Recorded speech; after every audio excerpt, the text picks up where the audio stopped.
with the right experience and actively invites them to apply to your job. You get qualified candidates fast. So while other companies might deliver a lot of hay, ZipRecruiter finds you what you're looking for. The needle in the haystack.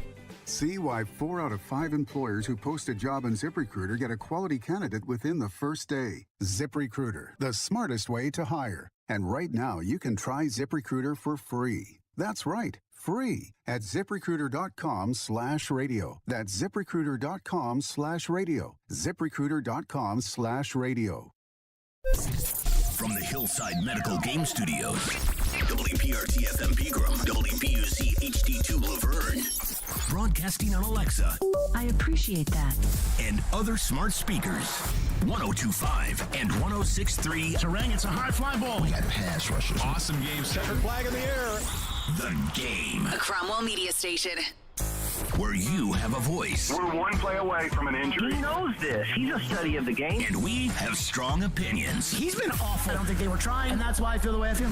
This is Stillman and Company with Jared Stillman and Caroline Fenton.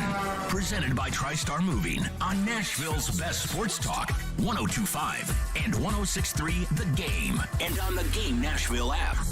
Stillman & Company is delivered by TriStar Moving, 102.5, 106.3 The Game. Streaming live on Twitter, Twitch, YouTube, and Facebook Live.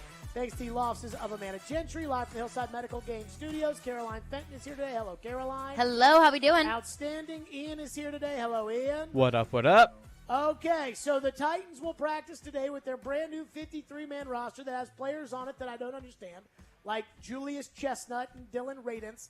But the general manager, John Robinson, will talk about that. The coach, Mike Vrabel, will talk about that. So we will have that live in the next hour. But we got to start on some tea.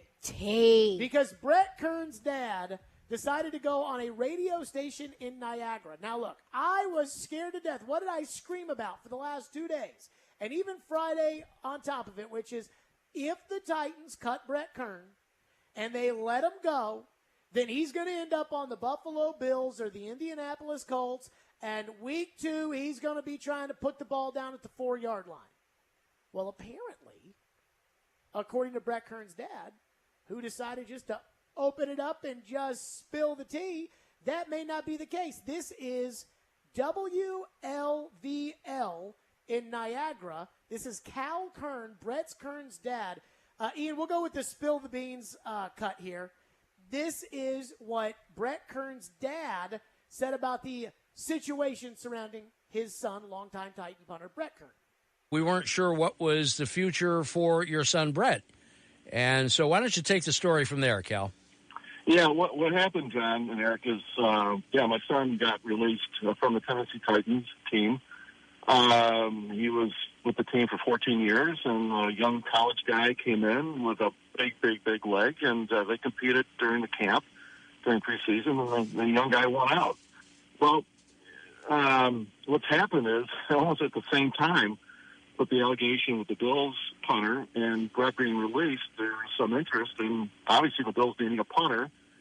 Brett being from Buffalo, Brett really liking the Bills, seemed like there was a really neat fit there. So negotiations went on, and everybody's trying to find out what's going on. Is Kern coming to Buffalo, or it's not going to work out? So what's happened is, and I don't think it's out there yet, but my son and I had a great conversation yesterday. He had talks with Brandon Beane and McDermott, the coach, and he's not coming to Buffalo. And the reason, and everybody's thinking, because I'm getting texts all the time, well, Brett belongs in Buffalo, and he's a Buffalo guy, and blah, blah, blah, blah. But it's not going to work out, because what Tennessee did is that they compensated him hugely for not really going with any other team, which is a good thing, guys, because they basically said, we want you to stay in Nashville because we don't know how this young college punter is going to work out. They gave Brett 16 footballs to work out with, and Brett's still basically hanging around Tennessee, around Nashville, in case this thing doesn't work out with this young punter. Wow, that's some tea. Tea. That is some tea. There's a lot to unpack there. So, let's just unpack it. First off, talk to Buffalo. And which is to be expected. And it only seemed like a very obvious partnership. The number one thing is he's not going to Buffalo. That's the most important thing for me and for everybody else out there, that Brett Kern is not going to Buffalo. Because it's like I was on the midday show earlier today, and we were talking about the roster, and I was like, the discussion, the talk about Julius Chestnut, that's about players that don't matter. But there are a handful of players who do matter. And the punter does matter. The punter and the kicker, they matter because if they screw up, you lose. And so he's not going to Buffalo. That's the most important thing. Number two, how about the Titans just openly telling Brett Kern, hey, here's 16 footballs. If it doesn't work out here, you're our guy. If it doesn't work out with Johnny New Guy over here, you're our guy, babe. How about that? I mean, first of all, it's smart by the Titans, but also I'd be like, well, what the hell? You're going to cut me, go with this young guy, but it's almost like, you break up with an ex, but it's like, hey, I don't know how it's going to go out there in the streets, so don't go too far because it might be too scary out there for single me. I want to keep you on a short leash. That's almost not fair. But also, the Titans are paying him a good bit of money. That makes it almost not even worth it to go anywhere else. Brett Kern's been here for so long. Brett Kern has a family here. He has roots in Nashville. If I'm him, I'd say, okay, that's fine. I will. I'll stay. So here's why this works the way this works. Brett Kern got $1 million guaranteed. So when they cut him, he still gets his $1 million guaranteed. That's why the word guaranteed is an important word. So he got $1 million guaranteed. But it has offset language in there that if he takes another job, whatever he makes from that other team ends up being deducted from the $1 million that the Titans owe him. We see this all the time. And this usually, when a player is holding out when they've been drafted, this usually is a big part of it, is offset language. Mm-hmm. The double dipping, as you would. $1 million from the Titans and then $1.5 million from Buffalo. If he were to get $1.5 million from Buffalo, then he would only get his $1.5 million from Buffalo and he wouldn't get his $1 million from the Titans. But let's say hypothetically Buffalo offered him $500,000. He would still get $500,000 from the Titans? If he were to get $500,000, yes, he would get $500,000 from the Titans. So he's going to get $1 million no matter what. Right. Got it. So you're going to have to really wet his whistle in order for him to go up there and make him want to punt for Buffalo. So you're going to have to give him $3 million to basically absorb the $1 million he's already got. Plus, it's either, okay, and they're not going to pay the punter $3 million. It's either that or it's no state income tax in Tennessee compared to New York state income taxes. And this is where it does matter. And when people say, do the players know what it means after tax? Yes, they know. And Brett Kern's operating that way.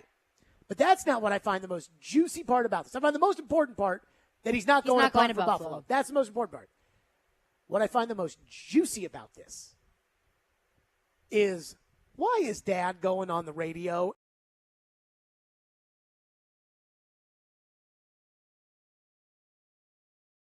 He was asked a question because, to your point about wait a minute, they are kicking, they're breaking up with Kern so they can date Stonehouse, and they are telling Kern, if it doesn't work out with Stonehouse, then we want to date you again.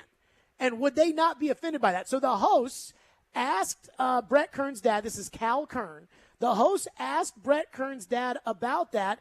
Ian, this is the one about if Stonehouse doesn't make it, they still want Kern. This is what he said.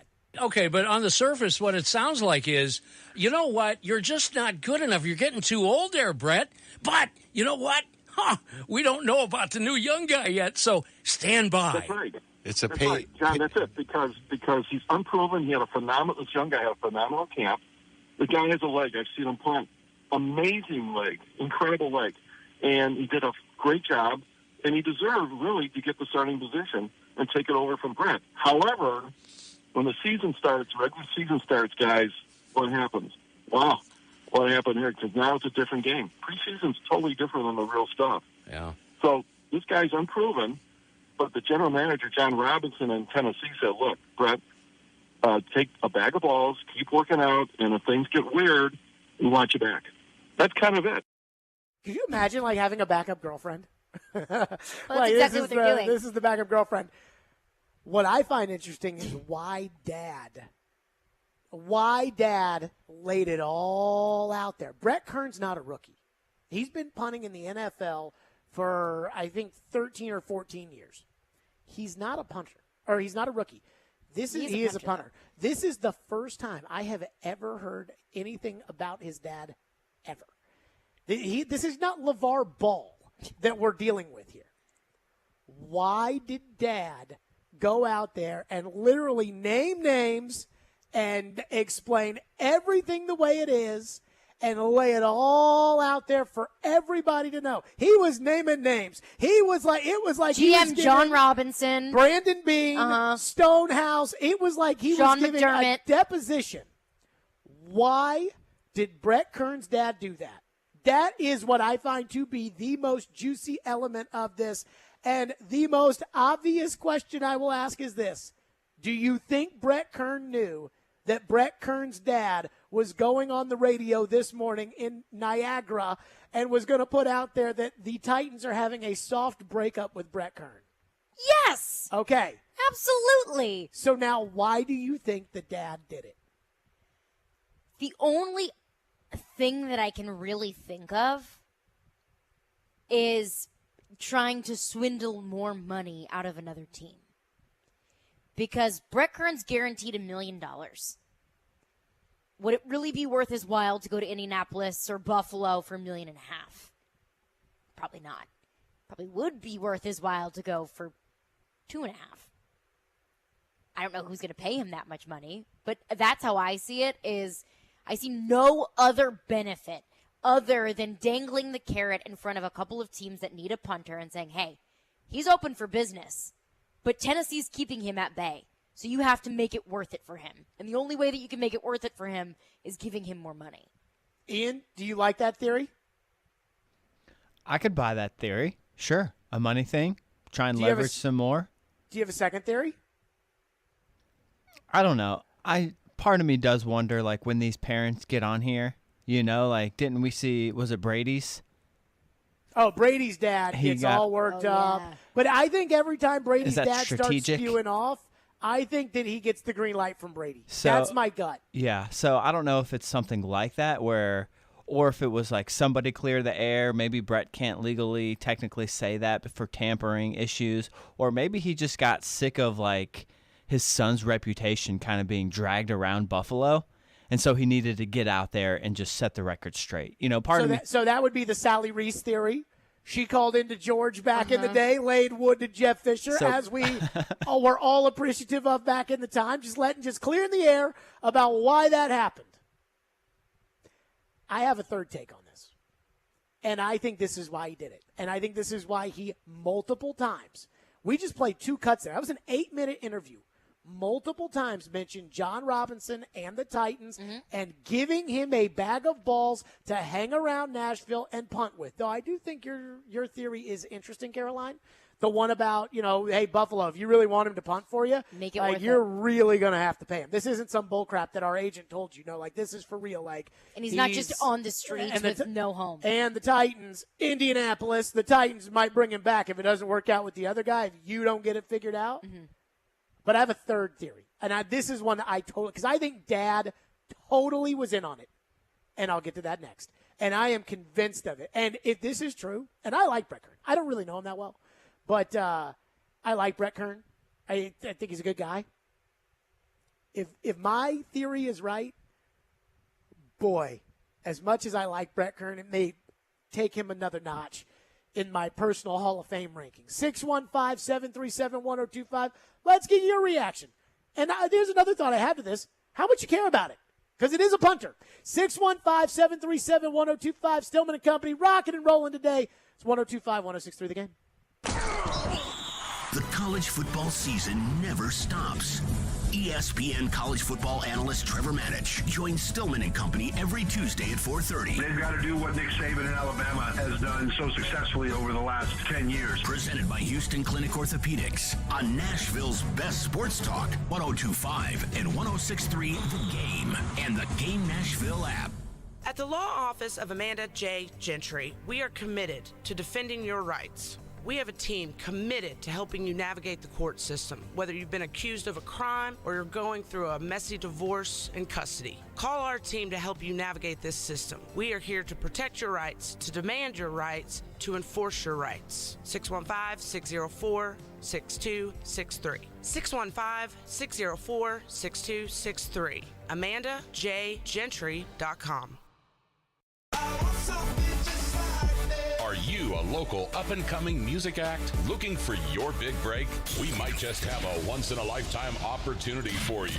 Blended Festival and Affinity Entertainment are hosting a chance for a music act like you to join the lineup for Nashville's Blended Festival, September 10th and 11th. The deadline, August 29th. The finalist announced September 1st. To submit, text I Want to Win to 615-965-8657 or check out at Affinity Nash on Instagram. Folks, Joe Rexford here, inviting you to be ready for game day when college football kicks off this week. Right now, new customers get $150 in free bets guaranteed for week one. Just place a $5 bet. You can get $150 in free bets, win or lose. You can go same game parlay, live betting, all kinds of odds boosts. You can go national championship futures. I know this week the big game, Tennessee, Ball State. I would go ahead and give those points and go with the Vols. I think they're going to roll and put up a lot of points in that game. If you've been thinking about joining FanDuel, now's the perfect time to give it a shot. See for yourself why it's America's #1 sportsbook. Download the app, sign up today with promo code Joe102. Place a $5 bet to get $150 in free bets guaranteed to kick off the football season. Again, the FanDuel Sportsbook app, promo code Joe102. You must be 21 or older and present in Tennessee. First online real money wager only. $10 first deposit required. Bonus issued is non-withdrawable free bets that expire 14 days after receipt. Restrictions apply. See terms at sportsbook.fanduel.com. Gambling problem? Call the Tennessee Red Line, 800-889-9789. Finding great candidates to hire can be like, well, trying to find a needle in a haystack. Sure, you can post your job to some job board, but then all you can do is hope the right person comes along, which is why you should try ZipRecruiter for free at ZipRecruiter.com/free.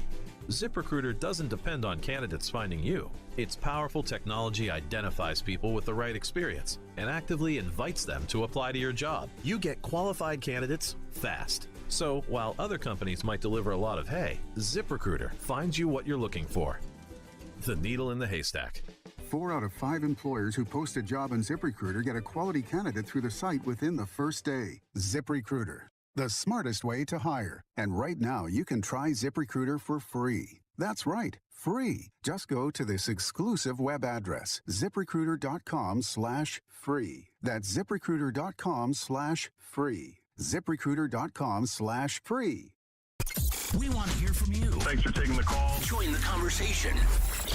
Call or text at 615-737-1025. Driven by WilsonCountyHyundai.com. You're listening to Stillman and Company. Presented by TriStar Moving. 102.5 and 106.3 The Game. And on the Game Nashville app. They gave Brett 16 footballs to work out with, and Brett's still basically hanging around Tennessee, around Nashville, in case this thing doesn't work out with this young punter.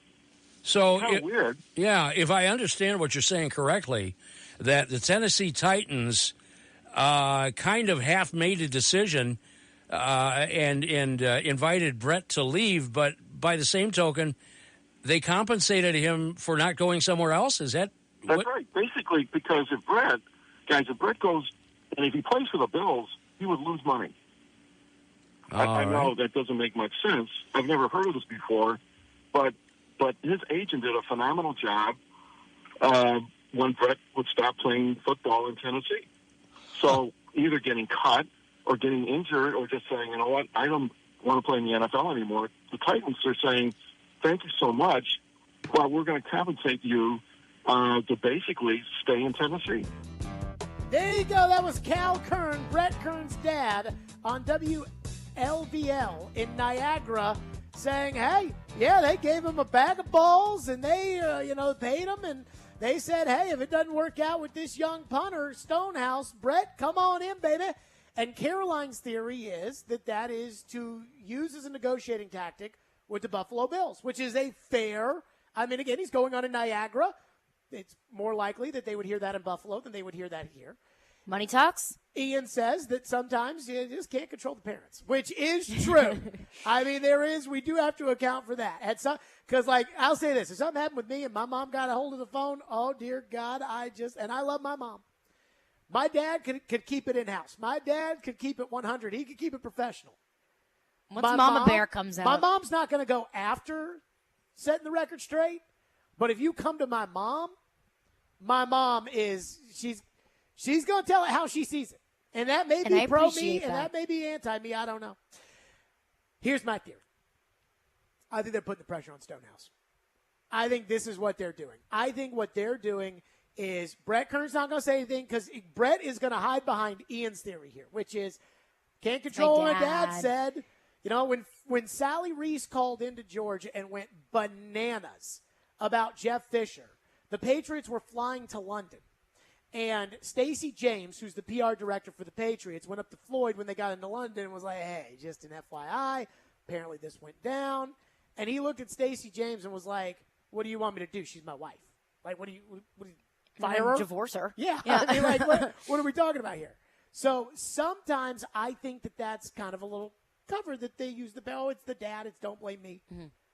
But now Ryan Stonehouse knows if I screw up, if I drop one of those punts like I did against Tampa Bay, like I almost did against Arizona, Brett's coming right back for the job. And I would have thought if I'm Ryan Stonehouse that when I win the job, Kern's going to go to Buffalo. Kern's going to go to wherever. Right. So I wouldn't have to worry about immediately him being right here. And Dad saying, no, son. Not so fast, my friend. He's got a bag of balls. John Robinson gave him a bag of balls. He's not going to Buffalo. John Robinson gave him a bag of balls. In fact, John might have picked them all out himself. And John told Brett, be ready, just in case you stink. Good luck, kid. That's what I think they're doing. I think they're letting everybody know, and specifically Stonehouse, because I think Kern's probably got one more year left anyways, and he wants to play for the Titans. And in fairness, I kind of want him to play for the Titans. But if Brett Kern is so difficult, he's turning his dad into Niagara Radio just to make sure that kid knows, hey, don't mess up, kid. Oh, it's diabolical. I love it. Just love it. And it makes total sense because it's not just putting Stonehouse on notice. It's also getting everyone in Nashville and all Titans fans to know, hey, Brett Kern isn't very far away. So if you're getting frustrated with the punter dropping snaps or muffing punts or whatever it might be, the fans are going to turn on him real quick. But my only flaw that I have with that theory, why do it in Buffalo? I would agree. That is at least the one part that throws a little wrench into this, other than the fact that maybe that's who his dad knew. Like maybe that's the safe space. It's like, why does this politician go on Fox News as opposed to going on MSNBC? Because it's a safe space. You know, people do interviews that are in safe spaces and whatnot. But that's my take on it, is I think Kern's putting the pressure on Stonehouse, because how much of punting is mental? Pretty much 99% of it. Right. He's got the other 1%. He's got the physical ability. We're not worried about that. Punting is all mental. And so there's always pressure whenever there's a job. And I believe whenever I've had a job that's coveted, there's always some level of pressure to be successful. And if there is not the pressure in order to be successful, then I'm sure it's not a job that other people want. Well, this is the NFL. This is punting, and there's 32 of these jobs in the world. Kern wants one of the 32. He wants this one of the 32. And so I think he's, every time Stonehouse goes to punt, there's going to be some thought in his head of like, oh, man, if I blow this, has to be good. I'm going to get cut, which is how every kicker feels, every punter feels. But now it is not only if I blow this and I don't put this ball in at the 4-yard line and we lose, not only am I probably going to be reprimanded for it, they got my replacement waiting right there with his bag of balls waiting to get in there to punt for me. Oh, it's outstanding. 615-737-1025 is our phone number. I do want to get to this item before we get to your phones. Taylor Biscotti, NFL Network. Josh Gordon is visiting the Tennessee Titans today. Josh Gordon, the weed man, is visiting the Titans. What do you make of that? I mean, does the weed thing really bother you? Now, I'll say this. This was an argument 6 years ago that was had on the Jared and the GM program where Josh Gordon got out there in a preseason game. I think he was still technically suspended, but he was going to be reinstated at some point. And Josh Gordon lit it up in a preseason game. Now, again, this was 6 years ago. And he lit it up in a preseason game. I think Brian Hoyer was the quarterback of the Browns when this happened. That's how long ago it was. And I argued that the Titans should trade Kendall Wright, who stinks, for Josh Gordon. And I just got obliterated by everybody for having that take. Now, Kendall Wright had a horrendous 2016 season. The next year he played for somebody else, and he was out of the league. And so I couldn't have been wrong about that. But then Josh Gordon got suspended again, and then he went somewhere else. He got suspended again. Then he went to New England, and then he got suspended again. Then he went to Seattle. Then he went to Kansas City. And so he's been all over the place. Does the weed bother me? No. And I don't know what the rules are in this new latest CBA. I do know that marijuana was part of a concession that they made to the players. The fact that he couldn't quit the weed is a little bit of a problem for me. But again, Josh Gordon would be the fifth receiver on this team. He'd be the deep ball guy. But also, isn't he old? So that's the other thing, is that he's a deep ball guy. And deep ball guys usually have to have one primary element to their game. Speed. Yes. And what happens you have to to get old there. guys? They get slow. And so I didn't watch Josh Gordon play in the preseason, but I think Josh Gordon might be one of these guys like a Deshaun Jackson that is always fast even when they're 35. There's very few of these guys out there. Deshaun Jackson can't catch anymore. He's crazy, and nobody wants to keep him around, but I think he can still run. Now, like Deion Sanders, when he could still run. And there are certain dudes that can do that. Julio Jones is not one of those guys. Andre Johnson, when he was here, not one of those guys. But I do think Josh Gordon. And again, I haven't watched Josh Gordon play. And yet that's my next question is not only is he old, but is he still good? I mean, I haven't watched much of Josh Gordon, but I just pulled up his stats. I mean, 5 receptions for 32 yards last year. That's not a deep ball guy, and that doesn't really look like a very reliable guy either when he played in 12 games. I would agree. But it's Josh Gordon, and he's got to be – I mean, we're not comparing Josh Gordon to Treylon Burks here. We're comparing Josh Gordon to Des Fitzpatrick. That's fair. And I will take Josh Gordon. I mean, it's pretty crazy to think that in 2000 – here's the other thing that's pretty crazy. But I understand the names are different, but at this point, is the ability that different? If Josh Gordon can still run a little bit, yes. Then yes. Then absolutely. I mean, his nickname was the Flash because he was fast. Here's the one alarming part about the Josh Gordon thing that I want to get to. And then we'll react. We got Kern. We got Josh Gordon, 615-737-1025. Josh Gordon is visiting the Titans. Here's the one alarming part about the Josh Gordon thing, which is not the weed or anything else, but that he got released and Tampa Bay doesn't seem interested. And they have receiver issues. And Brady's played with him before, and I think Brady loved him. He just got suspended for weed or something like that. And so he was in New England with Brady, and you know how Brady wants Brady guys in there. So for Brady to not – and you know if Brady goes up to the Jason Light's office and knocks on the door and pulls the Jerry Jones, I want him, they're going to go out there and get him. Right. So the fact that Brady doesn't want him, that if that is the case, maybe he's coming here instead of Brady because maybe he feels like this would be a better fit. I doubt it, but I don't know.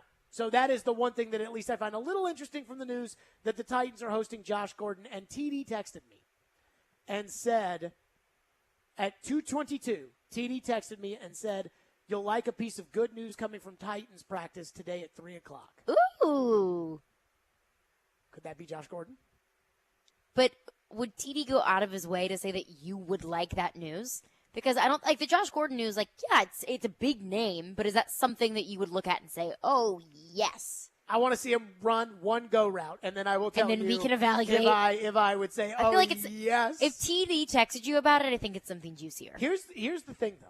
Like, I could go back and watch the Chiefs film. I don't know how much he played in the preseason. I could go back and watch it, but then I'd have to find the specific plays that he's in, and I don't feel like doing that. 615-737-1025 is our phone number. We'll get to your phones. Chris Sanders later this hour. Caroline, tell us about the Caesar Sportsbook app. It is time for the Caesar Sportsbook Report. Now, first things first, your first bet with Caesars, it's on Caesars. Up to $1,250. Just download the app and use the promo code RADIOFULL. That's one word, RADIOFULL, and then place your first bet. If you win, congratulations. Have fun with that money. But if not, no worries. We'll get that stake back as a free bet. Now, if you need something to put that first bet on, I'm looking at the Dodgers-Mets game tonight in New York. I'm taking the Mets on the money line, minus 189 odds on the Caesar Sportsbook app. Jacob deGrom is pitching, and I don't like to bet against him. Open to new users in Tennessee who are 21 or older. If qualifying bet loses, bet amount returned as a credit. Must use within 14 days. See Caesars.com/promos for full terms. Gambling problem? Call or text the Tennessee Red Line at 1-800-889-9789. Caesar Sportsbook. Download it, people. Hey, this is Phil Forsberg. And this is Smashville. Forsberg a shot, broken up in front, give it back to Forsberg, and here come the hat. You're listening to the flagship of the Nashville Predators radio network, ESPN 1025 The Game.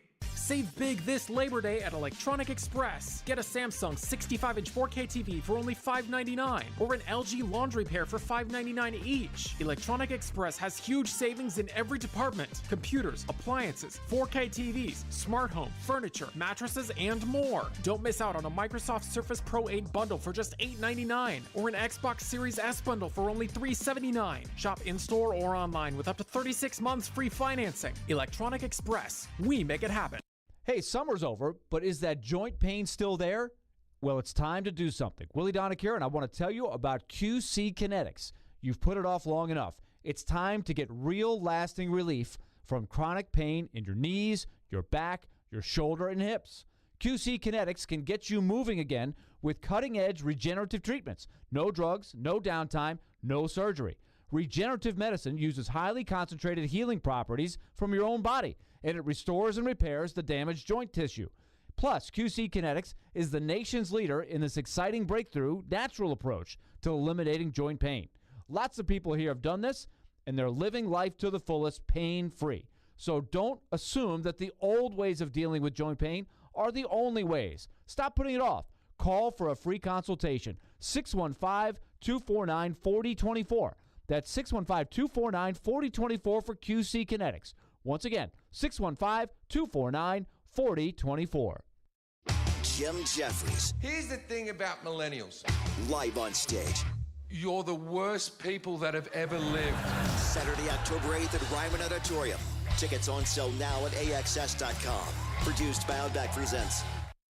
We gather together in communities across the nation to remember and honor, to celebrate and support, to light the night. We are LLS, and when we walk, cancer runs. Find your local event at lightthenight.org.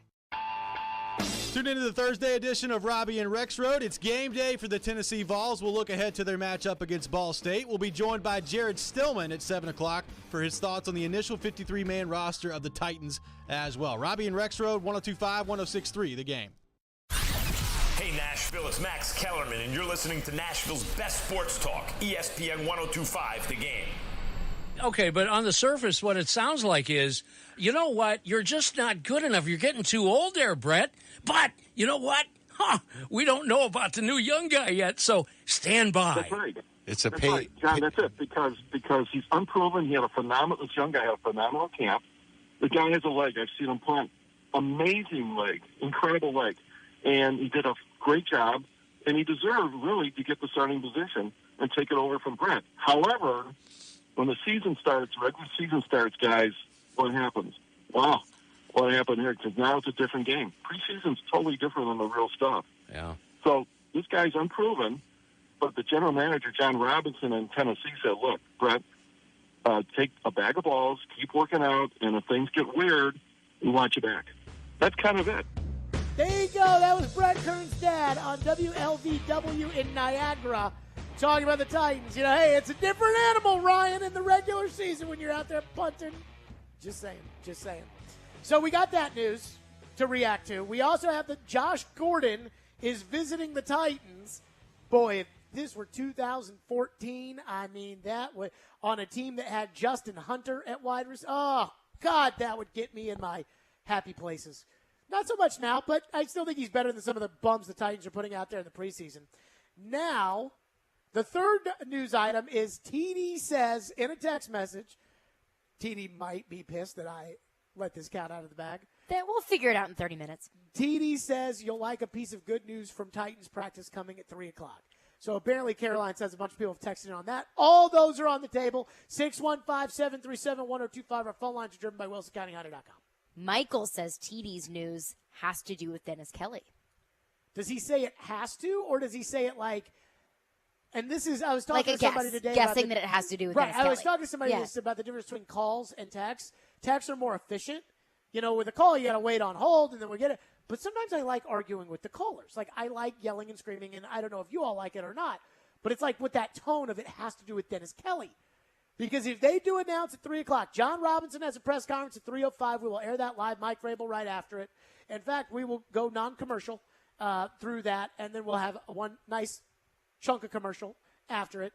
For all of your good news out there, all your good updates. Please patronize our sponsors. We love them. We love our sponsors. But more importantly, if they announce at 3 o'clock, Dennis Kelly's coming back to the Titans, and then John Robinson's at 3:05, then, I mean, look, I don't know where this show may go now. I don't know. Josh Gordon and Dennis Kelly might come back to the Titans, and Brett Kern might come back. I mean, that's such a fun little reunion. That's where we are right now with what we've been talking about today. That Brett Kern might come back to the Titans because his dad said so. Josh Gordon might come to the Titans because it was reported so. And Dennis Kelly might come back to the Titans because somebody at the text line thought so. Because Terry McCormick reported last night that he might, but he also might not. Which is a good report from Terry. Thank you, Terry. And in all fairness to Terry, he hit it out of the park yesterday. He really did. So we got to give Terry his due. Terry's been covering the Titans since I was in diapers. We do have to give Terry the credit, and where credit is due, his report that they might sign Dennis Kelly. But they also might not. But they also might not sign Dennis Kelly. No sources on that. Just common sense. No. I think Terry had sources. I'm joking. I think Terry might have had sources. What do we have? Jordan from Franklin guesses that the news is about Danico Autry. No.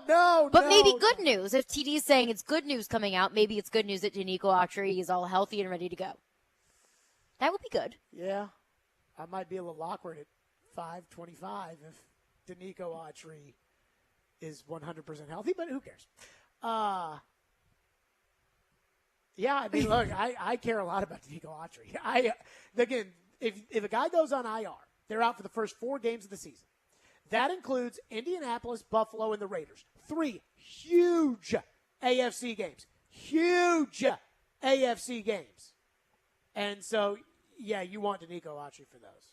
What's next? A lot of people on the text line have the same thought about you in terms of Brett Kern's dad and the reason why he went on Buffalo radio. Nick in Franklin texts in and says, Dad's spilling the beans to get into Stonehouse's head so his son will get the job back. I mean, isn't there this is an interesting element of this, which is if Brett Kern's dad, there's no guarantee that would have gotten picked up here. The thing that's crazy about the radio is that, and I have worked on a station that nobody listened to. No disrespect to that station. I'm not going to tell people which station it is, so you'll just have to guess. Go listen to it. But and they were great to me. But, I mean, it was like all old people and I was just on a station that, you know, and I've been on stations where I say things and then all of a sudden it ends up all over the place. So I know the difference between the two. There's no guarantee that somebody would have tweeted me this morning that Kern's dad was on that radio station, and then I would have gone back and went through the podcast and then heard what he said and then run it up here because now you know those cuts are getting back to Ryan Stonehouse.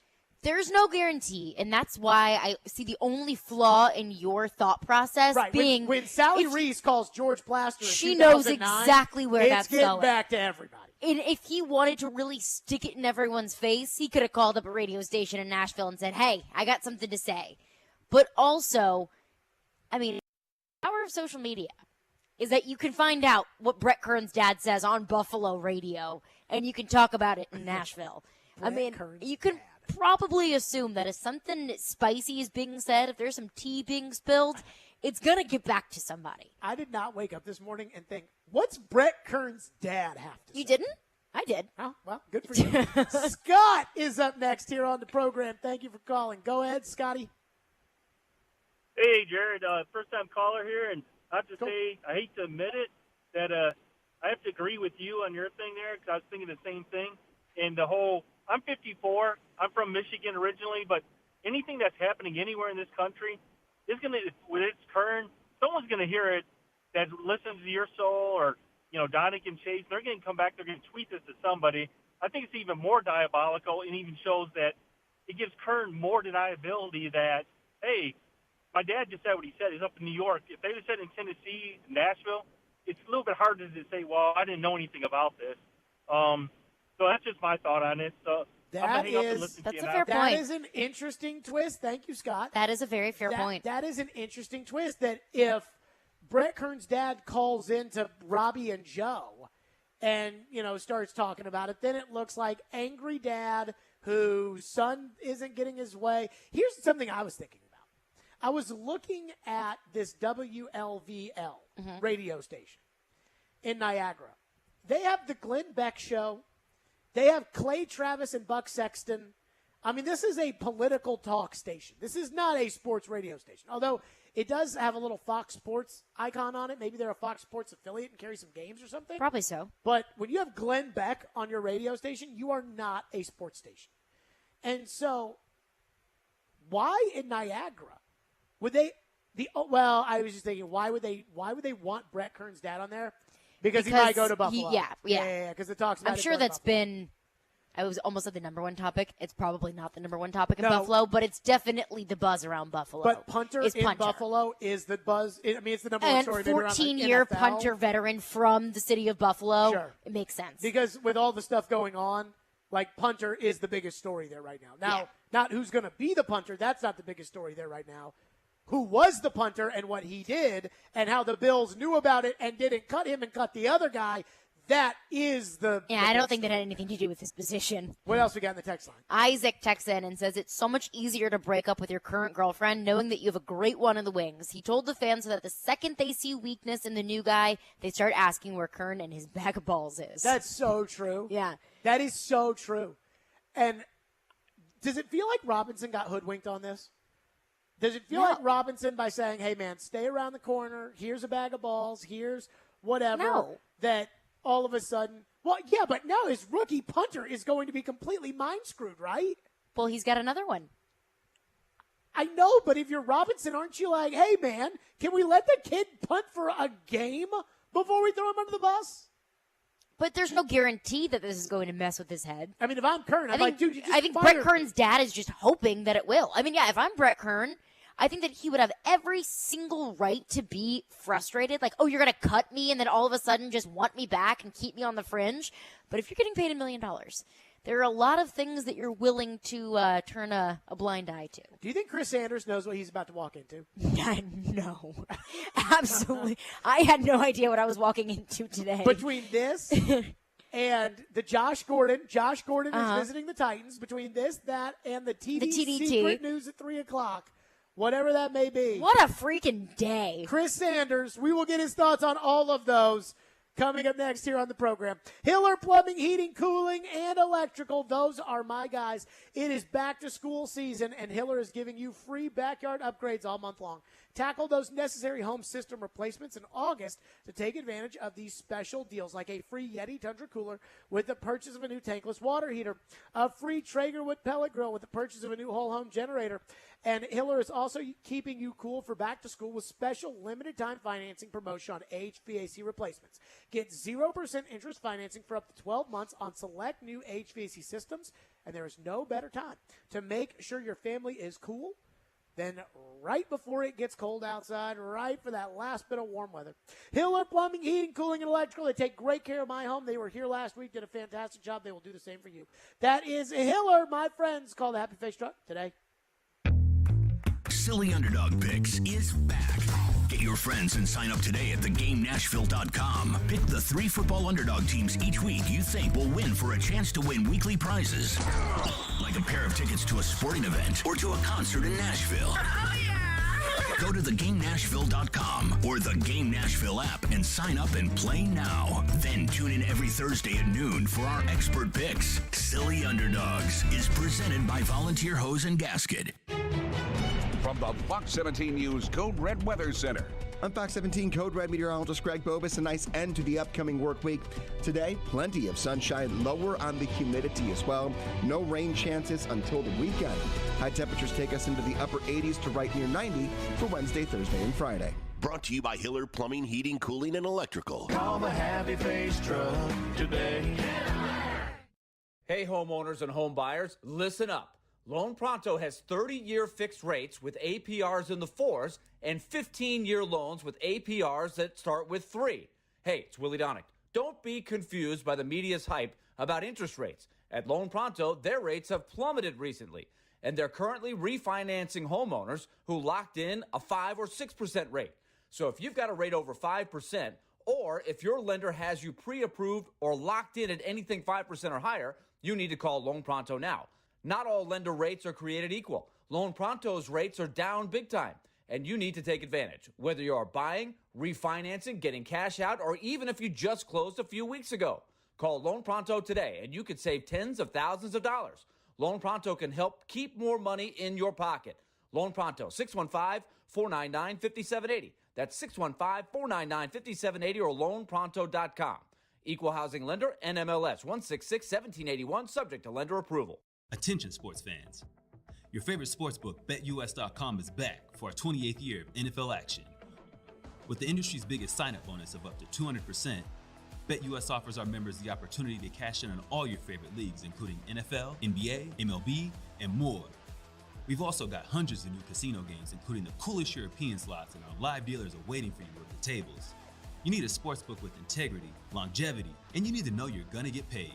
You need a sportsbook that offers everything, including live betting, MMA, golf, horses, esports, and all kinds of crazy bets. Call today at 1-800-79-BET-US. That's 1-800-79-BET-US, and they will walk you through setting up an account. Nobody in the industry gives better bonuses than BetUS. Join now, mention BetUS 2022, and you can get up to 200% in bonuses on your first deposit. Nobody beats that. Head to BetUS.com and join today. That's BetUS, where the game begins. Chase McCabe. You get a little fired up for that. Pads start popping. Willie Donick. And you're just thinking, this guy's unbelievable. And Derek Mason. Now I got to run a little bit faster so I don't get hit. Chase, Willie, and D-Mace. Weekdays from 10 to 2 on Nashville's best sports talk, 102.5 and 106.3 The Game and the Game Nashville app. You're listening to Stillman and Company. Sounds like this has been a game-changing day for all of us. Presented by TriStar Moving on 102.5 and 106.3 The Game and on the Game Nashville app. Hey, play Silly Underdog Picks. Pick 3 football underdog teams you think will win this week for a chance to win. Play now at theGameNashville.com. Silly Underdog Picks is presented by Volunteer Hose and Gasket. So we got 3 big line items to start John Robinson in 20 minutes. We'll talk with the media about the Titans roster, and TD says there's some good news that I will like about the Titans at 3 o'clock. So that's a line item number 1. Number 2, Brett Kern's dad went on Niagara Radio and said that he believes that Kern's not going to sign with Buffalo, and that if Ryan Stonehouse messes up, Kern will be ready to step right back in there. In fact, the Titans have asked him to do so and gave him a bag of balls for him to be prepared. 3, the Titans are hosting Josh Gordon. Let's start on that first one with Chris Sanders, who joins us now on the program, former Titans receiver. Chris Sanders from Parman Energy, now hiring fuel drivers. Visit ParmanEnergy.com. And as Eddie George told us, is going to be the color analyst for TSU football. Congratulations, Chris Sanders. Congratulations, Chris. Way to go, Chris. I appreciate it. Hey, I'm learning from the best, and that's y'all, too. I'm excited. I'm going to talk about Eddie George and tell him about some good stories about Ohio State Titans. So, hey, let's go get this thing, baby. You really going to do that on second down? It's like second down, gain 3. Chris, your thoughts? So, in 1999, we ran the ball, and all right, Josh Gordon. Josh Gordon, coming from a visit, just cut by Kansas City. Okay. Racey McMath's getting put on IR. What do you make of that? I mean, why? I mean, you got all those other receivers that are in the mix. I know they brought Dez Fitzpatrick, Reggie Roberson back, and Cody Hollister basically they're saying is, okay, if one of those other guys get hurt, then we don't have faith in these guys. See, I understand Josh Gordon, has been a good player in this league before, but do we actually really need him? And I say that in a respectful way. Why would you go out and get another receiver when you already have a whole bunch of receivers that you're top 5 and you have 3 that's on the practice squad? Are you saying that those other 3 aren't any good, or we just don't have faith in them? I don't know. So I think it's a couple things. First off, one, McMath is the deep ball guy. If McMath is hurt, Josh Gordon. Caroline asked me if I thought if I would want to sign Josh Gordon. I said, let me watch him let me watch him run one go route, and then I will tell you if I think Josh Gordon can still play in this league. And because of that, I don't think Fitzpatrick or Hollister or Kinsey or any of those guys can do that. Yeah, but Josh Gordon has never really been a speed guy. He's more of a big guy to make the tough catch. It's kind of like the situation with Traylon Burks. Traylon Burks has a big body, big frame, big hands. Josh Gordon is the exact same way. I mean, I know before, we didn't really see Josh Gordon run by people. He just made the tough catch like Traylon Burks. So I don't know. I mean, they may see something on their roster, the receivers that they like and they don't like, because in case those other guys get hurt. But, Jared and Caroline, I really don't know. Chris, what do you make of the Titans roster, and what stood out to you? What did not stand out to you? What did you like? What did you not like? I mean, I liked everything that they did, but the only thing that I'm really disappointed is, I know everybody's talking about it, is, releasing Kern. I mean, I understand the new punter that they had, is booting at 70 yards, but here's what we got to understand, because I was talking to a guy in the gym about this. He's like, well, it's just a punter, this and that. We can get another punter to replace Kern. I said, hold on, back up. Let's backtrack a little bit. Kern was a game changer, and I'm going to tell you why. In 2019, they were playing the Cleveland Browns. It's 1:42 left in the half. He punched to the 3-yard line, safety, momentum shifts. Then last year, when they played against the Rams, 2021, it was 3-0. Rams had the momentum. He kicked it to the 5-yard line.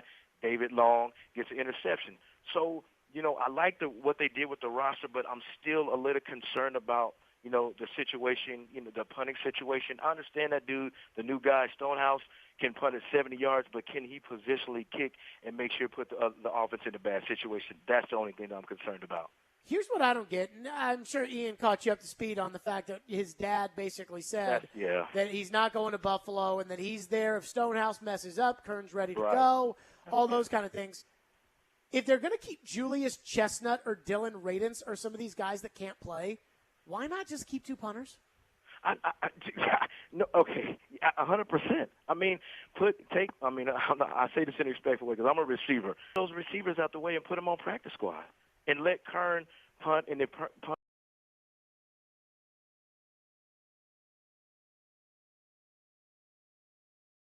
1,000 receivers, and those other 3 are not going to play. Why not keep 2 punters? I know a lot of teams don't do that, but you're talking about 2 quality punters. I understand Stonehouse, and if I pronounce his name wrong, I'm sorry, but Kern is a dog.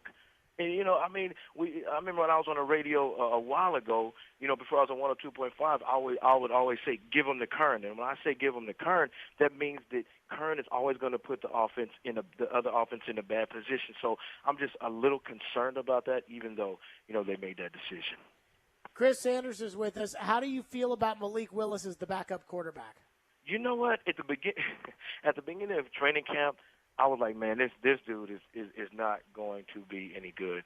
But just looking what he's done in the last couple of weeks, this guy's coachable. This guy is doing things that he's coached on, and he's starting to implement in the game. And I'm going to give you a certain situation. Mike Vrabel and Todd Downing was consistently telling him to keep your eyes downfield. Don't just let the play break down and just take off and run. If you look at the last game, that's exactly what he was trying to do. So it shows you that this guy is improving. It shows you that this guy wants to be coachable, and he shows you that he's capable of making the play. So if Tannehill goes down, I'm not saying that he's automatically ready to take reins, but the one thing I love about this kid is he's improving each and every week. And also, too, is what he does on the sidelines, Jared, is when he makes a big play, when he makes a mistake, he's continuously talking to the offensive coordinator or the quarterback coach to see what he can improve on. So even though at the beginning I really was kind of unsure, but watching this guy progress, I think he can definitely be okay. What can he do, Chris, from a practice standpoint when Tannehill is going to be getting all the reps with the starters and he is going to maybe get some reps here and there, but Tannehill's going to be the starter, and then something happens to Tannehill, and then Malik has to go in. How much of Tannehill's playbook would Malik be able to run? I mean, he's going to have to know everything because it's not that he's just got to know a couple of plays. But he's not ready for that, is he? No, I'm not saying he's ready for it, but he's got to know it because here's the deal. I'm not saying this is going to happen, but say Tannehill goes down the second play of the game and he just knows part of the playbook. They're going to be in trouble. He has to know everything that Tannehill knows. He has to know the same reads that Tannehill has to read. He has to know the progression. He got to know what the first and second receiver is.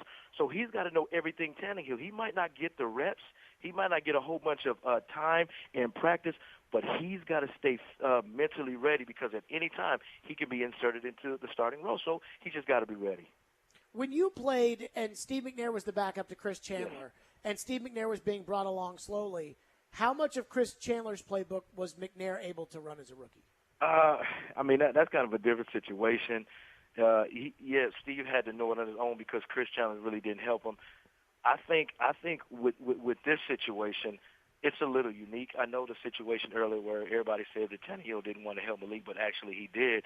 I just think that, they got to work together. When I say work together, they got to talk on the field together. Like when they're doing special teams, Tannehill got to talk them through some things and help them through the process. So if they can do that and work together, if Tannehill goes down, I'm not saying he's ready. I'm not crowning him already, but I think he'll be prepared to go in there and make some plays for the Tennessee Titans team.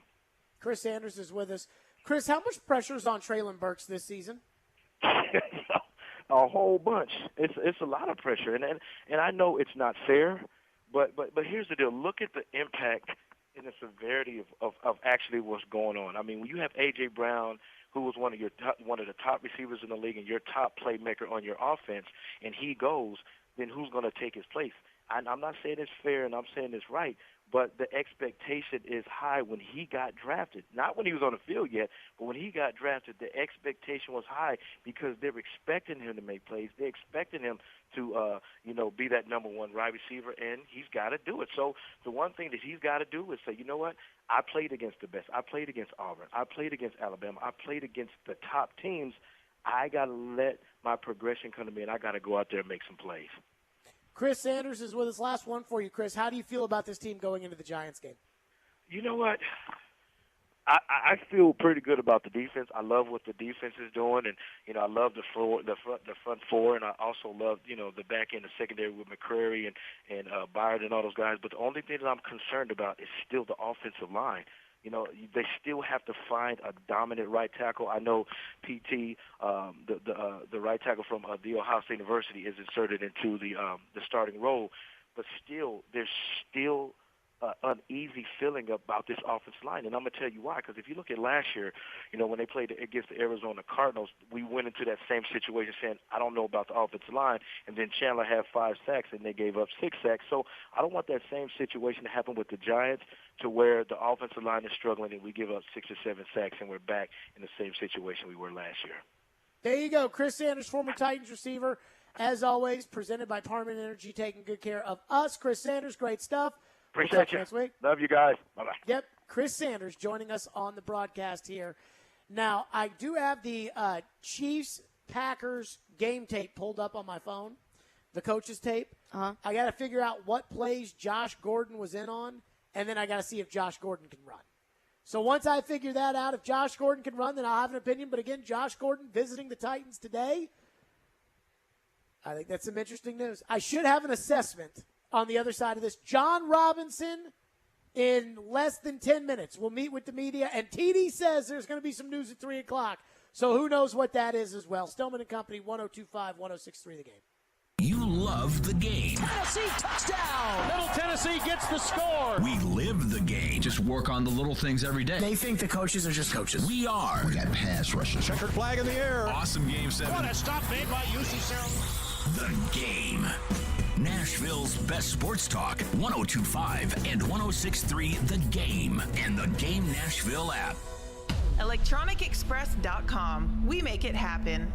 Hi guys, it's Andrew. Are you struggling with erectile dysfunction and sick of the pills? Well, today, Wednesday, August 31st, we're running a one-day special you won't want to miss out on. Hillside Medical Clinic uses the most powerful form of wave therapy. This is a technology clinically shown to repair blood vessels and improve blood flow. Even Cambridge has studied our technology. If you're ready to transform your love life, grab your phone. Today is your day. Call us now and you'll qualify for the assessment and ultrasound totally free. You'll also get a gift that can produce powerful results in the bedroom in minutes. You're going to love that, guys. And today only, we're offering 6 tune-up treatments to our patients free. This is our most lucrative offer ever, worth over $1,200. But call today, Wednesday, and qualify totally free. 615-576-5000. That's 615-576-5000. Guys, put a stop to your erectile dysfunction and get your love life back. Call Hillside Medical Clinic now to qualify. This offer ends today. 615-576-5000. Tee it up at Edwin Watts Golf Shops for the next generation of drivers, where titanium ends and the carbon age begins. Introducing the new Stealth Carbon Wood driver from TaylorMade, with 60 layers of carbon twist-based technology designed for better energy transfer and faster ball speeds. Come into Edwin Watts Golf Shops and get custom fit today. Edwin Watts Golf Shops is home of the 90-day satisfaction guarantee, or shop us online at worldwidegolfshops.com. Get a great deal on versatile Kubota equipment today, like Kubota BX and L Series compact tractors. Part of our tractor lineup rated #1 in durability and owner experience. Z Series mowers and Sidekick utility vehicles. Stop by your local Kubota dealer today. Bring home the Kubota L2501 tractor for $0 down, 0% APR for up to 48 months, plus save up to $1,100. Now through September 30th. See us or go to KubotaUSA.com for more details. 3 locations to serve you: Columbia Kubota, Franklin Kubota, and Krebs Kubota. ColumbiaKubota.com or FranklinKubota.com or KrebsKubota.com.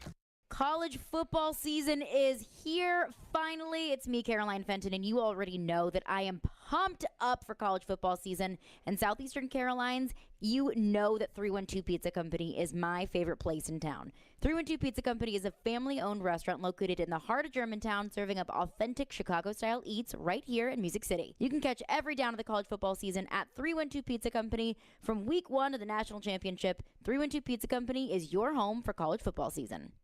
Hey, homeowners and home buyers, listen up. Loan Pronto has 30-year fixed rates with APRs in the 4s and 15-year loans with APRs that start with 3. Hey, it's Willie Donick. Don't be confused by the media's hype about interest rates. At Loan Pronto, their rates have plummeted recently, and they're currently refinancing homeowners who locked in a 5 or 6% rate.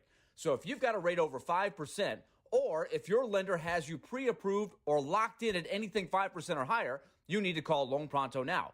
Not all lender rates are created equal. Loan Pronto's rates are down big time, and you need to take advantage. Whether you are buying, refinancing, getting cash out, or even if you just closed a few weeks ago. Call Loan Pronto today, and you could save tens of thousands of dollars. Loan Pronto can help keep more money in your pocket. Loan Pronto, 615-499-5780. That's 615-499-5780 or loanpronto.com. Equal housing lender, NMLS 166-1781, subject to lender approval. Jim Jeffries. Here's the thing about millennials. Live on stage. You're the worst people that have ever lived. Saturday, October 8th at Ryman Auditorium. Tickets on sale now at AXS.com. Produced by Outback Presents. From the Hillside Medical Game Studios, WPRT-FM Pegram, WPUC HD2 Laverne, Robbie and Rex Road, Chase, Willie, and D-Mace. Stillman Company, Nashville's best sports talk, 102.5 and 106.3. Terang, it's a high fly ball. We got pass rushes. Awesome Game 7. Checkered flag in the air. The Game. A Cromwell Media Station. Where you have a voice. We're one play away from an injury. He knows this. He's a study of the game. And we have strong opinions. He's been awful. I don't think they were trying, and that's why I feel the way I feel. This is Stillman and Company with Jared Stillman and Caroline Fenton. Presented by TriStar Moving on Nashville's best sports talk, 102.5 and 106.3 The Game. And on the Game Nashville app. Stillman and Company is delivered by TriStar Moving, 102.5, 106.3. The Game streaming live on Twitter, Twitch, YouTube, and Facebook Live. Thanks to the law offices of Amanda Gentry, live from the Hillside Medical Game Studios. John Robinson scheduled in 2 minutes to meet with the media after the Titans' initial practice of the 2022 season. TD said that there'd be some news that I like. I know what it is. Danico Autry has returned to practice for the Titans. According to TD on Twitter, No Bud Dupree, Robert Woods, Taylor Lewan, Ben Jones, Jeffrey Simmons, Kevin Byard, Racey McMath, Hugo Amadi, Nate Davis, or Deshaun Hand during the team stretch. Robert Woods, Kevin Byard, Jeffrey Simmons, and Taylor Lewan, along with Ben Jones, came out later. So that's kind of the old man crew. Yeah. You know, hey, don't push yourself too hard. There's still 10 days to go until the Giants game. What about McMath? Well, McMath's hurt. They're going to put him on IR. Terry McCormick. Oh, that's right. That's the right. Adam Terry. Schefter of Nashville, Tennessee. Another bomb dropped by Terry yesterday. Terry McCormick, the new Adam Schefter of the city of Nashville, put out there yesterday that McMath's going to on IR with a hip injury. That's right. I forgot about that. Now, here's the thing to be concerned about is Nate Davis, because Nate Davis has been out for a little bit too. Mm-hmm. And so Nate Davis hasn't practiced for a while. So that's at least one line item. John Robinson will surely be asked about the news today that Josh Gordon is going to visit the Titans. And this goes back to the McMath thing. So I was listening to Chris, and he was talking about, well, what about Fitzpatrick and Kinsey and Reggie Robertson? And I'm like, with all due respect to those guys, they don't really belong in the NFL. I mean, Robertson, you could make a case for me, could be an NFL player. I was on Louisville radio this morning, and I was asked about Dez. Uh-huh. And I said, guys, like Dez did everything that they could have asked him to do. He just can't play in the NFL. And so Dez is not an NFL player, and Kinsey is not an NFL player, or one of the 8 times that he showed up at training camp, he would have made the team. Kinsey's a slot guy. Kinsey's a slot guy, right. And my point is, if Josh Gordon can still run, like if he can still go straight, then there's a role for him on this team to take the top off the defense. John Robinson, though, at the press conference. It made buzz. But, first, I want to thank all the players that, participated in training camp. I thought we had a good camp. It was great to work with both Arizona and Tampa over the course of those couple of days that they were here. Got a lot of good work in. The roster reduction process, that's never an easy one. Those conversations are always, tough when you're talking to these guys that have worked so hard to have an opportunity in training camp. But Mike and I met with those guys yesterday and informed them of our decision. Got down to 53, and then got, a big bulk of the group back on the practice squad today. So productive camp. Still got a lot of work to do, but we're moving forward and getting ready for week 1. How will that work for you? Yeah, we're so this afternoon, Racey McMath will go on injured reserve, and we'll sign Cody Hollister back to the active roster. Obviously, Woodside, one of the players that came back on the practice squad, but what did Malik show you throughout the course of training camp and preseason to kind of feel comfortable with that quarterback 2 role? Yeah, I mean, I thought he really improved. He certainly made some impressive plays in the preseason games, but even at practice, just the ball coming out of his hand a little quicker, throwing with a little bit better anticipation, deciphering, working through coverages. Just thought that he was on the right track. And I mean, he's still got a long way to go, but certainly trending in the right direction. What has Hollister or how has he improved over the last couple of years that, he's the guy for right now for you there? Yeah, I mean, I think Cody's toughness level, he's extremely dependable guy. He's a smart player. He can play a multitude of, multiple spots at the receiver position on a moment's notice without a lot of reps throughout the course of the week of practice. He's been a competitive guy on special teams. He's been productive on special teams for us, which when you're not in, if you're not the 1, 2, 3, 4 receiver, you're going to have to do something in the kicking game, realistically. And he's done a great job blocking. So, all the things for that position, get open, catch, block, dependability, intelligence, versatility. He embodies a lot of those characteristics. What do you like about Dennis Daly and his versatility, I guess, a key for him as he joins the team? Yeah, I mean, we played against him a couple years ago. I mean, he certainly kept I remember he was at the Senior Bowl. I think it was the same year that Nate was down there, Davis. I played mostly left tackle for those guys, but he's also played right tackle. He's played some guard. I think he's got good foot quickness. He's got some snap with his punch. I thought, he played. I think he started 9 games last year and blocked a lot of good players. He don't win every rep, but he battles and fights and finishes and tries to stay in front of his guy. And he was excited about the opportunity here, and felt that adding depth to that position group was important for us, and glad that he was available. John, keeping. Go ahead, Joe. Role moving forward here. Yeah, I mean he's working mostly at tackle, Joe. Throughout the course of the spring and then through training camp, and then he's getting some guard work now because if you're not one of the first 5, you want to be able to go in and play multiple spots. We've seen his work at tackle. He played guard some last year for us during practices and stuff. He played left tackle in the San Fran game last year. So, working at guard now, just trying to get brushed up because he spent so much time at tackle, so that he can punch in at any of those spots. What are some of the late guys like Lonnie Johnson, Ugo? What did they do in order to come in and be able to earn a spot so quickly over a guy like Theo Jackson, who you drafted? Yeah, I think, Theo missed a little bit of time there in the middle of training camp. We were able to get Lonnie in here. He's got a unique skill set in that he's played corner and he's played safety. He's a really long player. He's a fast player. He's an explosive player. He did some things in the kicking game in the preseason that kind of caught our eye. And we think he can play, a couple different spots. Theo's really improved. Glad that Theo's back with us on the practice squad. Keep working with him. He's working at a couple different positions too. And Ugo, he was here for like 2 or 3 days. He certainly had a lot of film in his time in Seattle. Briefly there with Philly, they kind of played him down there in the nickel role. And then, when we got him here, he played in the game and was productive in what we asked him to do. So his ability to, I would say, transition to what we do and learn and execute pretty quickly certainly bode well for him. Impressive about Trey Avery and Julius Chestnut that they earned spots on the 53. Yeah, that's a great. I think with Julius, he ran hard, he ran tough, he played good on special teams. He actually caught the ball better than I thought he would. Anything that we asked him to do, he didn't have a whole lot of mental errors. Was just a guy that we didn't know if we could get him through waivers, but he also earned the opportunity on the team.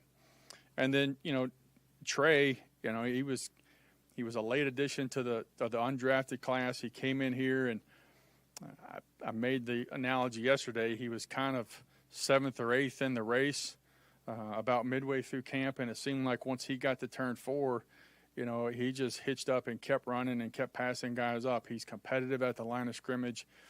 He's really sticky in coverage. He's got good play speed. He's got good instincts. And he doesn't play the position like a rookie. He's not intimidated. He gets up there and he lines up on his guy, and he's reactive, and he's really done a nice job. John, keeping Dez off the initial 53 again, I guess maybe what's the message for him, and what specifically do you guys want to see from him in terms of continuing to grow? Well, it was a different conversation this year than it was a year ago, Ben. I thought that he really had an outstanding offseason.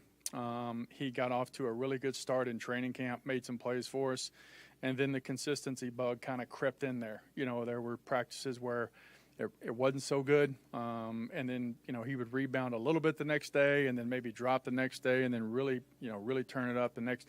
And I told him we've just got to maintain that consistent level and work to improve a little bit. You can't have the highs and lows, the peaks and valleys throughout the course of your career improvement-wise. And he acknowledged that, and he was excited to be back here today and working on the practice squad. And, we saw what he did last year. He improved throughout the course of the season last year, earned the right to get back up on the 53, and that's what the expectation level is for him this year. Looked like about 20% of the initial 53 is made up of rookies. What does that say about this team and then what they were able to show you? I think it's a competitive group, and we spent a lot of time with these guys, in the draft process, being able to to be around them and get to know them. And they've came in. I was talking to Chicky Giassi, our player development guy. He said this has been one of the better rookie classes from a standpoint of coming in here and being able to act like what we expect a pro football player to act like, which is a testament to them and the universities that they came from, and their commitment to us and to the process. Ty Sambraio, that tackle who could plug in either side at a moment's notice. Do you have a clear-cut number 3 guy right now? Well, I think we're working through that, David. That's kind of why we've, Dylan's played on both sides. Jamarco has played on both sides. Dennis Daly has played on both sides. So, and we've got 3 guys that we think that have played on both of those sides on the end of the line of scrimmage, and they're working at a couple of different spots, and whoever the best one is, if called upon, when called upon to go out there and play their spot, we're going to expect them to be ready. What do you think went wrong? Gordon was going to visit today. NFL Network report. I guess is that accurate? And I guess if so, what do you have to consider when you maybe bring in a guy like that just to take a look? Yeah, I mean, we're going to work out a lot of players throughout the course of the fall, John, and we don't comment on those guys. We'll comment about the guys that are on the team, and if players, when we work them out, if they end up on the team, then we'll talk about them. What do you think went wrong with the 2020 draft class, and is that something that you could learn from going forward? Well, I think, Christian Fulton was in that class. Murch was in that class. Murch has made our team a couple times, and then he ended back up on the practice squad this year. We've got some guys in the, that were undrafted that are on that class. I've spoke about the guys that aren't here anymore. I'm not going to talk about those guys again. But I think that whole period of time was kind of weird for all of us, right? Because we were in this pandemic. We were locked in our houses, and we couldn't do anything. And it certainly, we tried to go through our process, TD, but it was just different, and it wasn't. I personally was not able to do what I normally do as I prep for the draft. Is that a reason why that on the flip side of that guys like Nick Westbrook and Tier Tart and Aaron Brewer slipped through the cracks in that draft, but turned out to be productive players? Possibly, yeah, possibly. We certainly did our due diligence on those guys and identified those guys, and those guys have taken the opportunity that we've given them here and really worked hard to improve. They're much better football players than they were when they got here, and that's a testament to those guys. Touched on Malik earlier, but was there ever a point where you thought you probably would have to keep 3, and then he progressed faster than maybe you even thought he would to make that decision a little bit easier to keep 2? Yeah, really at every position group, Jim, we talk about numbers. We're going to keep, how many offensive linemen are you going to keep? You're going to keep 8, you're going to keep 9, you're going to keep 10. How many DBs are you going to keep? How many quarterbacks are you going to keep? All those position groups we talk about. But I think, like I said earlier, I think Malik certainly improved throughout the course of training camp, certainly in the preseason games. And we're excited to continue to work with him. And he knows he's got a lot to work on, and we're excited to keep working with him. John, speaking, he said he wanted to come in here with a passion for winning, unlike before. Now that you've gotten a full camp in, what have you seen from him from a leadership perspective, how he's evolved that way? Yeah, I'm really vocal. He's always been a vocal guy, but really vocal, talking to the receivers, talking to the tight ends about landmarks, communicative with the offensive line with what they're seeing front-wise and stuff. He's energized. He's jazzed up to be back out there with his teammates. You spoke on Brian Stonehouse, John. How tough is it to say goodbye to a guy like Brett Kern? Yeah, Brett. I think his career here speaks for itself. He's been outstanding. I made a statement about him the other day, and that's how I feel about Brett and his family. Just a great family, and got a ton of respect for him. Spoke of kind of numbers at each position a second ago. Keeping 7 defensive linemen, I guess, what kind of went into that process, and is that maybe a testament to how many guys you have there? Yeah, and I think some of those guys are flex players, Ben. I think they can maybe play a couple different spots. They're not necessarily, this position or that position. They can kind of slide around to a couple different spots. But yeah, I think that's a good position group. I really had a good feeling that was a deep position group when we went into training camp, and that certainly proved correct as we went through day after day after day and practice and game after game. How surprised were you that Aneni cleared, and how excited are you to have him back with you on the practice squad to continue his development? Yeah, excited to keep working with David. He's done some good things. He's improved since he's got here. He's working at the end of the line of scrimmage. He's working to improve on special teams. All of those things. As far as for surprised that he cleared or not clear, you never know. It's always a dice roll when you get to the waiver period.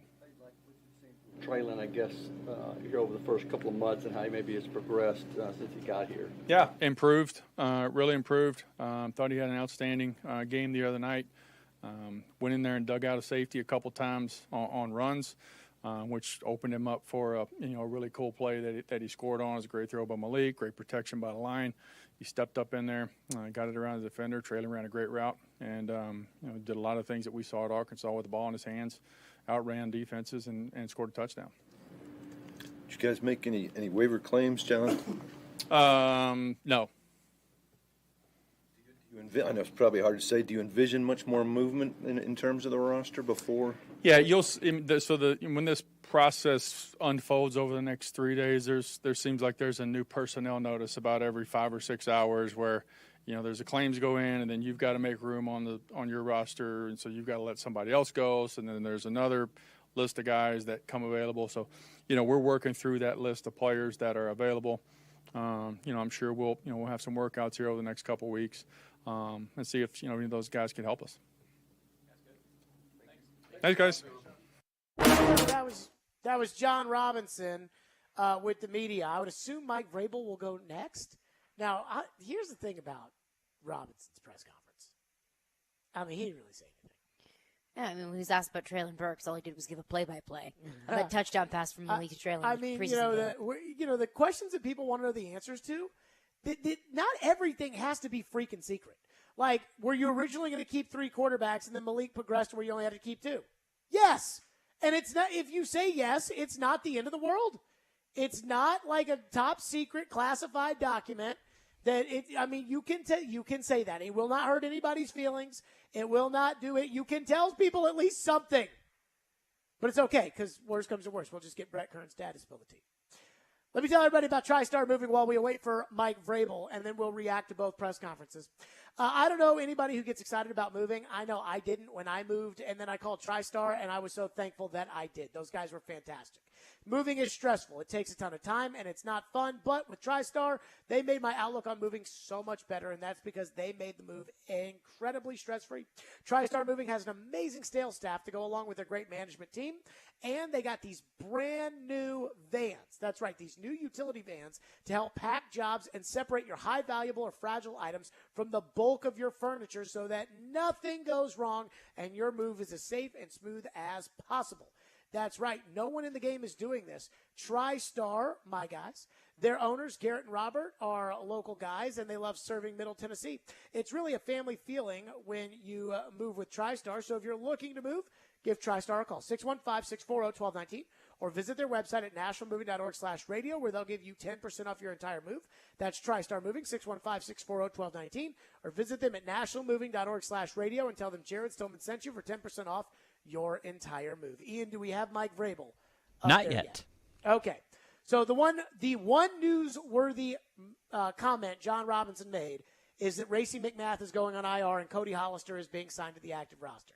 And I would just like to say, take that, Joe, because in a Jared versus Joe months ago, I brought up the idea of Hollister making the team. And Joe totally got all, worked up. Well, did you couch it with Cody Hollister would make the team if someone on the active roster got hurt? I said they love him, and I don't know why he never goes away. They do love him. They love him. And, I mean, he doesn't do what McMath does. McMath runs down the field and catches, He's a deep ball guy. The ball. Yeah. Now, they both play special teams. So that is where, I could see them carrying Hollister and saying, okay, you got to go play this role on special teams. I do, as we are awaiting Mike Vrabel, Jon Robinson was asked about Josh Gordon. He gave the runaround about how we work a bunch of guys out there, and we won't talk about any of the guys on the team, which is funny because frustrating. Well, he says we'll only talk about the guys on the team. But he doesn't talk about the guys on the team. But then he doesn't say anything that anybody doesn't already know. We know Traylon Burks caught a touchdown. We know how it happened. We all saw it. I texted Jason Anderson at Sports Radio 810 in Kansas City. Mm-hmm. I said, can Josh Gordon still run? His response, quote, no. He was generic last year and all training camp and preseason. Can't separate. The only receptions for him last year were on broken plays where Mahomes found him off schedule. His only touchdown was a quick pass down the line of scrimmage at the 1 with Kelsey there to block. Literally, you could have scored that. They ran that play for him as an attaboy. Are the Titans signing him? I said he's coming for a visit. Jason responded, if his name wasn't Josh Gordon, you'd never know he was on the field. And that's my thing. When you were thinking about Josh Gordon over Dez. Can he still run? It's still probably better than Dez. Well, that's what I said. I said, why are you so jazzed about Josh Gordon over a Dez Fitzpatrick or a Mason Kinsey or any of these other guys, Reggie Robertson? Because his name's Josh Gordon. Well, but the point, if his name wasn't Josh Gordon, you'd never know he was on the field. Here's Vrabel. we report for you next Wednesday. Good. I look forward to it. What do you guys got? We haven't seen Danico Autry on the practice field for a while. How's the progress he's been making throughout the course Good. of camp? Good. Good to see him back out there. He did some good things, and we'll get moving forward with him. What's it like been for you, I guess, Mike, over the last 24 hours, maybe communication with players, guys coming, guys going, and how was that for you? Well, I mean, we know it's a difficult time, having been through it, as a player and a coach. It's not easy. We try to communicate and visit with each guy, each person. They put a lot into it. Some of them have spent a lot of time with us. And we also try to communicate with the ones that we do want back, that we have all intentions of continuing to work with them. We know how important the practice squad is, how critical it is to our season, not only to us and the games that we would have to use those guys in. We have done that a lot, is also their development. Like with the quarterbacks, with Malik, will he ever help your scout team, help to give the defense looks during the practice? That's the backup quarterback's job. That's where they get their reps. So, we try to put it in our terminology, and we've talked a lot about that here in the last couple of days when, we started just using some cards, is that, whether we put the call on there or not for you, you should be able to look at the formation, look at the play, and then translate that into our terms. And if it's not, and if we don't have it for whatever reason, then that's fine. Then run the card. But, we're asking those guys to come out there, take control of the huddle, the cadence, the operation, make sure guys are lined up. And that's where he's getting a lot of his reps. And so those can be good reps. Will there be anything different with him just because you're in this process of trying to also have him in your offense and everything, or is it just how it would be with anyone in that role? That's how it would be with any backup quarterback. I mean, he's still preparing like, he's going to be the starter. So is Logan.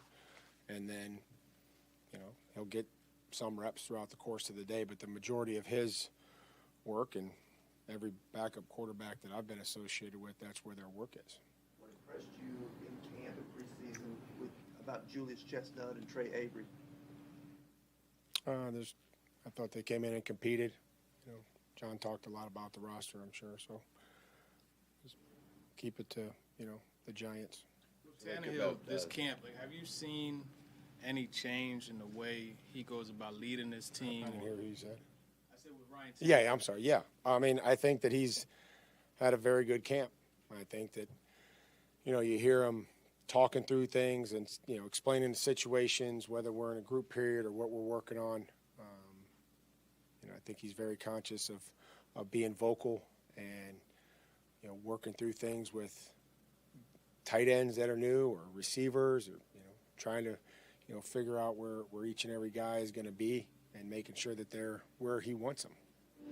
What's it like, you mentioned, kind of looking toward the Giants, what's it like preparing for a team in week one that's going to have so much newness to it? I know it's about getting your team ready, but how's the preparation go and preparing for somebody with a lot of unknowns? Well, I mean, we played against both coordinators. The head coach has been in Buffalo. The defensive coordinator has been in Baltimore. So try to learn the personnel the best that we can. Try to anticipate what we may see from them in all three phases. Most of the scheme stuff would probably come from, somebody other than the Giants. So you're watching the Giants for personnel to see guys' skill set, how they play. And then you're just trying to get them prepared the best that you can for the things that you think you might see. Do you see this week as kind of an extension of training camp in terms of working on what you need to work on while starting to put in what you need to do against the Giants, or how do you approach this? I think it's probably a little bit of both. Trying to use the time that we have to get some work in, to some competitive work, which we did today, and then, also start to show them, stuff that we think we may see in the game. See, Daly is more of one or the other, more tackle or guard, or what are your thoughts? O-line, see where it kind of works out. He's got flexibility. How hard was the decision that had to be made on Brett? I mean, again, John touched on the roster. My conversation with Brett was fantastic. Can't thank him enough for his professionalism. My time with him personally, the impact that he's made over the 4 years that I've been here with him, in this community, this football team. Watched his kids grow up. It was good to have Bryce out here for training camp. It was really fun, and I know that, I'm going to have a, good relationship with Brett, moving forward. He's just a true professional. What's Dez got to show you to kind of work his way back again, potentially get into the 53? Same thing that, hopefully all the receivers, being able to get open when we need them to, being able to block when we need them to, contested catches. I guess with Brett gone, Taylor's kind of the elder statesman now. What is his presence and leadership meant for this team since you've been here? Oh, I think we all know Taylor's personality. I think that that's something that has to be a strength for us. His energy, his vocalness. You hear him out there, and he's had a good camp. He's been out there. He's improved. Trying to work on some things. So that's it's always a positive. He's never asked for a day off. He's never done that. We've tried to take care of him the best that we can. And I'm hopeful that leadership continues. How's Nicholas Petit-Frere grown at his position, and what more can he do, you think, as he evolves as an NFL player to learn that spot? Well, just so much different, things that he sees from looks and scheme from our defense, or, Tampa and Arizona, and then now going, looking forward to the Giants. That's a lot of stuff. So each block or each play, based on the front, there's a lot more to it than that. I think sometimes in pass protection, that's probably the easiest thing that they have, is because it's, the tackle usually has the end unless, there's pressure or something else happens. So, with that, it's just really just being good at the top of the pocket and, using his length, using his size. But I think he's adjusting to the different looks in the run game. Have a great day, guys. Enjoy the sunshine. There you go, Mike Vrabel, pissy pants Vrabel today. He was in a mid-season bad mood. form. Good God, Mike. Somebody get that man a slushie or something. Get him, cheer up Buttercup. Hasn't even lost a freaking game. And here he is. Walked out mad. It wasn't even a question that set him off. Just spitting in the cereal. Calm down, Mike. It's not that big of a deal. It'll be okay. It'll be okay. Breathe. So they didn't really say much, but there is one big takeaway that I have that is now just starting to annoy me to no end, which we will get to coming up next. And your reaction as well. 615-737-1025 is our phone number. Stillman & Company right here, 1025-1063 The Game. At some point, it's a combination of who did you play and what does your skill set look like. Get the best analysis of the big stories in the sports world with ESPN's Jason Fitz. If you reach for a quarterback in the draft because you need one, you're going to set your franchise back 5 years. Join Fitzy every Wednesday at 4:30. Presented by Blood Assurance. Jason Fitz. I am 5'9.5" on ESPN 1025 and 1063 The Game and the Game Nashville app. Harman Energy is now hiring drivers for their Nashville team. Harman Energy is Tennessee's petroleum solution for major industries. Right now, they're offering competitive compensation. Fuel tank wagon drivers start at $26 an hour. Fuel transport drivers, $29 an hour. Plus, there's a $4,000 sign-on bonus for CDL drivers. Top quality benefits and a great place to work, Harman Energy employees provide totally outrageous customer service. Come be an employee owner with the Harman team. Apply now at harmanenergy.com. Hey, it's Jared from my official Sportsbook app, the FanDuel Sportsbook app. FanDuel wants you to be ready for game day when college football kicks off this week. Right now, new customers can get $150 in free bets guaranteed for week one. Just place a $5 bet and you can get $150 in free bets, win or lose. Tons of great bets out there like a same-game parlay or jump into the action with live betting. You can bet with big promotions like odds boosted or go for it all with the National Championship Futures. If you've been thinking about joining FanDuel, now is the perfect time to give it a shot. The app is easy to use and they're always hooking you up with great odds, and when you win, you'll get paid fast. Download the FanDuel Sportsbook app and sign up with the promo code JGM to place a $5 bet to get $150 in free bets guaranteed. That's promo code JGM. 21 and older in President Tennessee. First online real money wager. Only $10 first deposit required. Bonus issues, non-withdrawable free bets expire 14 days after receipt and restrictions apply. See terms at sportsbook.fanduel.com. Gambling problem? Call the Tennessee Red Line at 1-800-89-9789. This September, the Chainsmokers hit Music City at the Blended Wine and Music Festival. 24 bands, 2 stages, 1 weekend, all under the Nashville skyline. Performances by the Chainsmokers, Loud Luxury, Sick Kick, Fetty Wap, Breland, and more. September 10th and 11th, the ultimate social experience drops in Music City. Enjoy a massive 100-foot wine tent, culinary village, and wellness lounge. Get tickets now at blendedfestival.com. Winning this award is truly like winning the Super Bowl of car dealer awards for Mercedes-Benz. Edwin Vickery, General Manager of Mercedes-Benz of Music City. Culture eats strategy for lunch. You have to hit on all cylinders to win this award. You can strategize all you want. You got to still have the right tools, and our tools are our people. Live the dream with three-time Mercedes-Benz Best of the Best award winner, Mercedes-Benz of Music City. Go to mbofmc.com.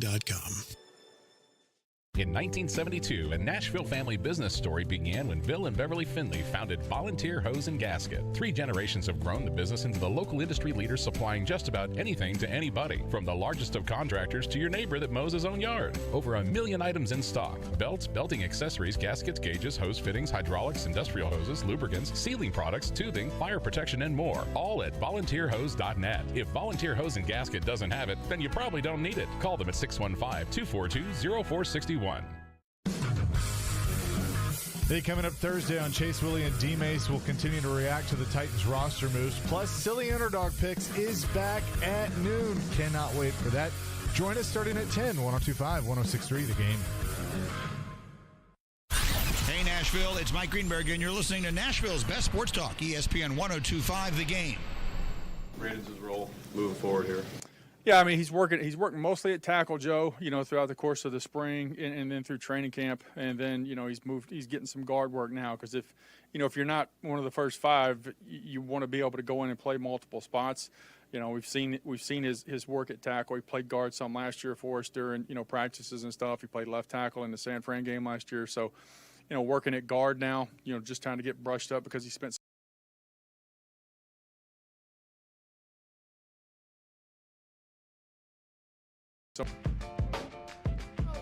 That was John Robinson talking about Dylan Radins.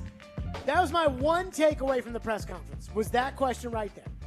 Joe, who's got a bug up his tush that Dylan Radins actually matters on this team. And that answer, that Q&A, what about Dylan? And John Robinson saying, yeah. Dylan played a lot of tackle, and so we get him some reps at guard just because if you're not one of the 5, then you're not going to move out to another position, and you're not. And I guarantee you, Joe is going to be like, see, John Robinson values his versatility, and John Robinson didn't say that Dylan Radins sucks. Well, of course, he's not going to say that Dylan Radins sucks. But the fact that Joe is going to, I guarantee he's going to run with that answer about Radins as if that is the truth. And that the reality is that they didn't just keep this guy simply because he's a second-round pick. And think about this. They practiced him at tackle. And then as soon as they decided he wasn't going to be the right tackle, moved him to guard. Which was the same time that everybody, including the people that don't watch practice, i.e. the fans, realized he wasn't going to play tackle after that Buccaneer game where everybody was like, oh, goodness gracious, don't put that on TV anymore. It's hurting the eyes of these children who are trying to watch this game. My God, it's bad. That as soon as that happened, they moved him to guard. They went out and traded for another tackle. They've got another guard ahead of them on the roster in Corey Levin. And this guy that they just traded for also can play guard. Like, he played guard. He started at guard last year for the Carolina Panthers. Now, I don't know if he can play it well, but he can play guard. And the Titans just won't admit the truth about this guy, and it drives me crazy. It has nothing to do with Radins. Well, of course they're not going to admit it. Just cut him. Cut him. Get a good player on the team. Or get an average player. Get a Dennis Kelly on the team. Do something.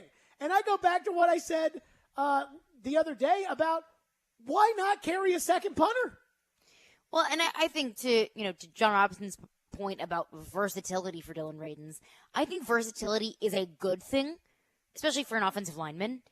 If you can start at tackle and guard on the left side and on the right side, sure. When you can start and be versatile, that's what makes you incredibly valuable. using versatility as a reason or excuse why they brought Dylan Radins in from tackle to guard, I think is just a way to paint a very shiny, happy picture about Dylan Radins, rather than saying, "Oh, he's versatile. He can work on the outside, he can work on the inside too." No, you're versatile when you can actually play and start either position. Right, like Trevor in his career started at tackle, guard, and center.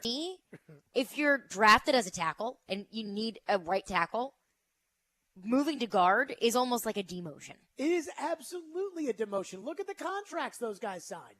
Good tackles signed for a lot more money than good guards. Now, good guards signed for good money, but, I mean, when I think of versatile and good, I think of Bruce Matthews, and I would say that Dylan Radins is far, far, far, far, far off from that. And he's not any good. And I just don't get why the Titans keep him on the team. And I already know Jared versus Joe at 5 o'clock today. Joe's going to probably try to argue along the lines of, Joe's going to try to argue that Dylan Radins is actually not a horrible player. Hey, you don't know my questions. You're right. I don't know the questions. Is there a Radins question in there? Maybe. I'm not going to give you any sort of unfair advantage. Well, whatever you say, Joe will find a way to talk about Radins. And he will turn this around into that Dylan Radins isn't terrible. When every single person out there in society knows he is terrible. And it drives me crazy. It is driving me crazy. Cut him, please. And I think that I've gotten to this point because, throwback to a Jared versus Joe when you called Dylan Radins a bust. And I sided with Joe because I said it is too early to call him a bust. It's not fair to call him a bust quite yet. But I think a lot of people agreed with Joe and I at that point that you cannot call someone a bust when you only give them, a couple months sample size. I think at this point, a lot of people who agreed with me and Joe at that time have probably come around to the fact that if he's not starting at tackle or guard, when this team is incredibly thin at tackle and guard, got to cut your losses somewhere. I'll give Jamarco Jones some credit only from this standpoint, that he got hurt after the first preseason game and didn't play after that. So I don't know if he's any good or not. I have no idea. And he did stick on an NFL roster for years. He played in the San Francisco game, that I've seen that tape. So have you seen that, John? He's not very good. And it just drives me incredible. There's no point for him to be on the team. How many guys would you rank ahead of him, right? So let's just start with the 5, right? Lawan, Davis, Jones, Brewer, and Petit Ferrer. That's 5. Yeah. Dennis Daly? I don't know. I haven't watched Dennis Daly play. It doesn't matter.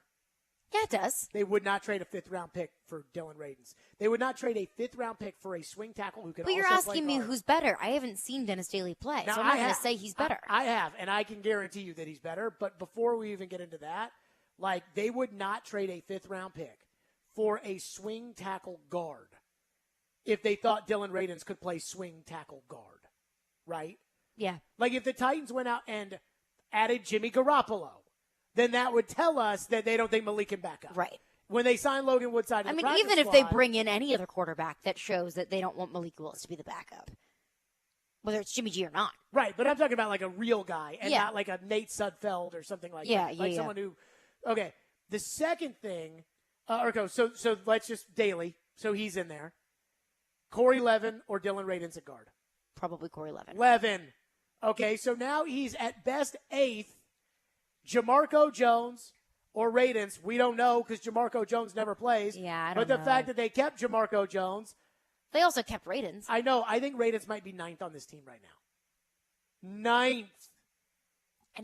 And if he has to play, they'll do what they did last year where they put Bobby Hart in there over him. And I go back to a Vrabel soundbite after the Ravens preseason game. And he said, Aaron Brewer, just such a great leader, just, on and on and on about Aaron Brewer. So Nicholas Petit Frere went out there and did some really great things on and on and on about Nicholas Petit Frere. And he says, and Dylan was there. Yeah, Dylan was there. Dylan was there. Dylan's had some nice Dylan played in the San Francisco game. Dylan's had some nice Yeah, no, we saw that. 615-737-1025. We'll get your phones on that. 615-737-1025. Plus, Robinson got a little defensive.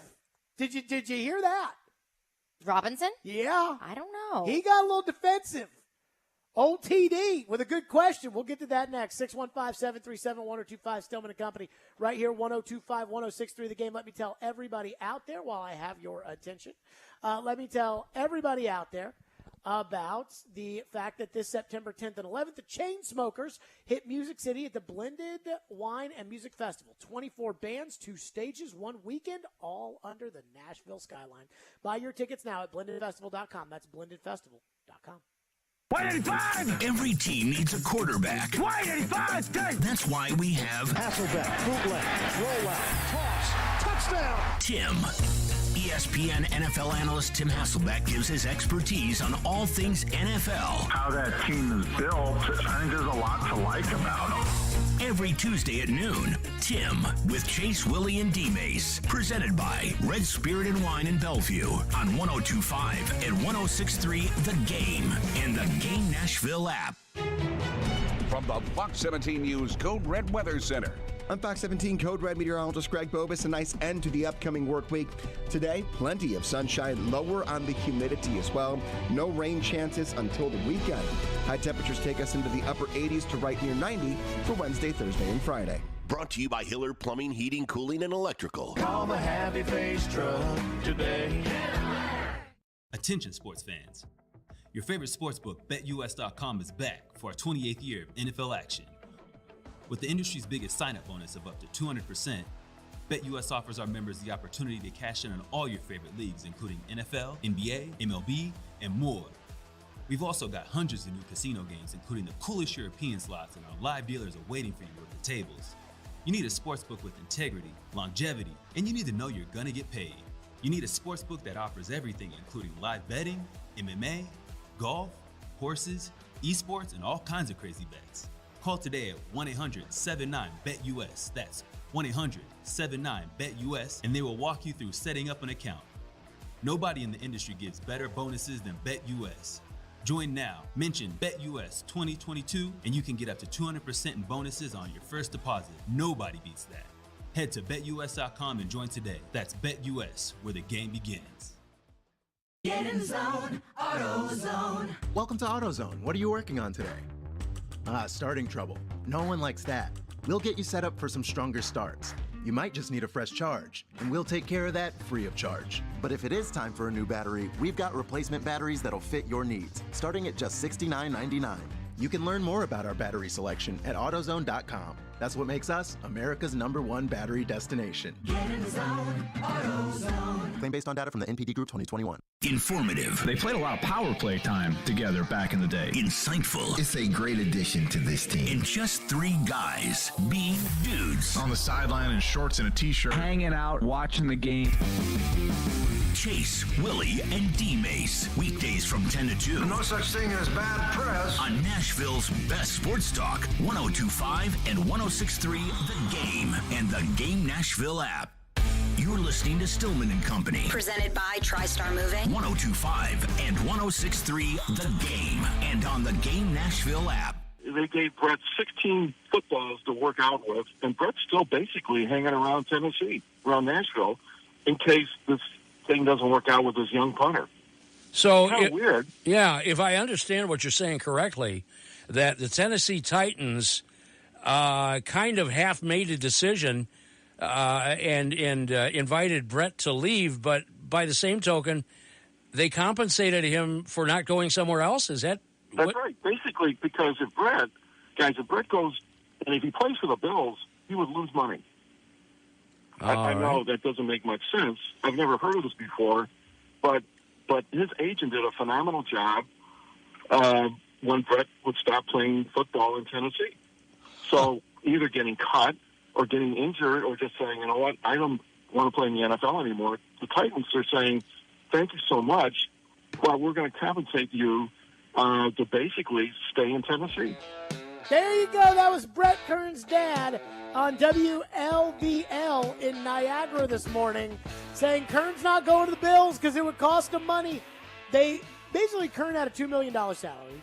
Kern got $1 million of it guaranteed, so he's got $1 million. They cut him, and they gave him a bag of balls, and they said, if Stonehouse messes up, you're in.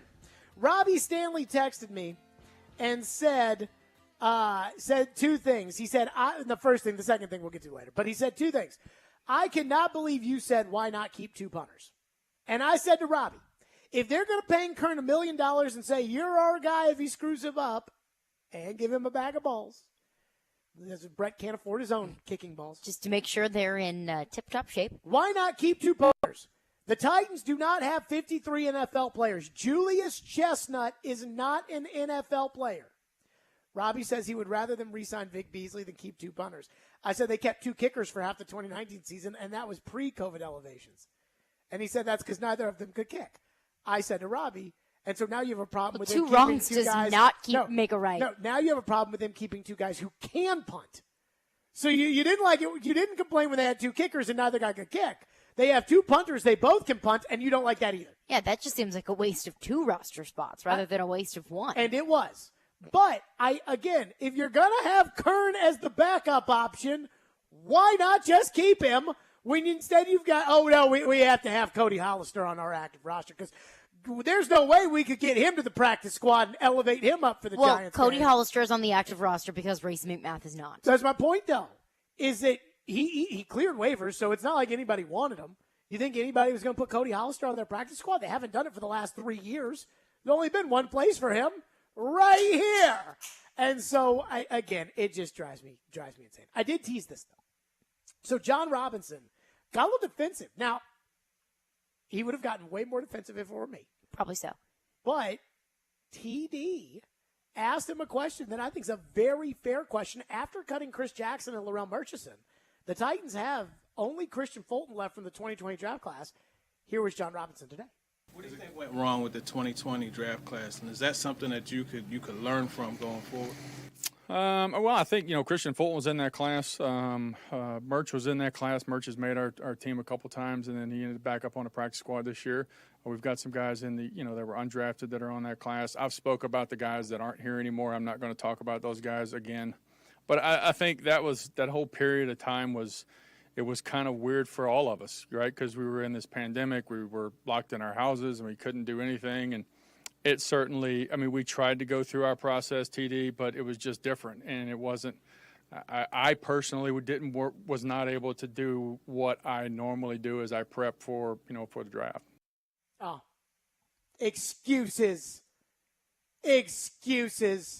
Titans are not the only team in the NFL that whiffed in the first round that year. I had COVID. We had COVID, so we were locked in our house, so I couldn't do the draft like I was supposed to do the draft, and so I couldn't. Which is true. I don't hear Cincinnati. I don't hear the Chargers complaining about COVID for their draft. And it is true that it was COVID and they weren't able to do the same things that they normally do, but that also doesn't make a difference on Sunday. So were the other 31 teams. And, your lack of depth in the offensive line, the position group that you tried to address in the 2020 draft, that doesn't just magically make your offensive line better or fill those holes just because, you get a pass on that draft because it was COVID. Like, I hear Jon Robinson. I understand that draft was probably different or a little bit more difficult than in the past.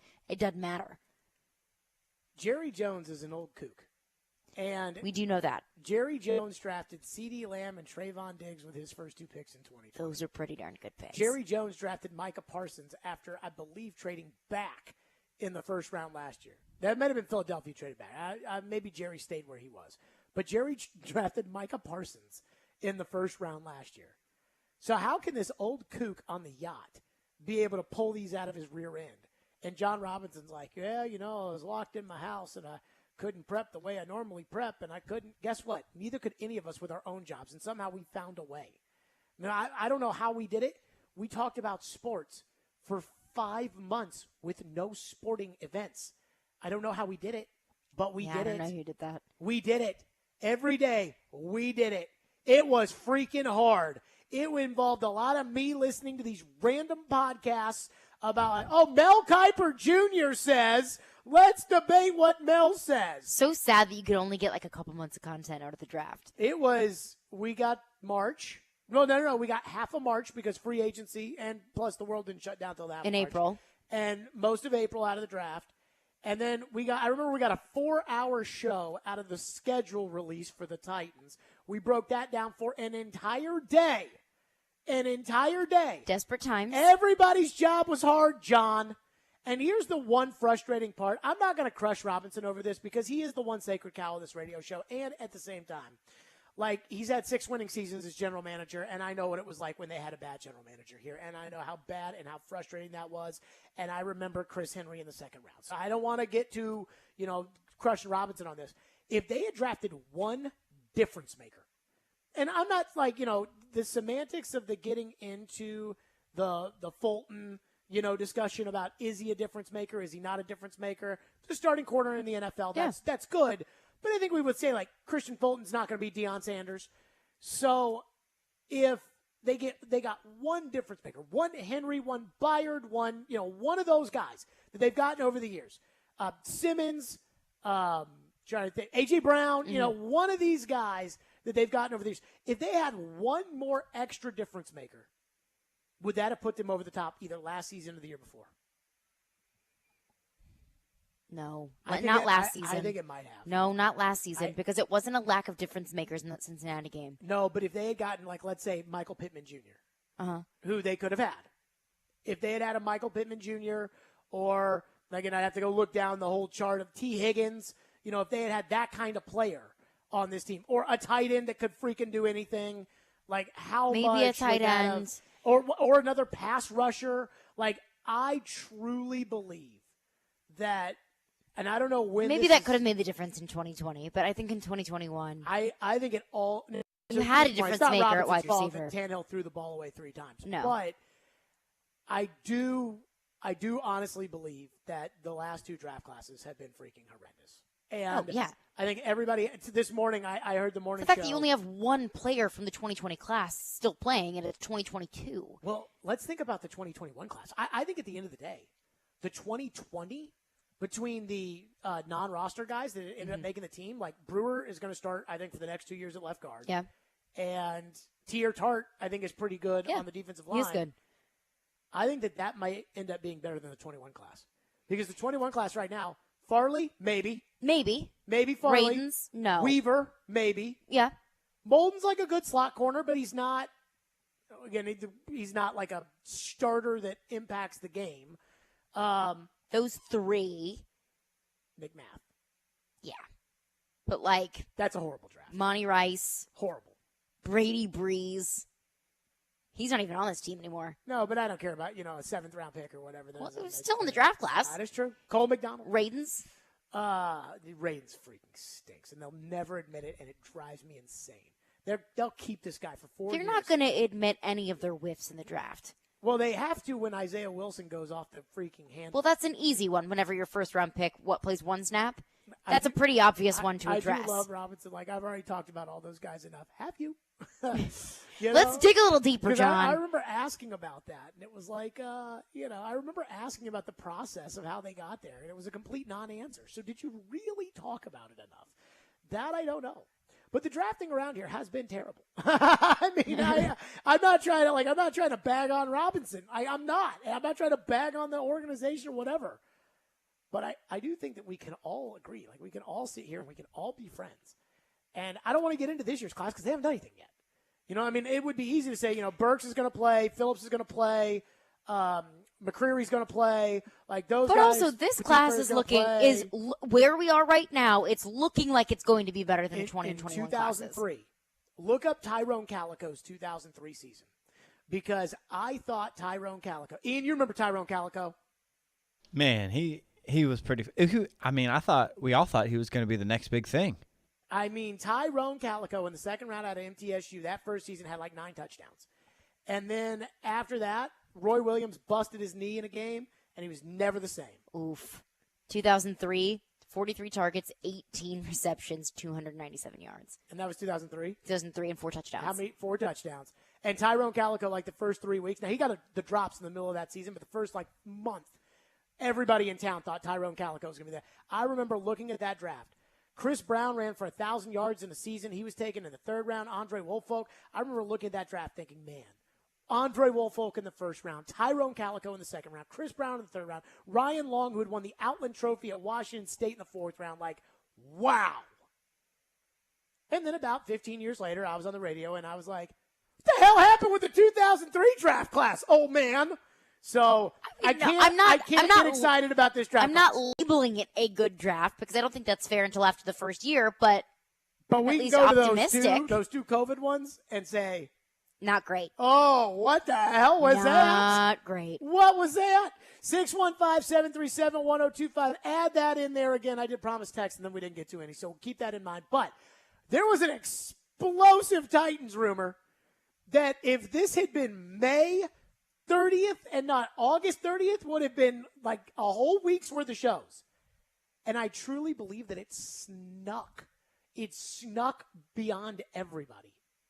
Not this show. We'll get to that next. Stillman and Company, 102.5-106.3 The Game. You love the game. The door's on the board. Strike three. Sounds win. We live the game. Going up against that defense, he can make some plays and take that next step. We are. We got pass rushers. Checkered flag in the air. Awesome game 7. What a stop made by Houston Sarah. The game. Nashville's best sports talk, 102.5 and 106.3 The Game, and the Game Nashville app. ElectronicExpress.com. We make it happen. When I retire, I plan on being busy. Bird watching, cooking, traveling. I might even write a book. But I never thought I'd have to plan on being an expert on all things Medicare. Fortunately, with 75 years of experience helping Tennesseans, the experts at Farm Bureau Health Plans helped answer all my Medicare questions. So no matter what I plan on doing next, I understand all my options. Talk to your local representative or visit fbhp.com. Farm Bureau Health Plans. Plan on us. Finding great candidates to hire can be like, well, trying to find a needle in a haystack. Sure, you can post your job to some job board, but then all you can do is hope the right person comes along, which is why you should try ZipRecruiter for free at ZipRecruiter.com/radio. ZipRecruiter doesn't depend on candidates finding you. It finds them for you. Its powerful technology identifies people with the right experience and actively invites them to apply to your job. You get qualified candidates fast. So while other companies might deliver a lot of hay, ZipRecruiter finds you what you're looking for. The needle in the haystack. See why 4 out of 5 employers who post a job on ZipRecruiter get a quality candidate within the first day. ZipRecruiter, the smartest way to hire. And right now, you can try ZipRecruiter for free. That's right, free at ZipRecruiter.com/radio. That's ZipRecruiter.com/radio. ZipRecruiter.com/radio. Attention sports fans. Your favorite sportsbook, BetUS.com, is back for our 28th year of NFL action. With the industry's biggest sign-up bonus of up to 200%, BetUS offers our members the opportunity to cash in on all your favorite leagues, including NFL, NBA, MLB, and more.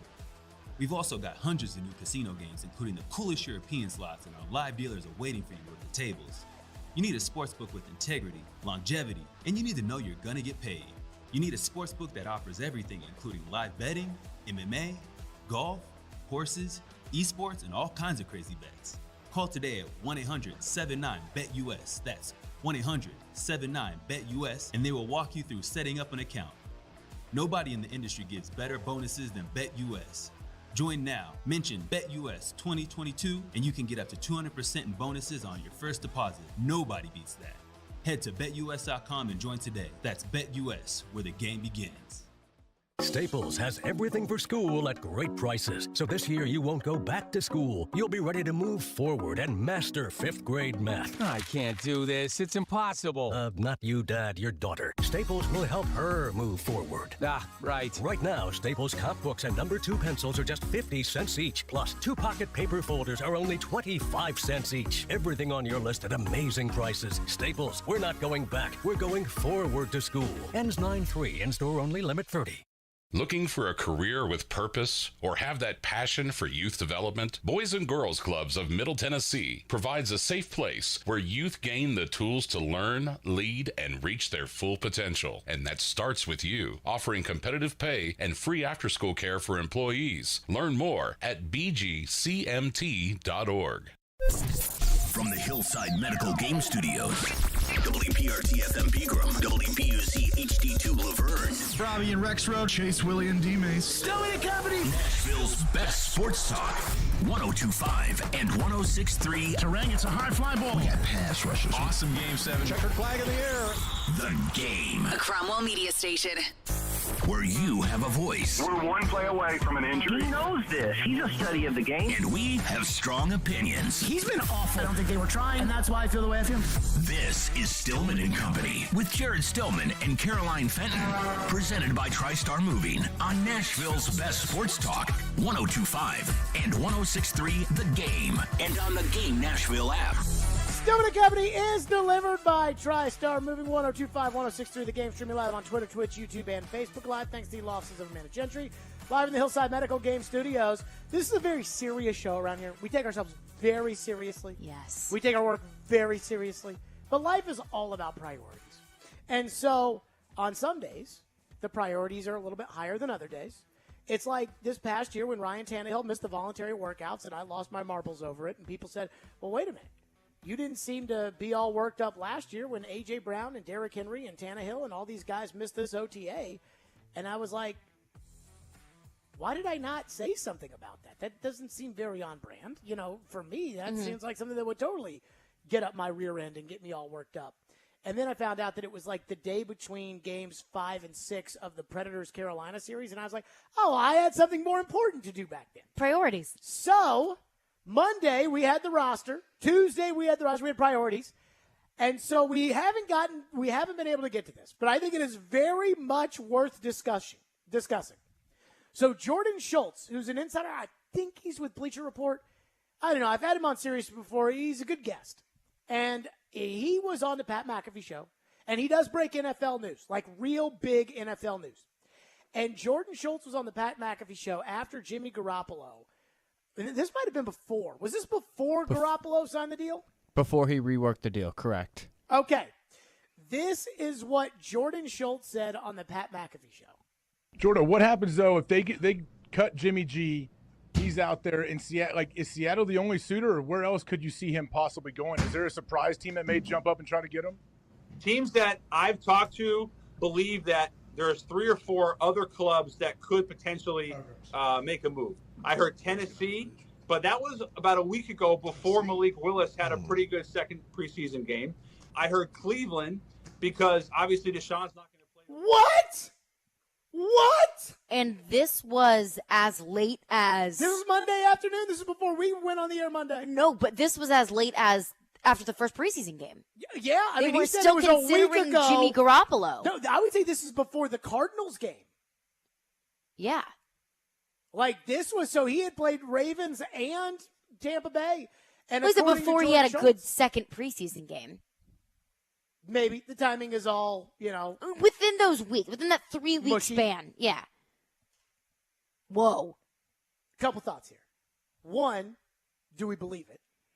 Two, again, let's be clear about his sourcing here. A team I talked to told me that these teams could be interested. Tennessee, number 1. It wasn't like I guess Terry McCormick's the best insider we got around here. True. So it wasn't like, Terry McCormick was saying that, I'm talking to people, because if Terry's talking, we know that Terry's probably talking to the team or something. I mean, he said that it was a team that he talked to had told him that the Titans had made a run until Malik Willis improved. So that's the first thing. Second, do we believe this? Like, do we believe that the Tennessee Titans, not do we believe Jordan's reporting? I believe somebody told him that. Yeah. Do we believe that the Tennessee Titans actually looked into acquiring Jimmy Garoppolo, and I would assume taking a pay cut? I couldn't see them paying $38 million against the cap for one quarterback and then $24 million against the fake cap for another quarterback. But who knows? Do we think that this was real? Do we think that the Titans, until Malik Willis got better, that they actually inquired on Jimmy Garoppolo? The only way that I would see it being true is if it would have been for a massive pay cut for Jimmy to be the backup. Ian, do you think it's true? I mean, it would have to be a massive pay cut, right? And massive pay cut. I mean, he did take a massive pay cut. Income tax in Tennessee is way different in California. And he runs the system. They were obviously struggling to find a backup. Woodside Garoppolo was in New England, I believe, John Robinson was in New England when they drafted him. I think they saw how bad Woodside was and thought, we got to get, a serviceable backup. Definitely we don't know fits if the Malik is system, ready. right? Yeah. runs the And same system. So I mean, no way to be the starter. as a backup, I mean, I guess I could see it. It seems a little far-fetched given the money situation, you know? But, I mean, as much as they were looking for a backup, I guess I maybe a little bit, I believe it. And at that point, I mean, San Francisco was ready to move on from him. So I'm sure he would have taken whatever, wherever. I don't think they could have done that to Tannehill. Bring him in as the backup? I don't think. No, I don't think. Forget about the money thing, right? Like, I mean, yeah, Jimmy would have had to take a pay cut. I think that's a part here. And but if Jimmy was going to take a pay cut, they're not going to pay $25 million for a backup quarterback. But if he was going to take a pay cut to be a backup at San Francisco, I mean, he probably would have taken a pay cut to be a backup somewhere regardless. else. And he's got probably a better chance of getting into the game here as the backup than he does getting into the game there as the backup, because they've invested so much in Trey Lance that I don't ever foresee them making that move. But I don't think the Titans could have done that to Tannehill. I mean, poor freaking guy. Now, look, he blew couching it with, we're only bringing him in as the backup because he knows the system. No. That's what happened to Tannehill. That's how Tannehill became Tannehill. That's business. I called them both. I told Marcus he's their starter. I told Ryan Marcus is the starter, and on we go. That's business. I know. But they need Tannehill to be good this year. Like, they need Tannehill to be good. Now, I heard the midday show the other day. But how does bringing in Jimmy Garoppolo make him any less good? Oh, my God. You don't think Tannehill's head would go so far up his ass if they brought in Jimmy Garoppolo that every pass would be like the Bengals game where he's looking right over to the sidelines every single time? It was bad enough as far as Tannehill's He's played for his career before. No, this is different because playing for his career is, right now, it's Tannehill versus the opponent. That's it. Malik's not coming into the game. No. Malik is not coming in to take over for Tannehill. No matter how bad Tannehill stinks it up this year, because that would ruin Malik if they did that. So right now, it's Tannehill versus the opponent. If they put Jimmy Garoppolo out there, it's every pass. And no matter how many times they could tell Tannehill, we believe in you, which is what they said when they drafted Malik. At least there's some plausible deniability because they took him with their fourth pick in the third round. And so if it doesn't work out with Malik, then whatever. But they can't say to Tannehill, if they acquire Jimmy Garoppolo, they can't say, we believe in you, son. We're just putting Jimmy as the backup. They can't do that.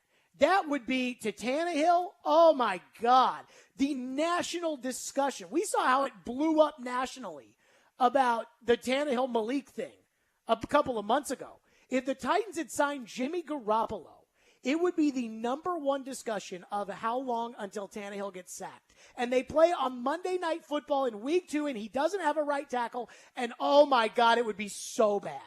It would be so bad to Tannehill. There's no way they could do that if they want to win this year with Tannehill.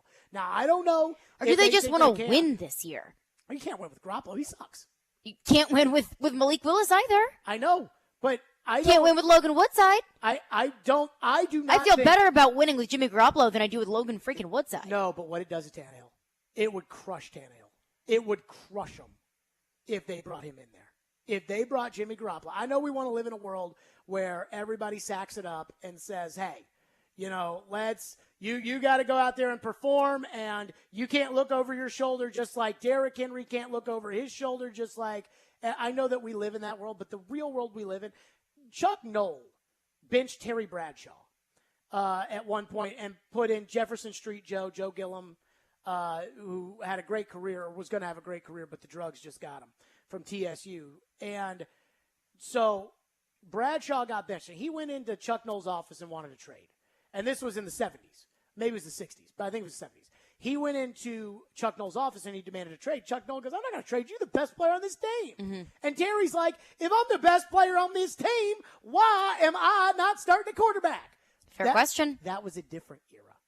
That was a different era. Those coaches were so mean to those players back in those days. Now, everybody, it's so different. Vrabel could not do that. Vrabel could not expect to get the best out of Tannehill if they brought Jimmy Garoppolo in to back up Ryan Tannehill. They would not. That would crush that locker room. So do you not believe the report? I don't. I don't for three reasons. I mean, I believe that somebody told Jordan Schultz that. Yeah. I do not believe the Titans were interested in Jimmy Garoppolo. Number one, I don't think the Titans wanted to trade anything that would have taken to get Jimmy Garoppolo. Number two, now maybe it would have been nothing if they were worried that if they released him, Seattle was going to take him. But still, I don't think the Titans were willing to give up anything that it would have taken to get Jimmy Garoppolo. Number two, I don't think they could have done that to Tannehill.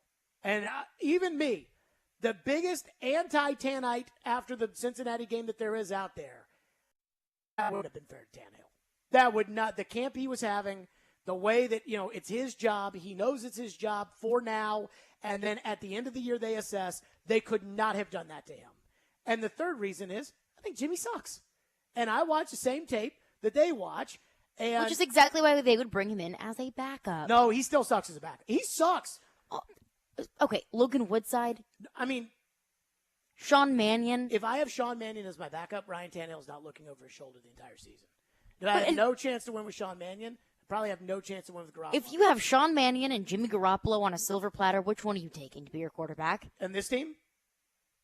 Hypothetically. Sean Mannion. That is such a lie, Jared. I can't do it to Tannehill. I cannot do that to Tannehill. I'm saying hypothetically. Anyone would take Jimmy Garoppolo over Sean Mannion to be their quarterback. They both absolutely stink. I can't. Show me a game this season where Jimmy didn't suck, because I watched 7 where he did. And if you stink for 7 games, chances are in the 8th game, probably going to stink too. And I don't, to me, I'm actually surprised San Francisco did what they did, because I listened to Adam Shine the other day when they made the move, and I don't think that Jimmy is any hindrance to Trey Lance. I don't think he's any hindrance.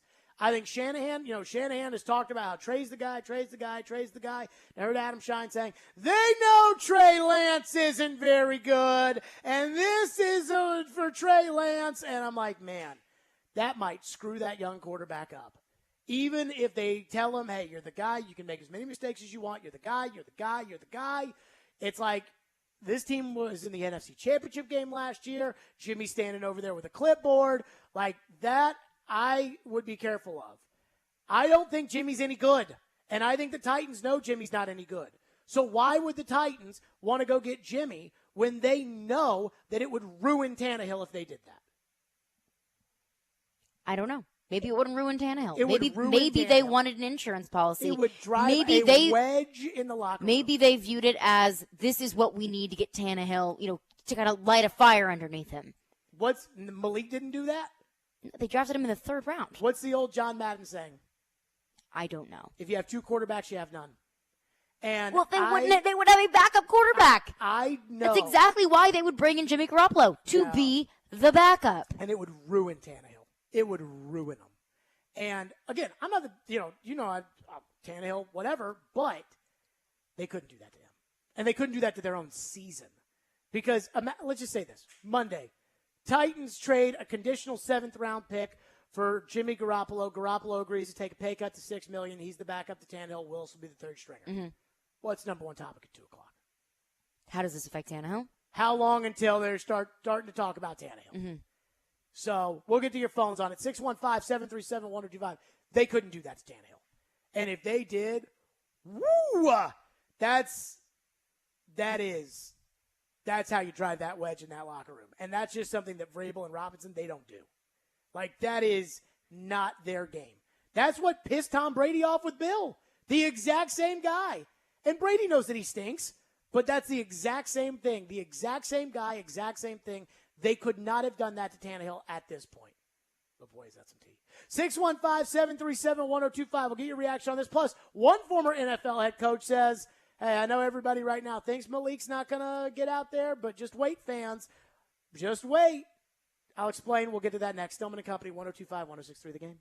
Want the latest on college football and Nashville sports? He looks like 1,000 MAC-level quarterbacks I've seen in a college game. Join Outkick 360's Chad Withrow every Friday at 5 with Stillman & Company. The coaching staff kept him and got rid of the other guys. He'll bring opinions and charisma for a full half hour every week. If he's so great in the locker room, then give him a coaching gig. Chad Withrow is presented by Regal Realty Group on 102.5 and 106.3 The Game and the Game Nashville app. Kick off week 1 with FanDuel, America's #1 sportsbook. Join today to get started with $150 in free bets guaranteed when you place your first $5 bet. Just sign up with promo code ROB to get in on the action, and you can turn game day into payday all season long. I really like the Titans in week 1 against the Giants. The Giants continue to have injury problems in the preseason. So that's probably the game that I'm looking at, but you take it any way you want to take it. Play your way and bet on more than just the final score. Wager on everything from touchdowns to total yards to catches. You can even combine your bets for a chance at a bigger payout with a same-game parlay. So don't fumble your chance to get $150 in free bets, win or lose with promo code ROB. Make every moment more with FanDuel, official sportsbook partner of the NFL. Must be 21 or older and present in Tennessee. First online real money wager only. $10 first deposit required. Bonus issued is non-withdrawable free bets that expire 14 days after receipt. Restrictions apply. See terms at sportsbook.fanduel.com. Got a gambling problem? Call the Tennessee Red Line at 1-800-889-9789. Hey guys, Jeremy here, General Manager at Blend Bar with Davidoff Cigars at 508 Church Street. Blend was voted Best Cigar Lounge in the world in 2017 and the Best Cigar Lounge in the country in 2020. It is the perfect spot to unwind after your workday or at nighttime. We are a trendy, upscale, luxurious bar experience. Visit Blend Bar with Davidoff Cigars at 508 Church Street. Visit us online at blendbarcigar.com. We are luxury redefined. Hey, it's Jared. Are you looking to move? If so, do yourself a favor and reach out to my friends at TriStar Moving. You can be assured your move will be stress-free because they've got new utility vans to help with pack jobs to separate your high-value or fragile items from the bulk of your furniture, and their movers are carefully picked and highly trained. No one in the game is doing this. TriStar Moving is raising the standard in the moving industry. When you're ready to move, give them a call. TriStar Moving, 615-640-1219, or online at nationalmoving.org/radio, and tell them Jared Stillman referred you for 10% off. That's TriStar Moving. Hey, it's Mike from Newton Chevrolet Buick GMC. We all know that you're not supposed to wear white after Labor Day. So with that in mind, we're discounting all of our white vehicles. Well, maybe we should just discount the lighter colors that are close to white too, and maybe the red and blue ones since we celebrate this in America. Okay, fine. I'll discount all the cars, starting right now. On top of that, we want to celebrate all of your hard work with the most American lunch we can think of. Hot dogs. Hot dogs all day on Labor Day. So come kick your feet up, get a new car of any color, and enjoy a hot dog. You can even shop online for a new car with Newton FastPass. But you'll have to make your own hot dogs that way. Sorry. Visit NewtonChevroletBuickGMC.com to learn more. Listen to Stillman & Company with me, Caroline Fenton, all season long on ESPN 102.5 The Game for your chance to win Nashville Sounds tickets courtesy of 312 Pizza Company in Germantown. Never miss a moment of the show. What is this? Check it out. Subscribe to the Stillman & Company podcast on iTunes, Spotify, and wherever you get your podcasts. You're listening to Stillman & Company. Sounds like this has been a game-changing day for all of us. Presented by TriStar Moving on 102.5 and 106.3 The Game and on the Game Nashville app.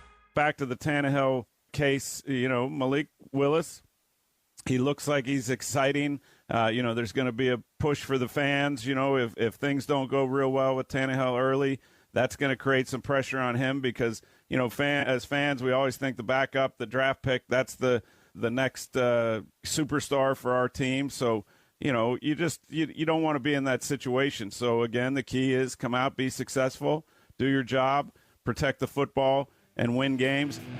That was Todd Haley, former NFL coach, on SiriusXM NFL Radio saying, hey, fans are going to be calling for Malik if things don't go well. Again, the Jordan Schultz report, Titans were interested in Jimmy Garoppolo until they decided that Malik was their guy at backup. I don't know what to make of it. Phones are driven by WilsonCountyHunter.com, 615-737-1025. What do we have? Tony Maggiulli texts in and says, I think there's more problems with Tannehill's mental strengths than there are with Malik Willis's. I'm worried about Malik getting ruined because I'm worried about a young quarterback with the pressure that comes with the NFL. And I don't think I've seen Malik under enough pressure to be able to say that he's more mentally tough than Tannehill. Think about this. We talked about this. I don't know if we talked about this off the air or on the air yesterday. This is how Malik Willis was quarterbacking at Liberty last year. Mm-hmm. How many people were watching Liberty football games? Probably not very many. 200, 300,000 people maybe? I don't know. The preseason game with the Lions and the Steelers on Sunday drew 5.4 million people or 5.6 million people. In a preseason game. The Nebraska and Northwestern game on Fox drew 4.4 million. The NFL is a completely different animal. I know I brought up Terry Bradshaw in the last segment, but I watched the Football Life documentary on Terry Bradshaw. And Terry Bradshaw was talking about how when he started winning Super Bowls, all of a sudden he was singing songs and recording albums and he was in movies. And Terry Bradshaw was like, you didn't have to be good at any of them as long as you had Super Bowls. Ha, ha, ha. But that's the power of the NFL. So for Malik Willis to go in there for the first time and all of a sudden, once he gets in there, at that point, the training wheels are off. This is the NFL. The idea that people will say, well, he's a young quarterback and he's learning I watched Jared Goff quarterback a team with Jeff Fisher as his coach when that team didn't know if it was Monday or Tuesday, and their personnel on offense were so horrible, and everybody on TV was like, oh, does this 3-start period that Jared Goff has had with 2 different coaches, does this prove that Jared Goff is a bust? 6 starts into his career. Mm-hmm. This is how the league works now. So Malik goes in there it's serious. And so I don't know how he'll react. I'm not saying he'll react positively or negatively, but I don't know.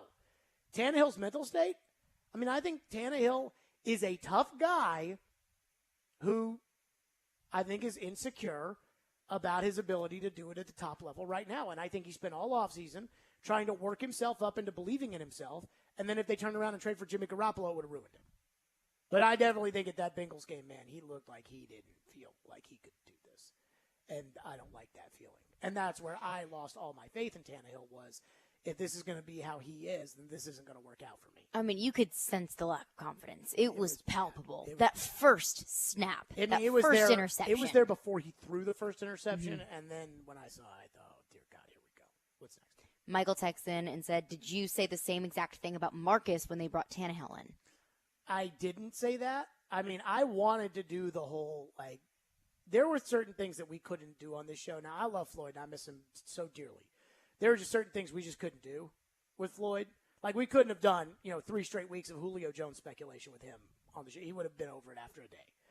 I really tried to discuss that at length, and it was like, nope, they said that they talked to both of them, and that was that, and that was that. But you all watched Marcus play in 2019. He was awful. And when they brought Tannehill in, he was awful. And maybe it's because he is awful. I don't know. But everybody seems to say he's playing well with the Falcons right now, so we'll see this season if Marcus is really awful. And I saw Marcus play well as the quarterback of the Titans. I also saw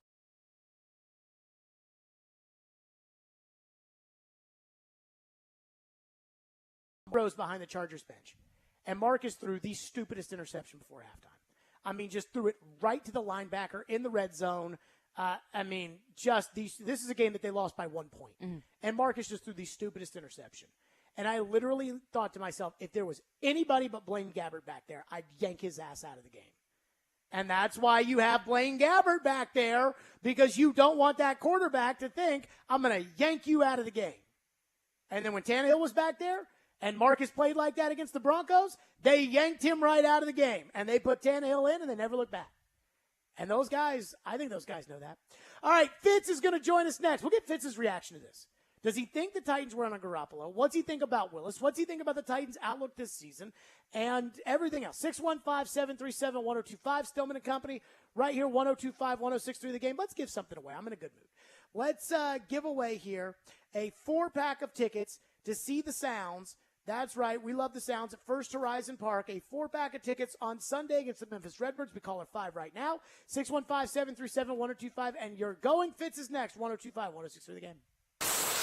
Hey, Preds fans. Running across to make the save is Sarah. You can now hear Nashville's best sports talk. The backhander, he scores! And every Predators game on 106.3 FM. Oh, that was a thing of beauty. From downtown Nashville to Rutherford and Williamson counties. Duchesne with the overtime winner. Catch all the action on 102.5 and 106.3 The Game.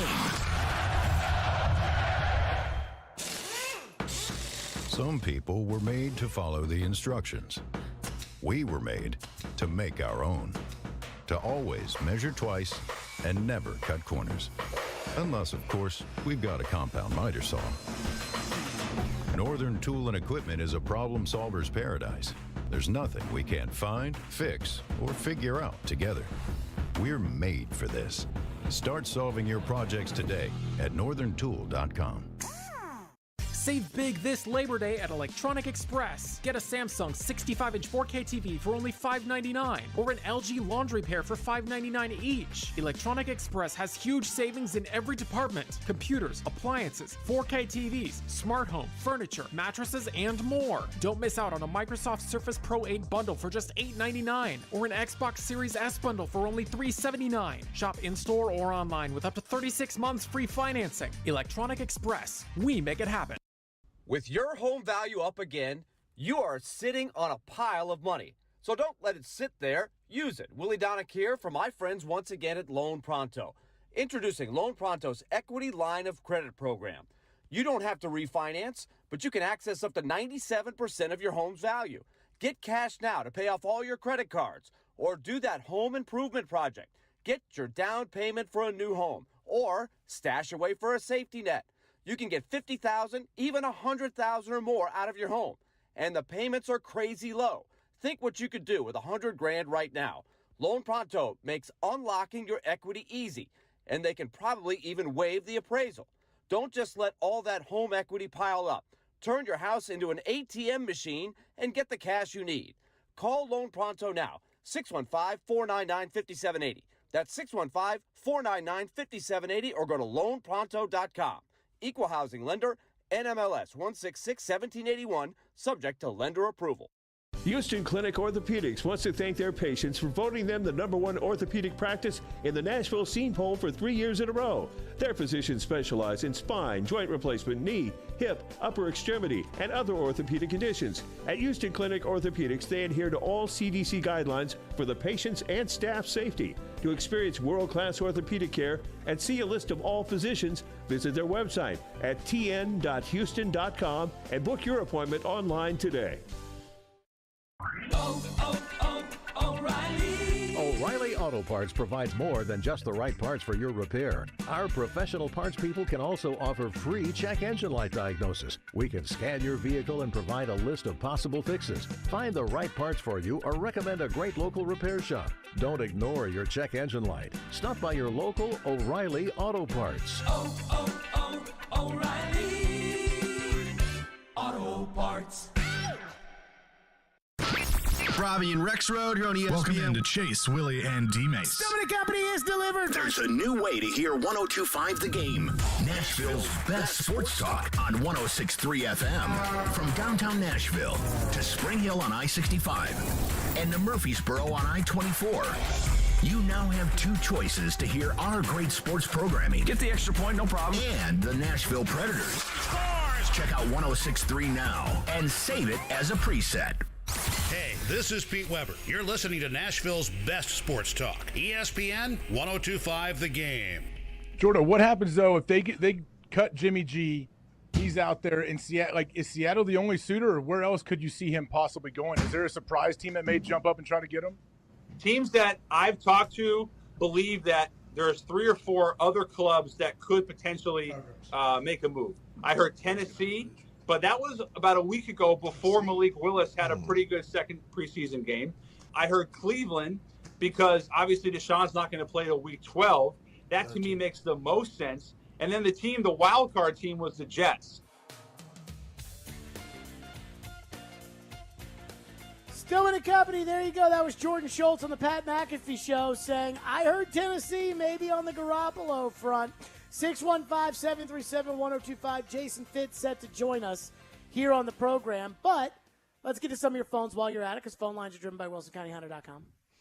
One texter texts in about the Titans potentially getting Jimmy Garoppolo and says, what is the possibility, now that Jimmy G has taken the pay cut in San Francisco, of the Titans trading less to get him and keeping 3 quarterbacks? Okay, first of all, I think we can all agree, the Titans would have had no problem keeping 3 quarterbacks because they have Julius Chestnut on their team. So I'm not worried about that.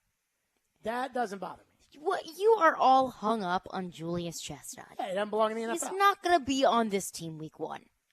Right, and because they know that if it were, okay, we have a backup quarterback that's Jimmy Garoppolo that we like, and that's if they had traded for Garoppolo, then they would have had the roster space. So this idea about, I can't keep 3 quarterbacks, like, yes, you can. The Colts are keeping 3 quarterbacks. The Chiefs are keeping 3 quarterbacks. A lot of teams are keeping 3 quarterbacks. If you really want a guy, you can keep 3 quarterbacks. That I don't think is that big of a deal. What would San Francisco have wanted in return for Garoppolo? Nothing the Titans would have wanted to give up. I mean, at best, what they gave up for Dennis Daly would be what I think they would have been willing to give up for Garoppolo, which is a 5th, not next year, but the year after, and a 7th coming back, so that it's really just a pure salary dump. And then on the Garoppolo front about taking a pay cut, he would have had to take a similar pay cut here. And I was just about to say only a 5th for Jimmy G, and then I thought, well, a 5th is better than anything they were offered for him. Yeah, a 5th is better than nothing. And then the one reality that people kept saying, but I didn't think was true, no matter how many people said it, they kept saying that Seattle would pounce on Jimmy if he got out there. I'm not convinced of that because I think that, 1, Jimmy's never played in that system, and 2, I think Seattle's tanking. Like, I think they're tanking with the idea that they'll have a good first-round pick this year because they no longer are giving their picks to the Jets for Jamal Adams, and they've got Denver's first. So if they're sitting at 4th overall and they want to go get C.J. Stroud, they can use those other picks to move up and get their quarterback. I have a hard time seeing Pete tank because I know Pete and I like Pete, and it's not the idea of tanking and Pete 70, and then once they get the quarterback, how long will that take for Seattle to turn it around?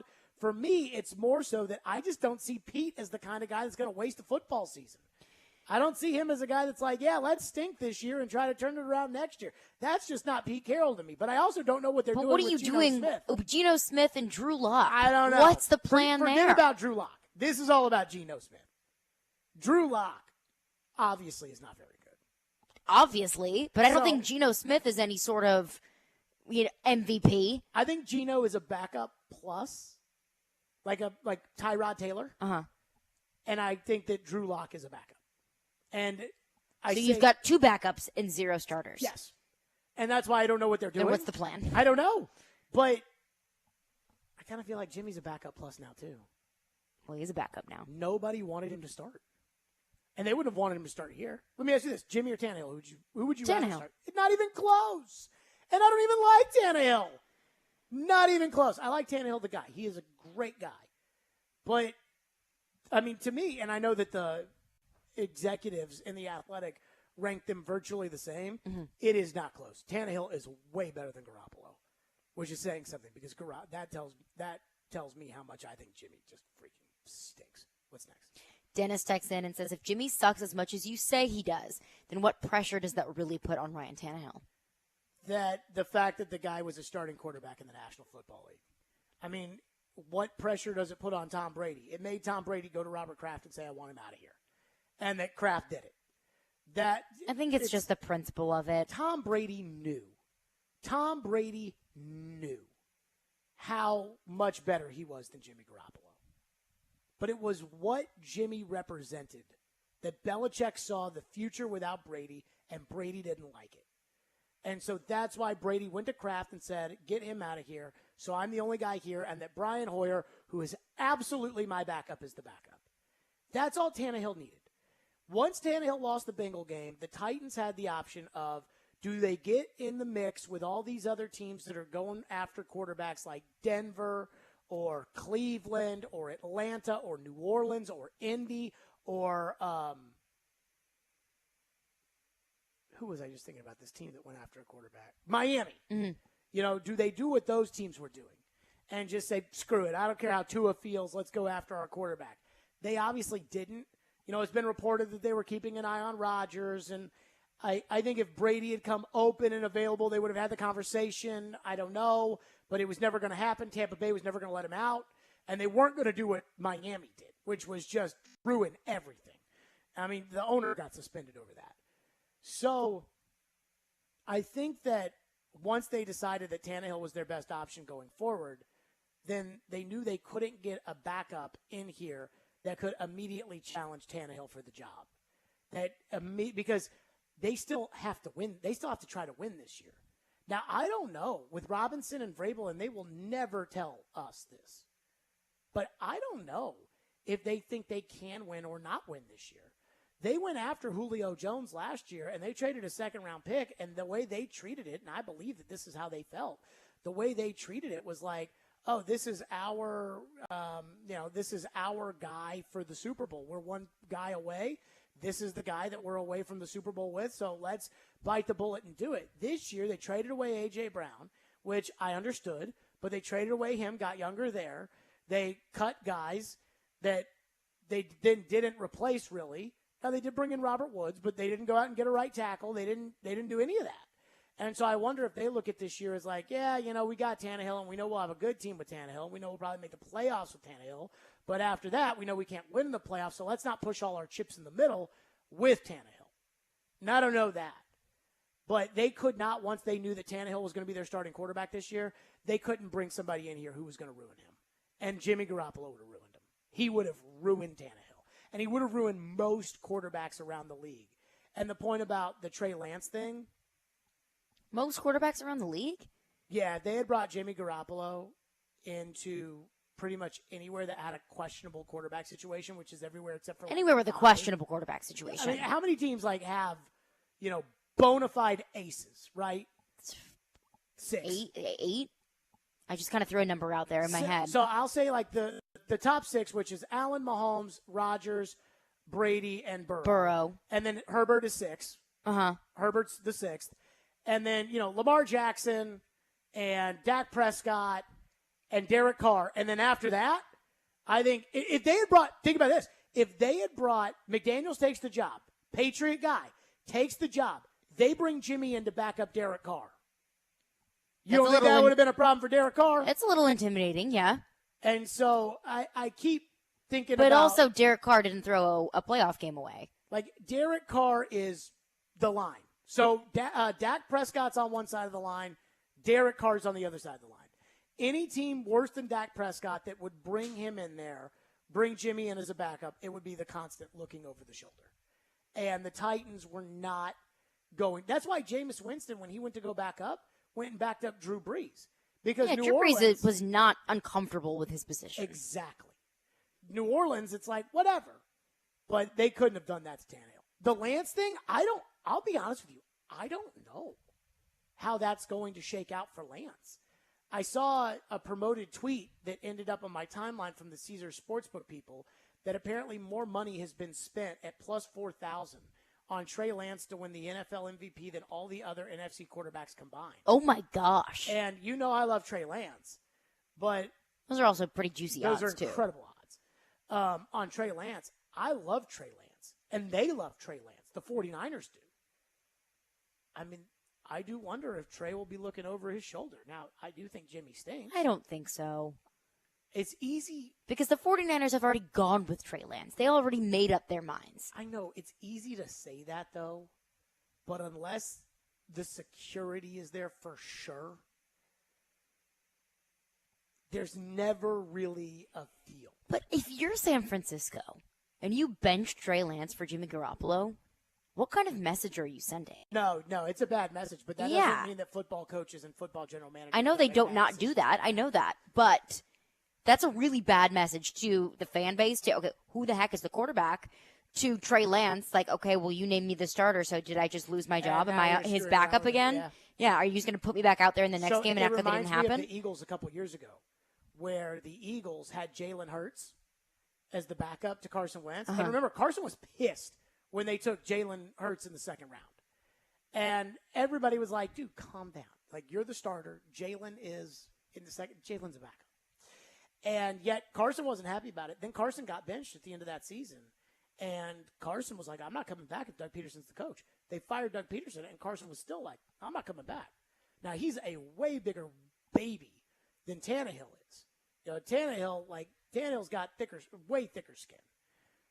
Trey Lance, I don't know. I mean, I hear Trey Lance is a great kid, but I don't know. I heard Mike Lombardi came out the other day and said that Kyle Shanahan actually wanted Mac Jones but got talked out of it. I don't really believe can't buy that. I don't believe that. You don't trade 3 first-round picks and then get talked out of who to take. You trade 3 first-round picks because you know who you're going to. Because you want go to that the guy. owner and you say, we're going to trade 3 first-round picks to get to number 3 because we're taking Johnny. And then the owner says, okay. The quarterback, I'll tell you right now, let's say Tannehill has a bad season this year. Or let's say Tannehill has a questionable season this year. Mm-hmm. You know, not a good season, not a bad season.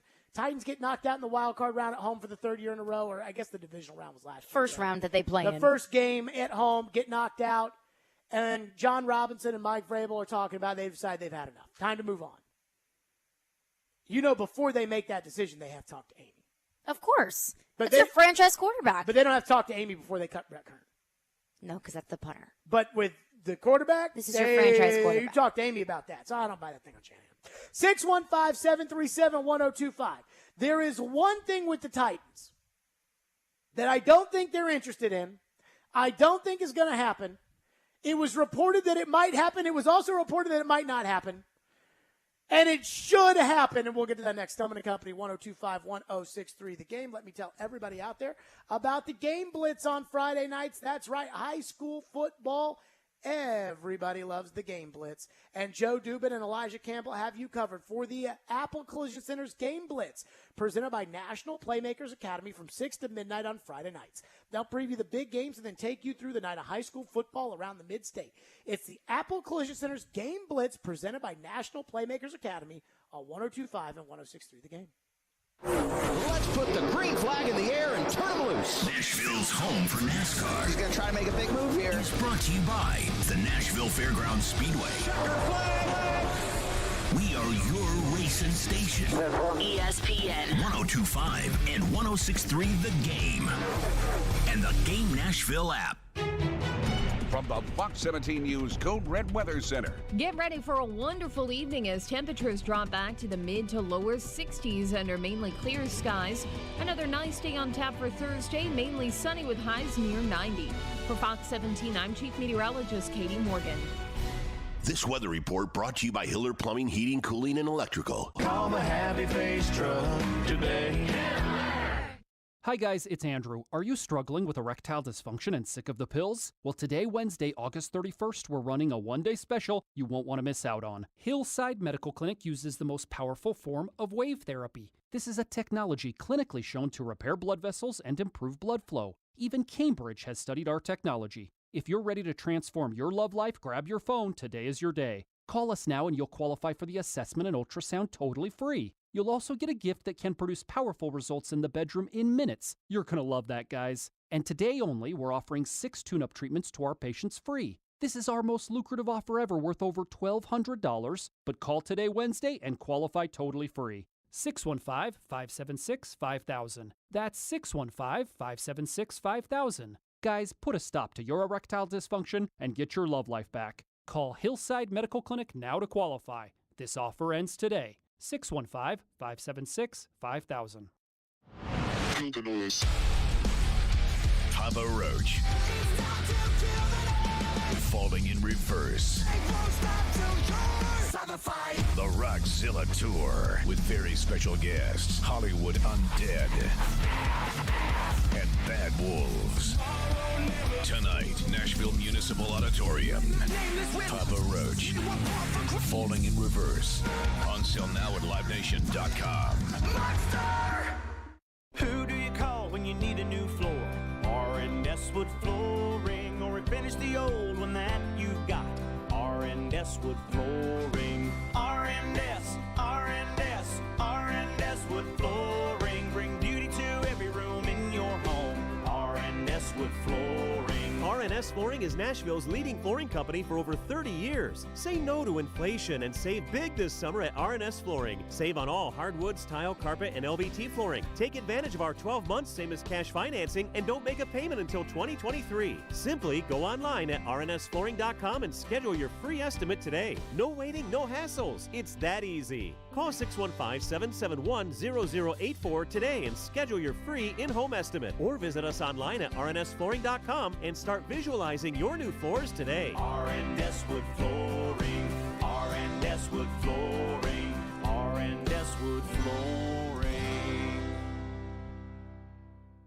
Robbie Stanley. They get a lead in that game and just totally close the door. Joe Rexrode. If he plays next year, it's disastrous. Robbie and Rexrode. Mornings from 6 to 10 on Nashville's best sports talk. ESPN 102.5 and 106.3 The Game, and on the Game Nashville app. You're listening to Stillman and Company. Presented by TriStar Moving. 102.5 and 106.3 The Game, and on the Game Nashville app. Radens' role moving forward here. Yeah, I mean, he's working mostly at tackle, Joe, throughout the course of the spring and then through training camp. And then, he's getting some guard work now because if you're not one of the first five, you want to be able to go in and play multiple spots. We've seen his work at tackle. He played guard some last year for us during, practices and stuff. He played left tackle in the San Fran game last year. So, working at guard now, just trying to get brushed up because he spent so much time at tackle so that he can punch in at any of those spots. Why does the Dylan Radens thing never end? He got so much work at tackle, Joe, that we decided to move him to guard for the Arizona game, and then we are keeping him at guard, and we just traded for another tackle. In fact, when he was asked about Dennis Daly today, he was talking about how, he's played left tackle for him, he's played right tackle for him, he's punched in there at guard for him. He can do, and I was talking about this yesterday with Trevor when I watched the tape. Dennis Daly, 3 series at right guard, 2 series at left guard. I think that was the Titans saying, hey, we need him showcased at each tackle position to get a feel before we make this trade. I have a theory, though. Okay. What's your Terry theory? McCormick at Titan Insider, Terry McCormick, tweeted out last night. Boy, Terry was on a heater. The Adam Schefter of the Titans yesterday, Terry McCormick, had out yesterday about the Titans and Dennis Kelly. And I thought this was some tea. And he said, quote, hearing that a Dennis Kelly Titans reunion is not a guarantee, but maybe not out of the question either. So it could happen and also could not. Yes. Got it. But here's what I was thinking about. Kelly's got a bad knee. We all know that. Mm-hmm. Kelly's old. And they want Petit Ferrer to be the starter. So he's going to start the first week against the Giants.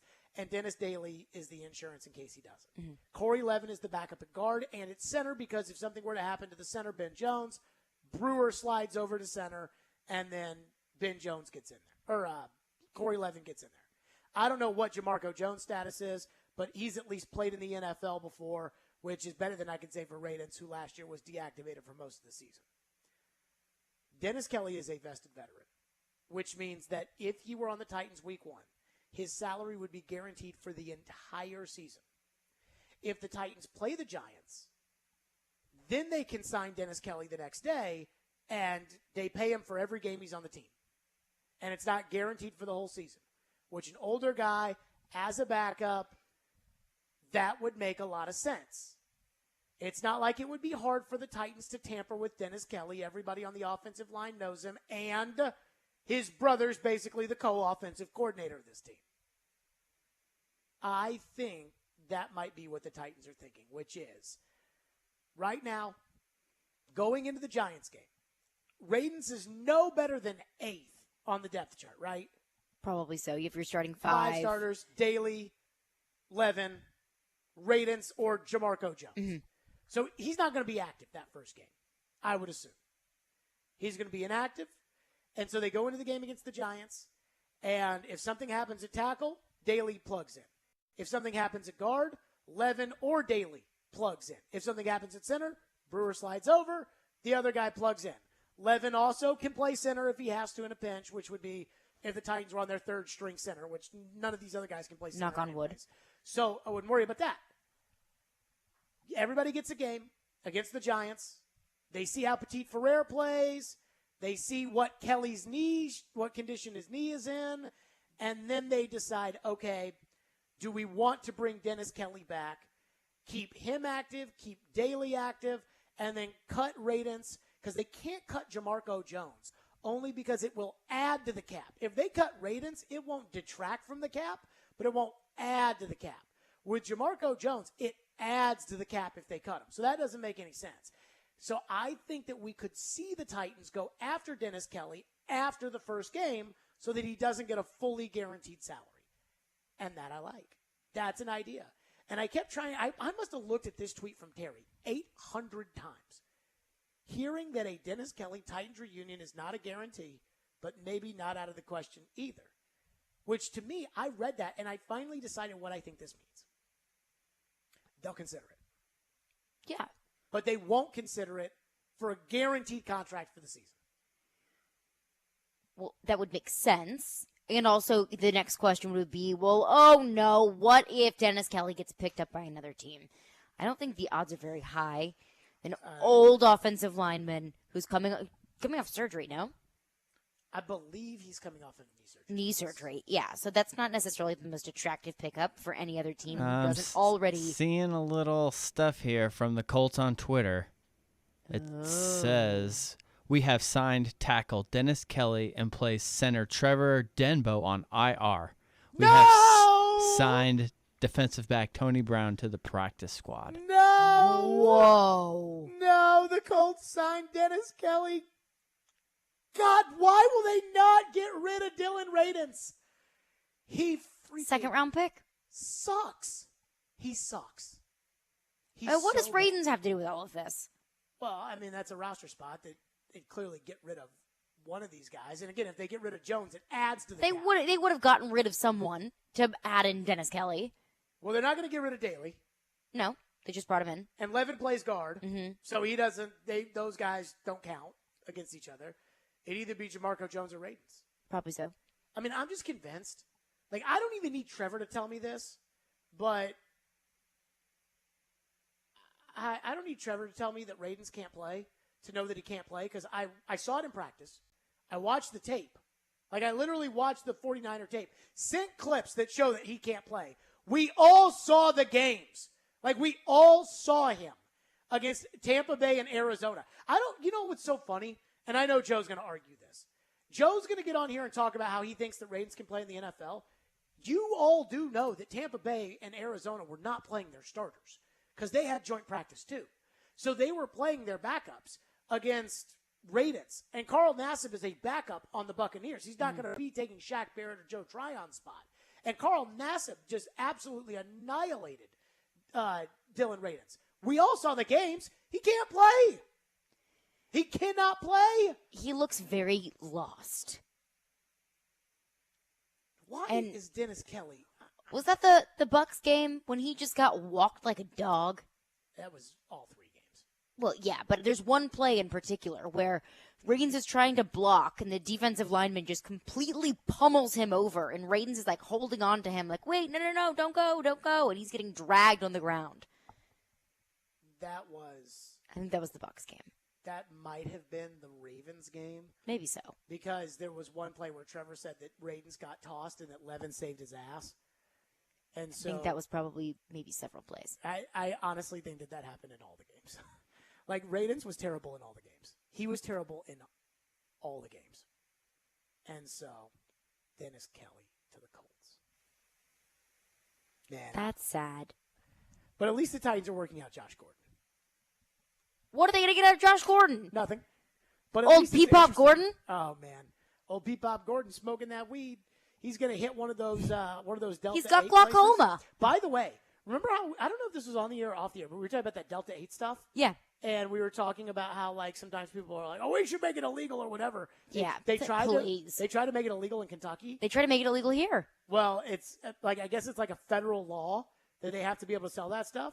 So, Josh. Is it federal? I think it's state. No, that farm bill is what allows the weed in the stuff. The trace amounts of as long THC. As it's not enough weed. There's like a certain whatever. Threshold that you can't go above of THC that makes it legal versus illegal. And that's that 2018 farm bill. Uh-huh. And I think that's a United States. I think that's a federal thing. Because they don't sell Delta 8 in every state, I don't think. I don't know the rules. I know that Josh Gordon can get it here. That's what I know. 615-737-1025. Joe is up next for Jared versus Joe. I'm sure we'll get into this. I'm sure we'll get into all kinds of stuff. Jared versus Joe is coming up next here on the program on Stillman and Company. Tune into the college football game of the week on 102.5 and 106.3 The Game. This Sunday as Florida State takes on LSU at 6:30. The college football game of the week is brought to you by Twin Peaks, home of 29-degree drafts and wall-to-wall sports. Stuck at work without a radio? Wait a minute. Disastrous. I hate that. It's got to be there. That's okay. Download the Game Nashville app or go to thegamenashville.com and listen live. We are Nashville's best sports talk, 102.5 and 106.3 The Game. ElectronicExpress.com. We make it happen. This is Chef John from Kitchen Notes at the Omni Nashville. Invite you to come join us for breakfast and lunch. We are offering some exciting new menu items. For breakfast, we have a smoked prime rib hash. Comes with a sunny side up egg, hominy, caramelized onions. It's a great start to your day. We are featuring a sourdough pancake made with a sourdough bread starter. It's a fun spin on the classic buttermilk pancake. As always, Kitchen Notes is serving biscuits all day. Come join us and create a memorable experience here at the Omni Hotel. Food is all about memories for us. We'd like you to start a new memory here at Kitchen Notes in the Omni Hotel. Breakfast at Kitchen Notes in the Omni Nashville Hotel. Hey, it's Jared. Have you ever had a room that just won't cool down like the rest of your home? My room upstairs where I've got all the TVs always felt uncomfortable in the summer, but this year I put in a ductless mini splint from Mitsubishi Electric. This ductless style heating and cooling system allows me to set a temperature for just that part of the house, and I didn't have to remodel or install any ductwork to put it in.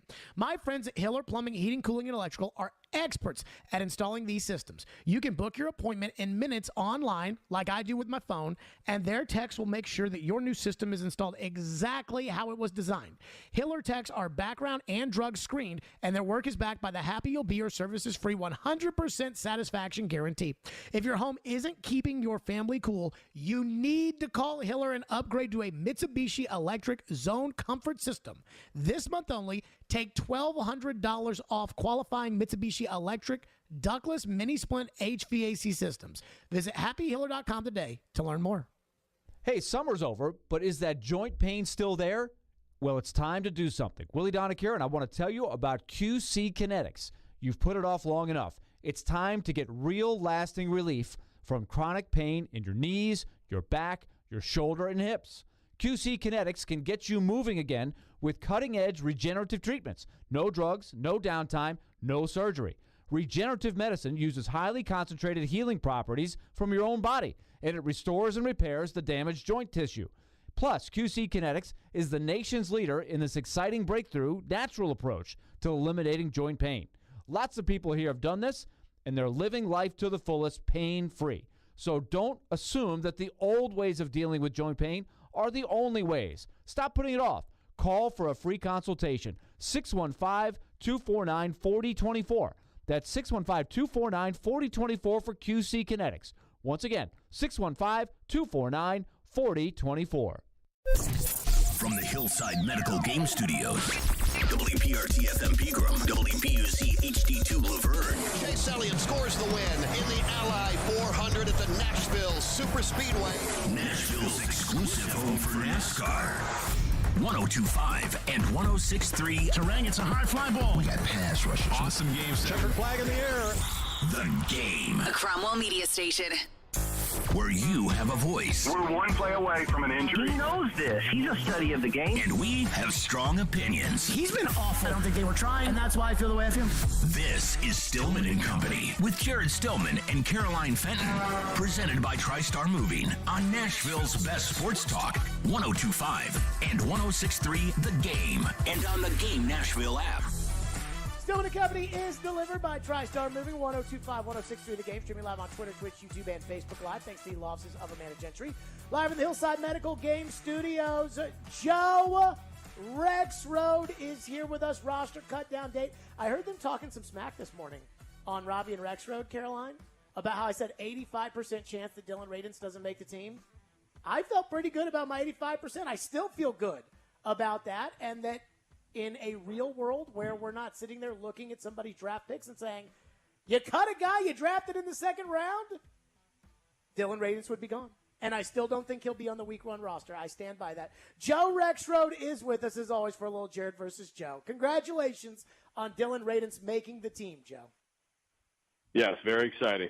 Well, again, your problem with this thing is that you're not comparing him against the other reserve offensive linemen. You're just thinking of him in terms of a second-round pick, and the fact is that he's not that far behind Nicholas Petit-Frere. But hey, go off.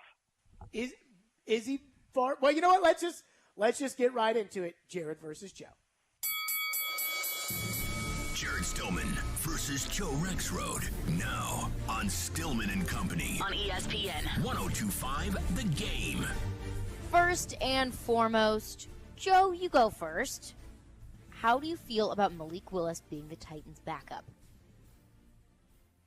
Well, I'm not terribly surprised the way it all went down, given he did improve and Logan Woodside did play poorly. But if you're asking me, Caroline, how do I feel in terms of comfort level for the Titans? Not great. I also have to keep in mind, without having the full list of backups in this league, that I bet you, 5-6 teams feel okay about going to their backup. It would be a tough scene. It would be a rough deal for the Titans if they were to have to go to Malik Willis as the backup. They did sign Logan Woodside to the practice squad. In theory, you could move things around off that. But look, I don't feel great about him either. I think he's operationally a little bit ahead of Willis. Willis is a much more talented player. Either way, Titans would be screwed if that's any kind of a long-term thing. So, again, I'm not surprised. And look, we've talked about this before, and I agreed with Jared in terms of if you can go out and find someone who actually has banked some snaps in this league, it's worth exploring. But there really was nobody worthwhile on the waiver wire, so this is what they are. So my theory behind all of this is they're probably, to Joe's point, they're probably going to lose if Woodside's the quarterback. They're probably going to lose if Willis is the quarterback. But in the middle of a game, to engineer a drive or to just kind of maintain things the way they are when it is Tannehill's game, that he then exits and the next guy comes in, I would personally feel more comfortable with Woodside than I would Willis because he's going to be running Tannehill's plays. Whereas Willis, I don't think, we talked to Trevor about this yesterday, and Trevor's like, no, Malik Willis cannot go into a game with Ryan Tannehill's playbook and operate it. So that makes me a little nervous. The one thing, and I don't know, and I'm not even going to make an assumption about Malik one way or another as far as he does seem to have good makeup, but I don't know him that well, and nobody who covers the team knows him that well. The team has to decide, can Malik Willis handle the scrutiny of if he has to go in or if he has to start games and this team loses, and they lose to the Washington Commanders, or they lose at the Houston Texans, or they lose to Jacksonville, the bad teams that are on the schedule, and Malik plays terribly, or he gets confused like he did at the end of the Arizona practice and he threw the interception, or he throws the ball away on fourth down like he did in the 2-minute drill of the Arizona practice. If that happens in a game, these fans are not kind. And in today's era of social media, I do not know how on social media Malik is, but we've seen guys that cannot handle that. And so I think the Titans have to wonder to themselves, or they have to know, and again, they know the kid, I don't. They have to say to themselves, can Malik handle the scrutiny of failure that will come here? Because when Malik makes mistakes in the preseason, everybody says, oh, he's young, he's learning, or oh, these are all third-string offensive linemen, or all these receivers all suck, and that might be true. But when they're playing Washington, and that's Taylor Lewan at left tackle, and that's the starters out there, and it's Treylon Burks and Robert Woods and all those guys, and they can't move the football, and they get beat by Carson Wentz and the Commanders, it's not going to be pretty around here, and it's not going to be pretty on social media. It's never pretty on social media. So I think the big question is kind of that intangible thing that I don't know the answer to, which is how will Malik react if he fails and the negativity comes from it? If you're a fan of this team and you read, listen to, watch basically anyone who actually covers this team, and you don't pay attention to these stupid argument shows that Jared likes so much, then you already have a low bar of expectation for Malik Willis, regardless of whether he's playing with starters or what opposing team he's playing. So, look, will some people react that way? Sure. You've been covering sports for years. You know as well as I do that no fan of a team that was just the number one seed in the AFC is going to sit there when they lose to the Washington Commanders with Malik Willis at quarterback and think to themselves, oh, well, he's young. He's learning. This is good experience for the future. No They're fan. going to be like, You oh, said no, no fan. what's happening with the Colts? No, that's not what I meant. I meant that there's no way that some fans won't be that way. Well, okay, great. Some fans. I mean, some And fans. how will he handle it? That's the question. Yeah, I mean, I think there's a fair discussion about a young player's fragility and the benefit of waiting. But I mean, it's also not like social media and all this stuff is new.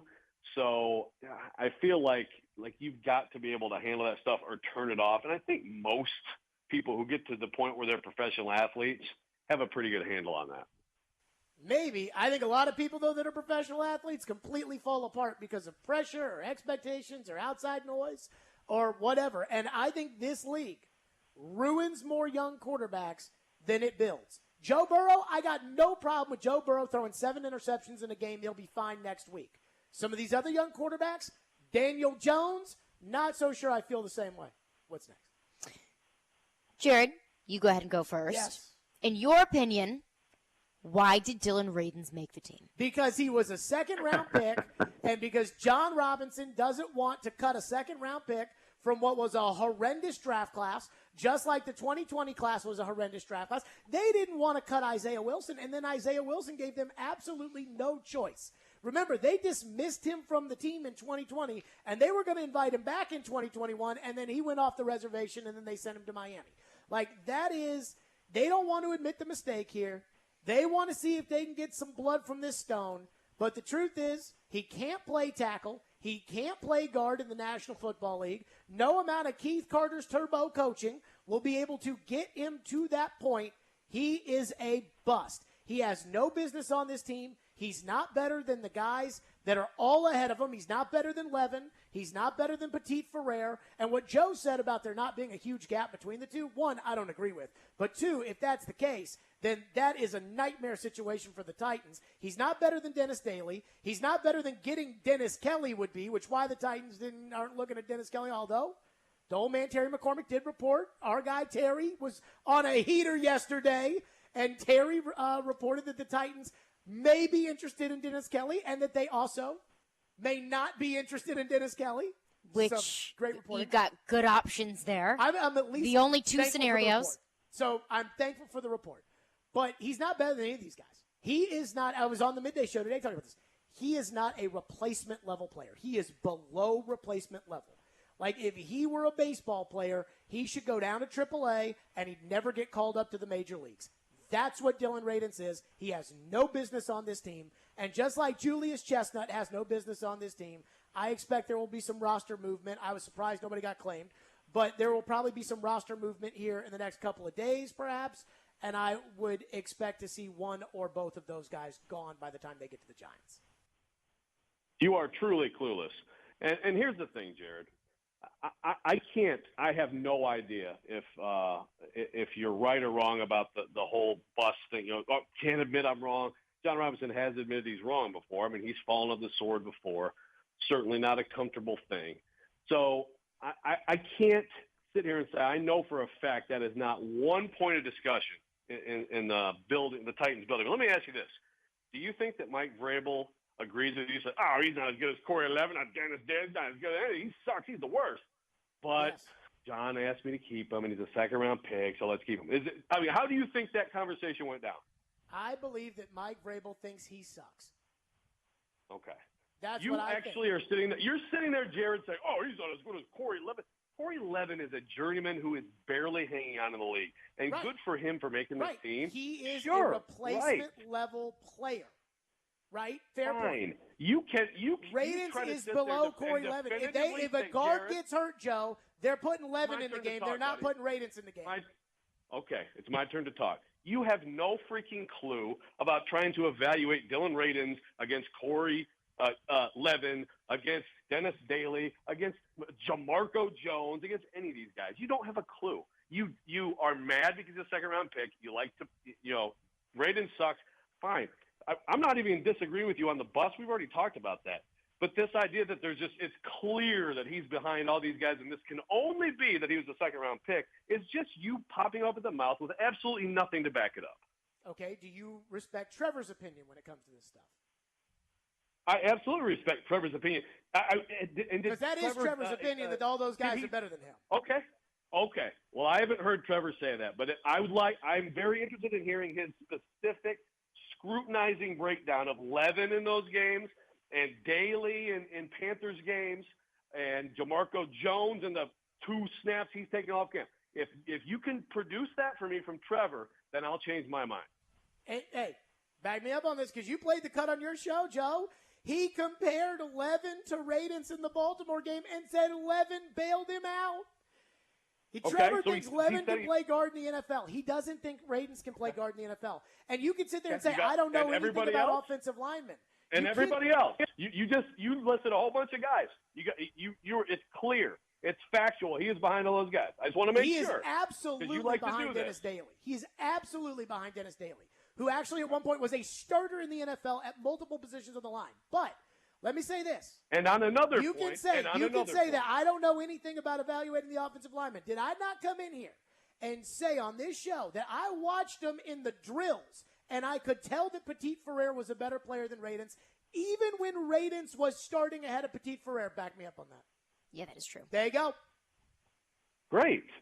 There's still, between those two guys, not a huge gap, whether you want to believe that or not. There's a huge gap between those two guys. They had one padded practice with the Buccaneers and one game in which one of them started, the other one started the other day in the padded practices, and right after that, the Titans were like, done seeing you over at that position. They didn't even let him back up at that position because he can't play because he sucks. We can all agree that Petit Frere has beat him for the job, and I think that's the right decision. And I think eventually Petit Frere could be a good right tackle. But again, you're just completely exaggerating. And it's Do you think, Joe, that Dylan Radunz belongs in the National Football League? Oh, I think he's good enough to be somebody's 8th offensive lineman, which is about what he is here. 7th, 8th. Well, now he's 9th, but yes. Right? No, I don't think he's good enough to be a replacement level guy. Okay. I think he's the same as all these guys who stink, like Jordan Roos and Christian DeLauro, and he's the same as all of them. Last year they had Bobby Hart on the practice squad. They played Bobby Hart over him. Right. He was a rookie. And he still sucks. Not good. We can all agree. Great, Jared. But again, you're trying to make this definitive declaration that this is all just a farce.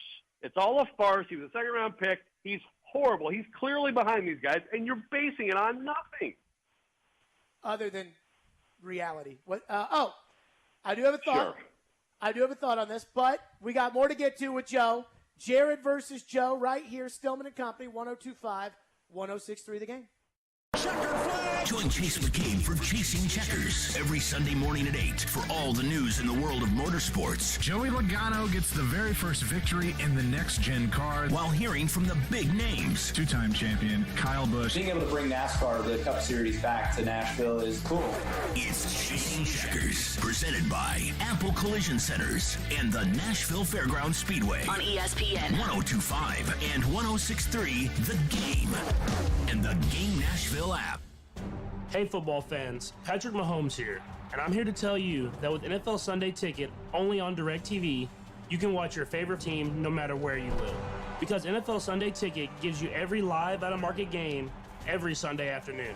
So switch to DirecTV and learn how to get the 2022 NFL Sunday Ticket season included at no extra cost. Call 1-800-DirecTV. With choice package and above, 24-month agreement required. Call for details. Jim Jeffries. Here's the thing about millennials. Live on stage. You're the worst people that have ever lived. Saturday, October 8th at Ryman Auditorium. Tickets on sale now at AXS.com. Produced by Outback Presents. Men, are you asking yourself questions like, why am I gaining fat? Why is my energy or sex drive down and maybe haven't been getting the exercise you need? If you want to get back to the man you used to be, but just don't have that youthful energy, that edge you once had, you very well might have low testosterone. Low T causes all kinds of issues, from a reduced libido, lower drive, and bad sleep patterns to problems with muscle gain, bone density, and more. It may even contribute to erectile dysfunction, and if this sounds like you, it's probably time to get treated for your low T. At the Tennessee Tennessee Men's Clinic, we've treated thousands of men for low T. We've seen them put on muscle, add to their energy, improve their sex lives, get better sleep, and just feel better. Plus, if you're like most men, you'll see results in only a few weeks. So make an appointment today and experience how testosterone therapy can truly change your life. Your initial appointment is only $99 with results in minutes. Call today, 615-208-9090, or go to TennesseeMen'sClinic.com. Visit our website to learn more, including side effects. Treatments extra. Results vary. We gather together in communities across the nation to remember and honor, to celebrate and support, to light the night. We are LLS, and when we walk, cancer runs. Find your local event at lightthenight.org. It's on. It's happening. Remember, you can watch us on YouTube, Facebook, Twitch, and Twitter. Get out of the way. I'm watching the game. Presented by the law offices of Amanda Gentry. You're listening to Stillman and Company. Sounds like this has been a game-changing day for all of us. Presented by TriStar Moving on 102.5 and 106.3 The Game, and on the Game Nashville app. Jared Stillman versus Joe Rexrode. Now on Stillman and Company. On ESPN. 102.5 The Game. All right, round two, Jared versus Joe. Caroline, it's already gotten hot up in here. What it's do we already have? Spicy. What My do we have? Goodness. Joe, you go ahead and start on this one. What is your biggest concern about the Titans 53-man roster? Any holes, any players that you think are on the roster that shouldn't be, so on and so forth? Ravens. All right, hush. Well, there's some You'll surprise guys. Yeah, what? Do you want to say something more about Ravens, Jared? No. Go ahead, Joe. Go ahead, Joe. Oh, okay. Yeah, there's some surprise guy. Again, Jamarco Jones. To me, I would cut him before Dylan Radins, by the way. For example, I did not think he'd make the team based on what I saw, which wasn't a ton, but it wasn't very good. You know, Chestnut surprised me. Look, we know that a couple of these names are going to change, and I really think the concern is not who made it, but it's where some of these positions are a little light. I think that, receiver, and you mentioned T-Mac, Terry McCormick, he reported, they expect McMath to go on PUP, which means you're talking about 4 active receivers, 2 of them rookies. And, of course, the Titans got no waiver claims. So, to me, that's definitely a concern. Maybe something to look at in terms of a trade. Tight end also, I don't feel great about that situation, just not having a 4th.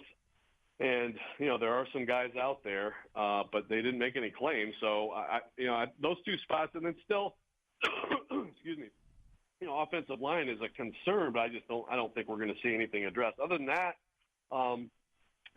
what do they do if they drop to a 3rd inside linebacker? What happens if they have to get to a 3rd safety? Those are not comfortable spots, but overall, it's a good starting group, and I definitely feel better about the corners than I did going into camp. So I think for me, the one thing that stood out was the 7 defensive linemen, and that's because I believe that the NFL, the stars are what makes or breaks the team, and it's like the NBA, right? Like, in order to win a championship, you got to have a Tim Duncan or a Kobe Bryant, but you still have to have a power forward, or you still have to have a point guard, or you still have to have, like, these other – they don't have to be great, but they have to exist. So, like, in the NFL, you have to have a tackle, even if it's not a great tackle. Danico Autry has not practiced for a while.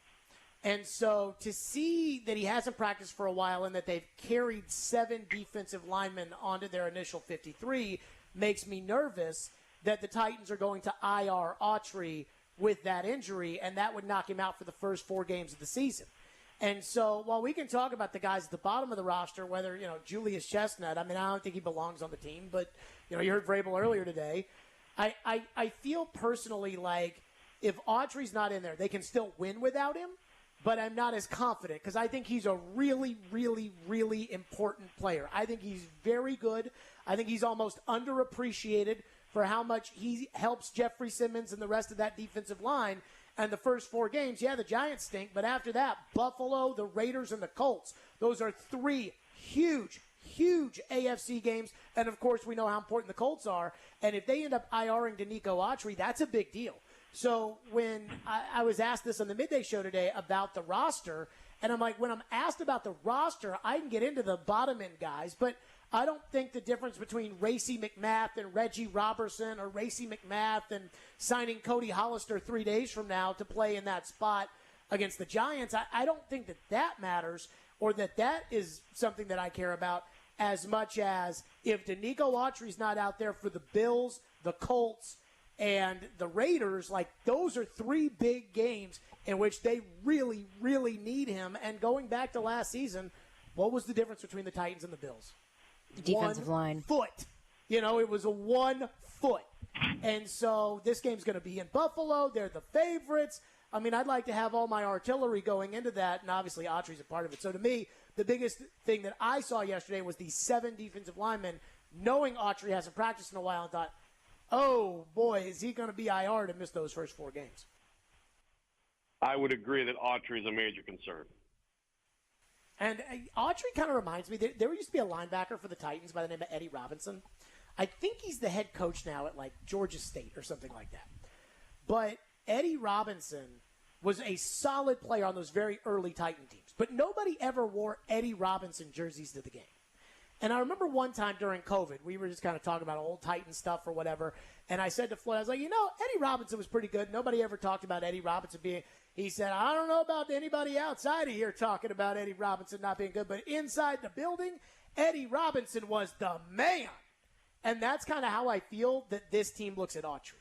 Like, look, nobody's wearing a Danico Autry jersey to the Titans game, but Danico Autry is a big deal as far as what this team does. And so, again, everyone is talking about, well, what about Kyle Phillips here? What about – that's great. But Danico Autry not playing in those 3 games could be pretty bad. On to the next. Switching to the college side of things. Joe, you go first. The Vols open up their season tomorrow night against Ball State. Will they be the 3rd best team in the SEC behind Georgia and Alabama?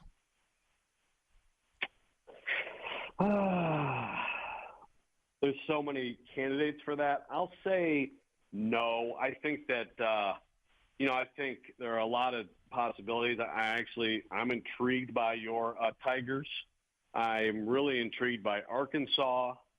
Texas A&M should be very good. We'll see on the quarterback. A lot of it's in the West. I think Tennessee is the 2nd best team in the East, I believe, and it's close with Kentucky, but I believe that's true. But I think I'd have a hard time putting them ahead of Arkansas and A&M. And honestly, I think it's going to be tough for Tennessee to win at LSU. So if you're going to break that tie, they play head to head. I do think Tennessee offensively is going to be great. I think that the offensive line should be fine. They're going to find a left tackle.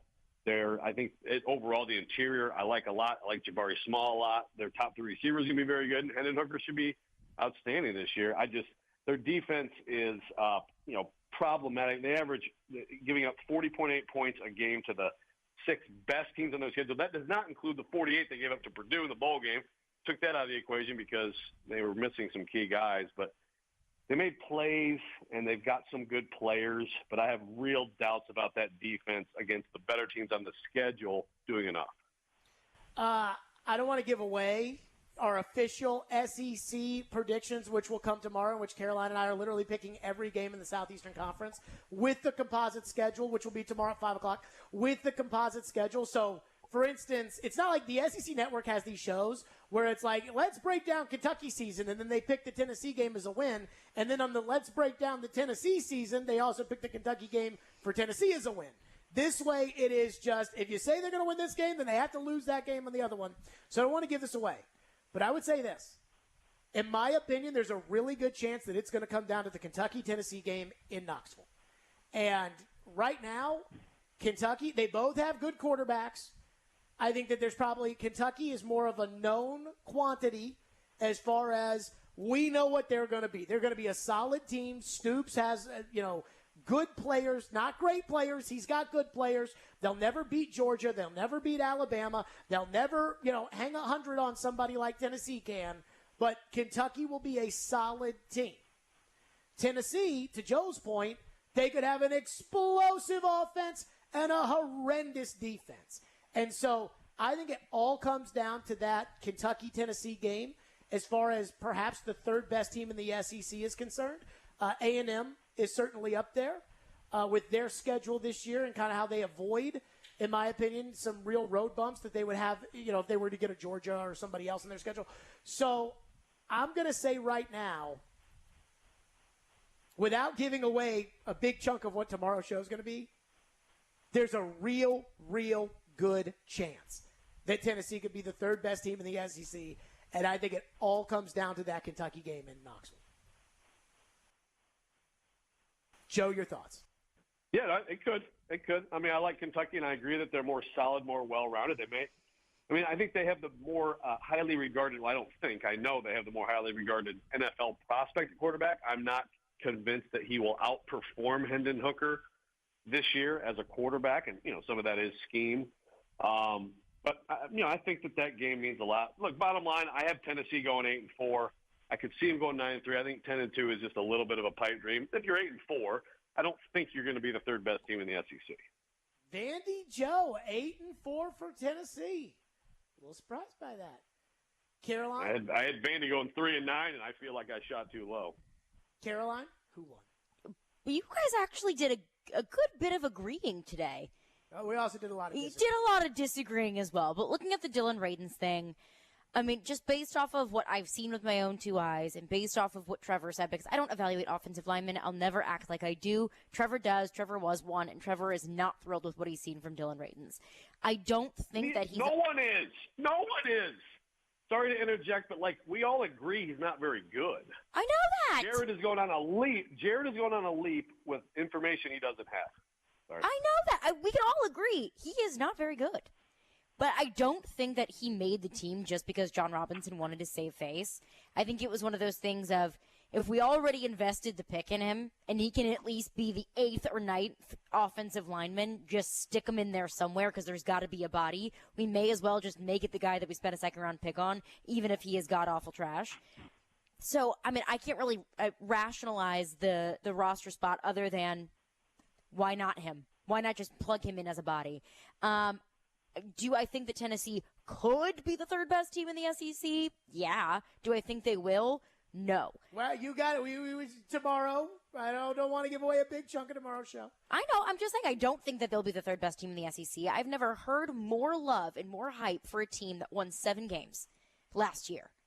I understand that Heupel's offense was really fun to watch last year because it was. Hendon Hooker is a very good quarterback. They have a difficult schedule going into LSU, and that's not just a homer take. That's a really difficult place to play if that's not a place that you play very often. The defense was bad last year. And yes, the offense is good enough to make up for a bad defense, but when you're playing the Georgias of the SEC, I don't think you can really make up for it. Why are you smiling at me? I just think it's so funny that, you literally live your life just around people that think that Tennessee is going to go 12-0 every day. Every day. And maybe and I have you're taking out your frustration right now. Yeah, a little bit. A little bit, because you know how many times I've been told that Tennessee is the hottest team in the country? I honestly, the people in my orbit don't even talk about Tennessee football. Well, the people in my orbit only talk about Tennessee football. I know. That's so why it's I'm nice smiling. to be able to have a venting session a little bit. So I don't know. I think we're all in the same board with Tennessee can be good, not elite. I think we're all in the same boat that Dylan Radins is bad and his offensive line is in a bad situation. But how bad we're in different boats, I do feel like. Yes. And I have to side with Trevor just because he is Trevor Maddich and he played offensive line in the NFL, so Jared wins this week. Yes! Guys. Yes! Listen, you are rewarding ignorance on Jared's part. That Trevor didn't say what Jared said. Did you listen to Trevor, Joe? Every single guy. Did you listen to Trevor yesterday on the program? Yesterday's on the program. Okay, you send it to me, and I promise you. So you didn't listen. So who's ignorant now, Joe? Okay, send it to me. Okay, every single guy. To be fair, Joe, Jared asked Trevor, "What do you think about Dylan Radins?" And all Trevor said was, "Oh my gosh." Sure, because because everybody's focused on him. Everybody's watching. He's a second-round pick. I get that. But again, if you believe that Jared wins and that he's more right in this argument, then you are saying that John Robinson and Mike Vrabel are incompetent. You really are. No, I'm not saying that. That's what Jared's saying. You can't run a team like that. You cannot run a team like that. It could be that. Or that's what you're saying. Or he just sucks. I mean, that's where. Right, but Jared if you think those guys are like, God, Jordan Ruse is way better, but crap, you know what? Second round pick. I don't care. Let's screw our roster over. That's so stupid. Injuries happen in this league. Backup offensive linemen have to play. Jordan Ruse up it's off the practice ridiculous. squad. Oh, in the middle of the game? As okay, always, sounds good. Joe Rexrode. It's ridiculous. As always, Yeah. joining us on the program. Speaking of that, Joe just hung up on us. Joe got mad. Oh, it's great. What the heck, Joe? We'll react to this. 615-737-1025 is our phone number. 615-737-1025. Plus, some things John Robinson said, some things Brett Kern's dad said. We'll get into all that stuff in the company. 1025-1063 The Game. This is Tanner Janot, and this is Smashville. And now down the right wing side, Tanner Janot. His shot, he scored! Tanner Janot with a shot! This is the flagship of the Nashville Predators Radio Network. ESPN 1025, The Game. Hi guys, it's Andrew. Are you struggling with erectile dysfunction and sick of the pills? Well, today, Wednesday, August 31st, we're running a one-day special you won't want to miss out on. Hillside Medical Clinic uses the most powerful form of wave therapy. This is a technology clinically shown to repair blood vessels and improve blood flow. Even Cambridge has studied our technology. If you're ready to transform your love life, grab your phone. Today is your day. Call us now and you'll qualify for the assessment and ultrasound totally free. You'll also get a gift that can produce powerful results in the bedroom in minutes. You're going to love that, guys. And today only, we're offering 6 tune-up treatments to our patients free. This is our most lucrative offer ever, worth over $1,200. But call today, Wednesday, and qualify totally free. 615-576-5000. That's 615-576-5000. Guys, put a stop to your erectile dysfunction and get your love life back. Call Hillside Medical Clinic now to qualify. This offer ends today. 615-576-5000. Golfers, tee it up this year at Edwin Watts Golf Shops for the hottest new arrivals from Callaway. Featuring the new Rogue ST drivers, Callaway's most stable driver ever, with tungsten speed cartridge, jailbreak speed frame, and AI flash face. Engineered for max speed and forgiveness. 4 different models to fit every golfer's needs. Think speed? Go Rogue. Swing by Edwin Watts Golf Shops and get custom fit for the new Rogue ST drivers today. Edwin Watts Golf Shops, home of the 90-day satisfaction guarantee, and shop us online at worldwidegolfshops.com. 312 Pizza Company is a family-owned restaurant located in the heart of Germantown, serving up authentic Chicago-style eats right here in Nashville. 312 Pizza Company only uses the best all-natural ingredients and makes everything in-house from scratch every single day. And trust me, you can taste the difference. They've got deep dish pizza, thin crust pizza, their Italian beef. You'll taste the freshness. Stop in for a pint of local beer and a slice of pizza, or order online at 312pizzaco.com. 312 Pizza Company, Nashville's authentic Chicago pizzeria. When it's more than just your lawn, it deserves the Kubota Z400. Get a head-turning offer on class-leading speed, agility, simple deck height adjustments, and a quality cut. When you need comfort and performance, then you need the professional-grade Kubota Z400. Right now, get the Kubota Z400 mower for 0 down, 0% APR for 24 months, or save $300. Now through September 30th. See us or go to KubotaUSA.com for full disclaimer. 3 locations to serve you: Columbia Kubota, Franklin Kubota, and Krebs Kubota. ColumbiaKubota.com or FranklinKubota.com or KrebsKubota.com. Long weekends are all about getting a little you time. And at the Home Depot, you time means you building, you drilling, you doing, you recharging, you saving, and you going back for more. Do Labor Day your way and get a free 18-volt battery with select Milwaukee Power Toolkit purchases at the Home Depot. How doers get more done. Your home for Hit City is 94.9 The Fan. Your Nashville Sounds continue their series at First Horizon Park against the Memphis Redbirds. Swing and a miss, strike 3. Sounds win. Coverage begins at 6:50. On your home for Sounds baseball, 94.9 The Fan and The Fan app. Hey, this is Philip Forsberg. You're listening to Nashville's best sports talk, ESPN 102.5 The Game. Brandon's his role moving forward here. Yeah, I mean, he's working mostly at tackle, Joe, throughout the course of the spring and then through training camp. And then, he's getting some guard work now because if you're not one of the first 5, you want to be able to go in and play multiple spots. We've seen his work at tackle. He played guard some last year for us during, practices and stuff. He played left tackle in the San Fran game last year. So, working at guard now, just trying to get brushed up because he spent so much time at tackle so that he can punch in at any of those spots. There you go, John Robinson saying, no, Radens, he's good. Trust me. So Joe in Jared versus Joe, before he so rudely hung up on us for Jared versus Joe. Couldn't even tell us goodbye. I don't think I've ever been sad, hung up Joe. on before. I'm sad. You've never been hung up on? I mean, in real life, yeah, but not I feel never. like you've been hung up on a lot. I mean, callers. At least on this show. But like a guest hanging up on us? Like if I was like, all right, Trevor, Matt, whatever, and you just hear the phone just click off? Well, to be fair, you don't yell at Trevor the way that you yell at Joe. Well, Trevor doesn't deserve it.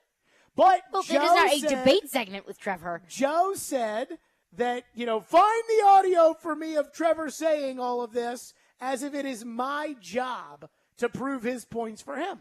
So Joe sends a text and says, please send the audio of Matic breaking down the film of all the Titans' bad backups.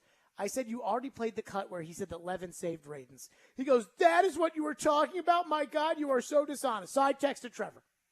Just open it up for Trevor. Here was the question. Quote, is Radens a more deserving of a roster spot than Jamarco Jones, Dennis Daly, or Corey Levin? That would basically be me saying, do you think that Radens is the 9th guy or the 8th guy or the 7th guy or whatever? Here's what Joe says. Trevor. Thank you. Quote, if you dropped in from Mars, you'd think Radens was 4th of that group. Do I need anything more after that? No, but context is nice. Trevor continues. Daly has played a lot of games, so at least he has experience. Let me say this. I watched the tape, and this is my opinion, not Trevor's opinion, I'm going to say.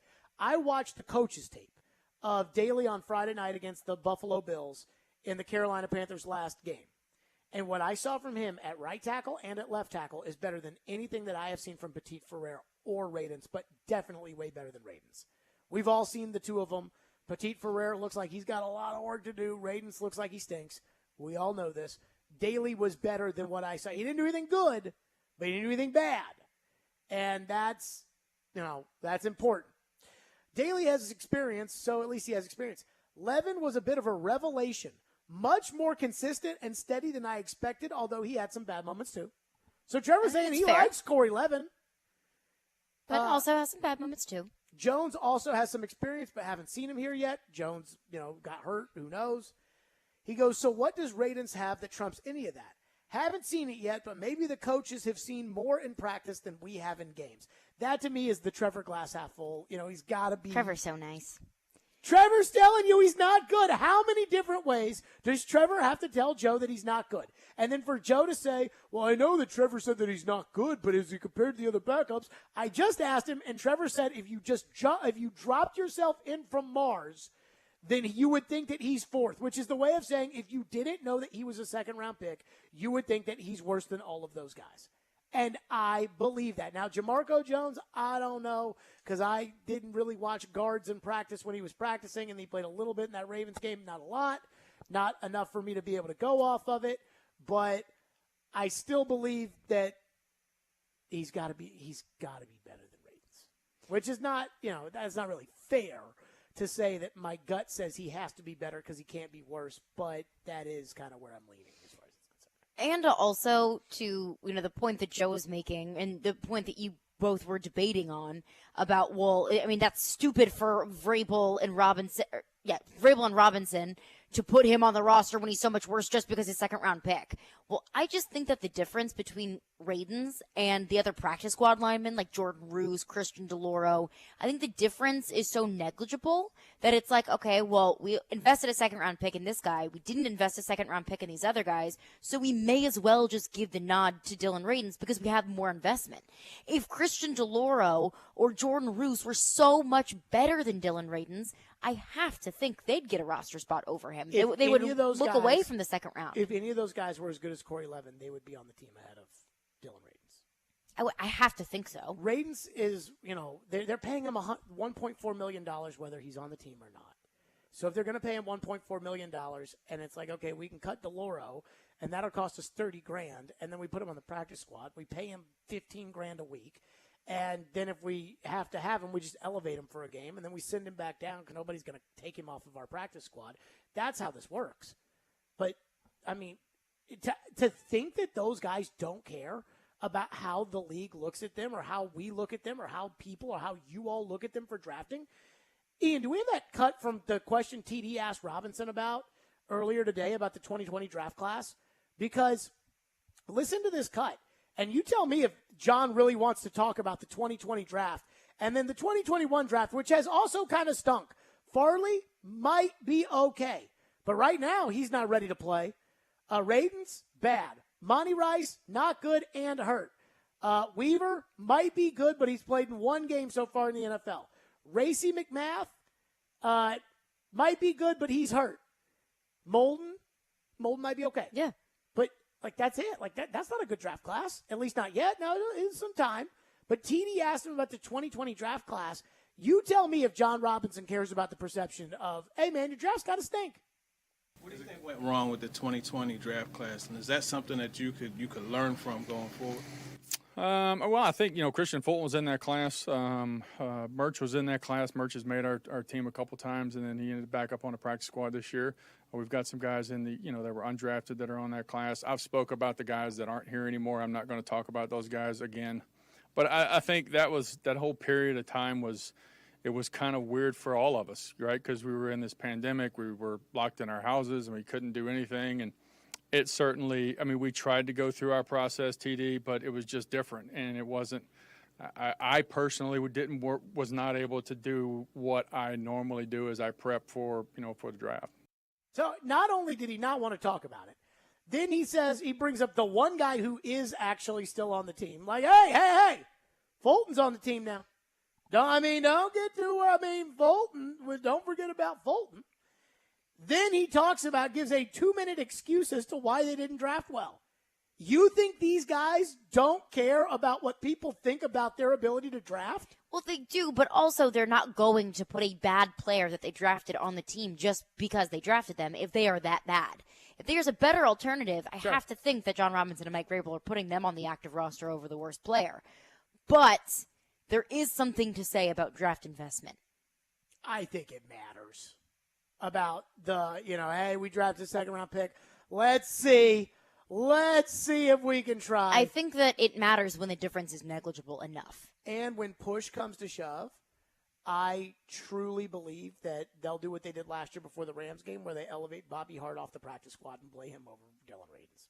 615-737-1025 is the phone number. We will get to your phones, 615-737-1025, or at least we'll try. But there is one guy in football who is trying to get back into football, and I am not here for it for two separate reasons. We'll get to that. FanDuel Sportsbook is my official sportsbook app. I love the FanDuel Sportsbook app. They want you to be ready for game day when college football kicks off this week, and that's right. New customers can get $150 in free bets guaranteed for week one.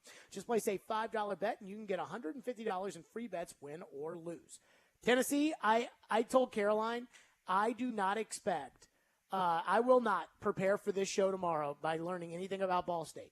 I don't know who their coach is. I don't know who their quarterback is. I don't know what their record last year was. Tennessee, just with all the hype, better beat them by 50. Just throwing that out there.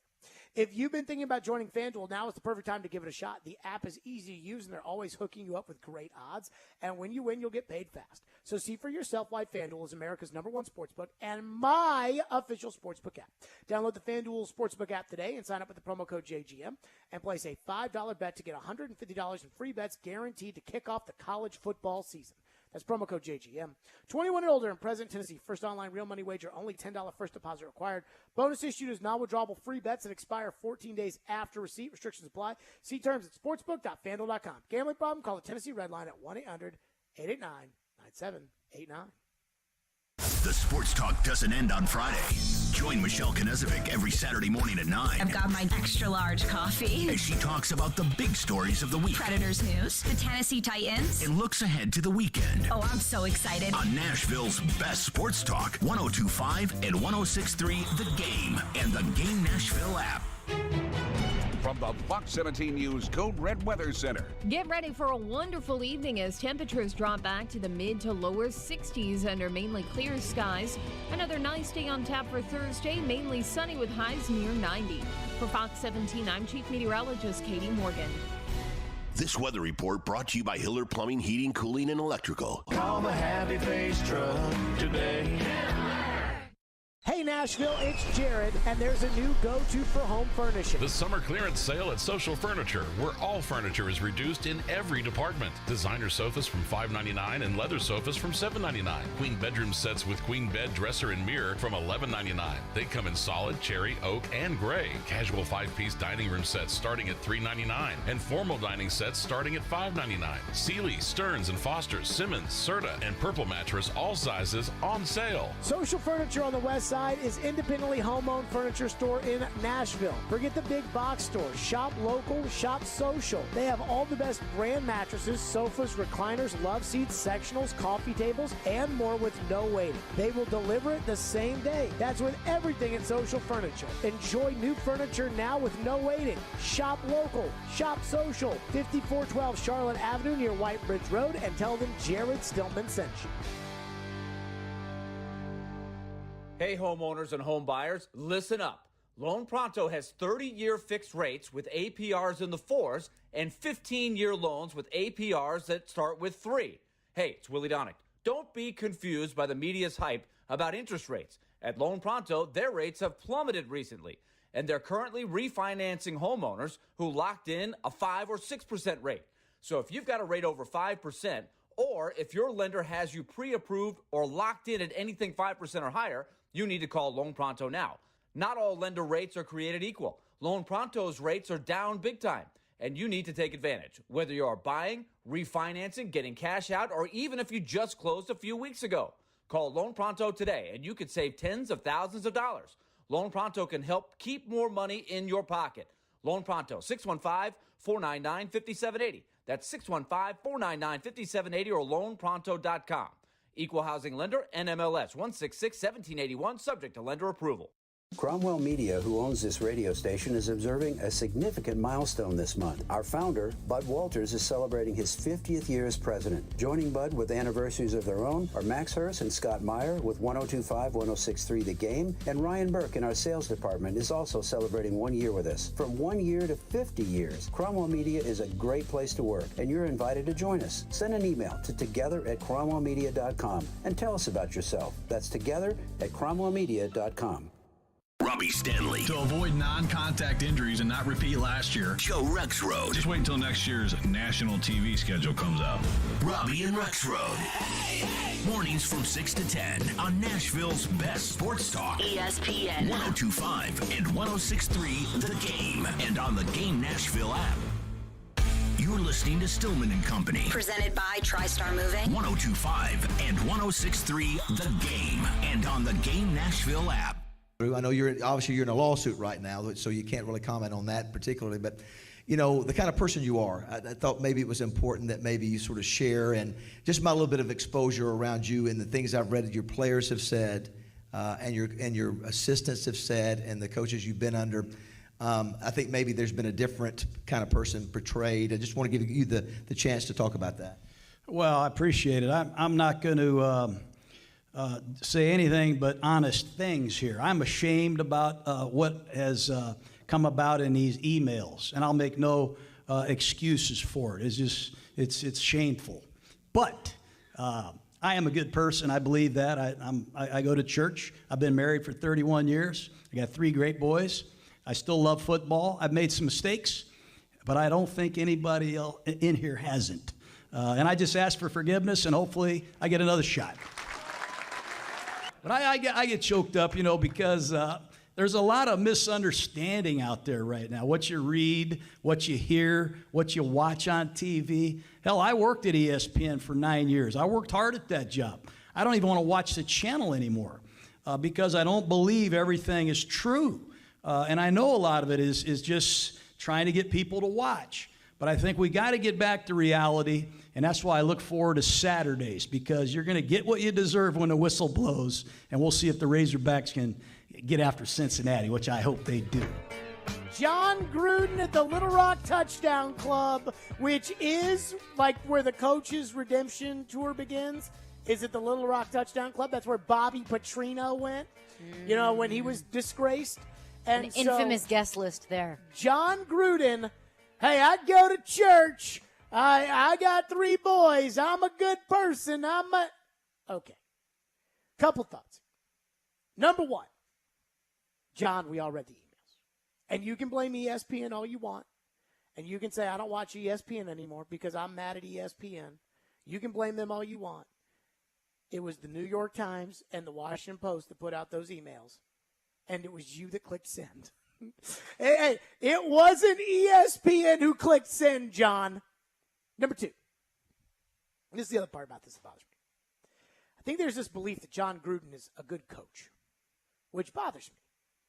He's certainly does not belong, whether or not he's a racist and homophobic, which I think he probably is. But whether or not he is those things, he's also not a great football guy. Look at the picks the Raiders have been making, and look at the team that the Raiders have. The Raiders have Derek Carr at quarterback, who's a good quarterback in the NFL. They might have the best wide receiver in the NFL, Devontae Adams. They've got 2 good pass rushers. I mean, the Raiders are good. What has Jon Gruden? What was Jon Gruden's contribution to the Raiders? Think about this. As coach, he shipped out Khalil Mack, and he drafted Cleveland Ferrell and those guys who stunk with those picks. And he is no longer there. Jonathan Abram. No longer there. Well, he's still there, but he stinks. Oh. Josh Jacobs, they're trying to trade, although I do think Josh Jacobs is He's a good pretty player. good. Why are they trying to trade Josh Jacobs? Because McDaniels runs that kind of like, we half the time want a scat back, half the time want a power back, not a volume, give it to the running back kind of guy. I'm fine with that. With Devontae It makes sense Adams, with the system. You're going to want to throw the ball on the field anyways. But what did Gruden do? He drafted Henry Ruggs in the first round. He drafted Damon Arnett in the first round. He drafted Alex Leatherwood in the first round. He stunk. If they had gotten Although Henry Ruggs players, was a good pick. But if they had gotten good players with those picks, Henry Ruggs was a good player. Got to be able but to trust. No what do you longer got to be able to do with your stars? Trust him. And trust him where? On the field and off the field, and to stay on the field. There you go. And you can't trust Henry Ruggs to do that now. No. And so Damon Arnett, same way. Now, he couldn't play, but he also, he's got all of his guns and everything else that he was whatever. Yeah, Henry Ruggs is in prison. And so Gruden was awful. He kicks out Khalil Mack. He brings in Antonio Brown. He was awful. He was awful with the Raiders. And the fact that team made the playoffs last year with him out of the picture and almost beat the Bengals, and now they got a real coach, and they might make some real picks. And let's be real. Jon Gruden does not belong anywhere near my football team. You want to go put him on some team that I don't have to worry about? Fine.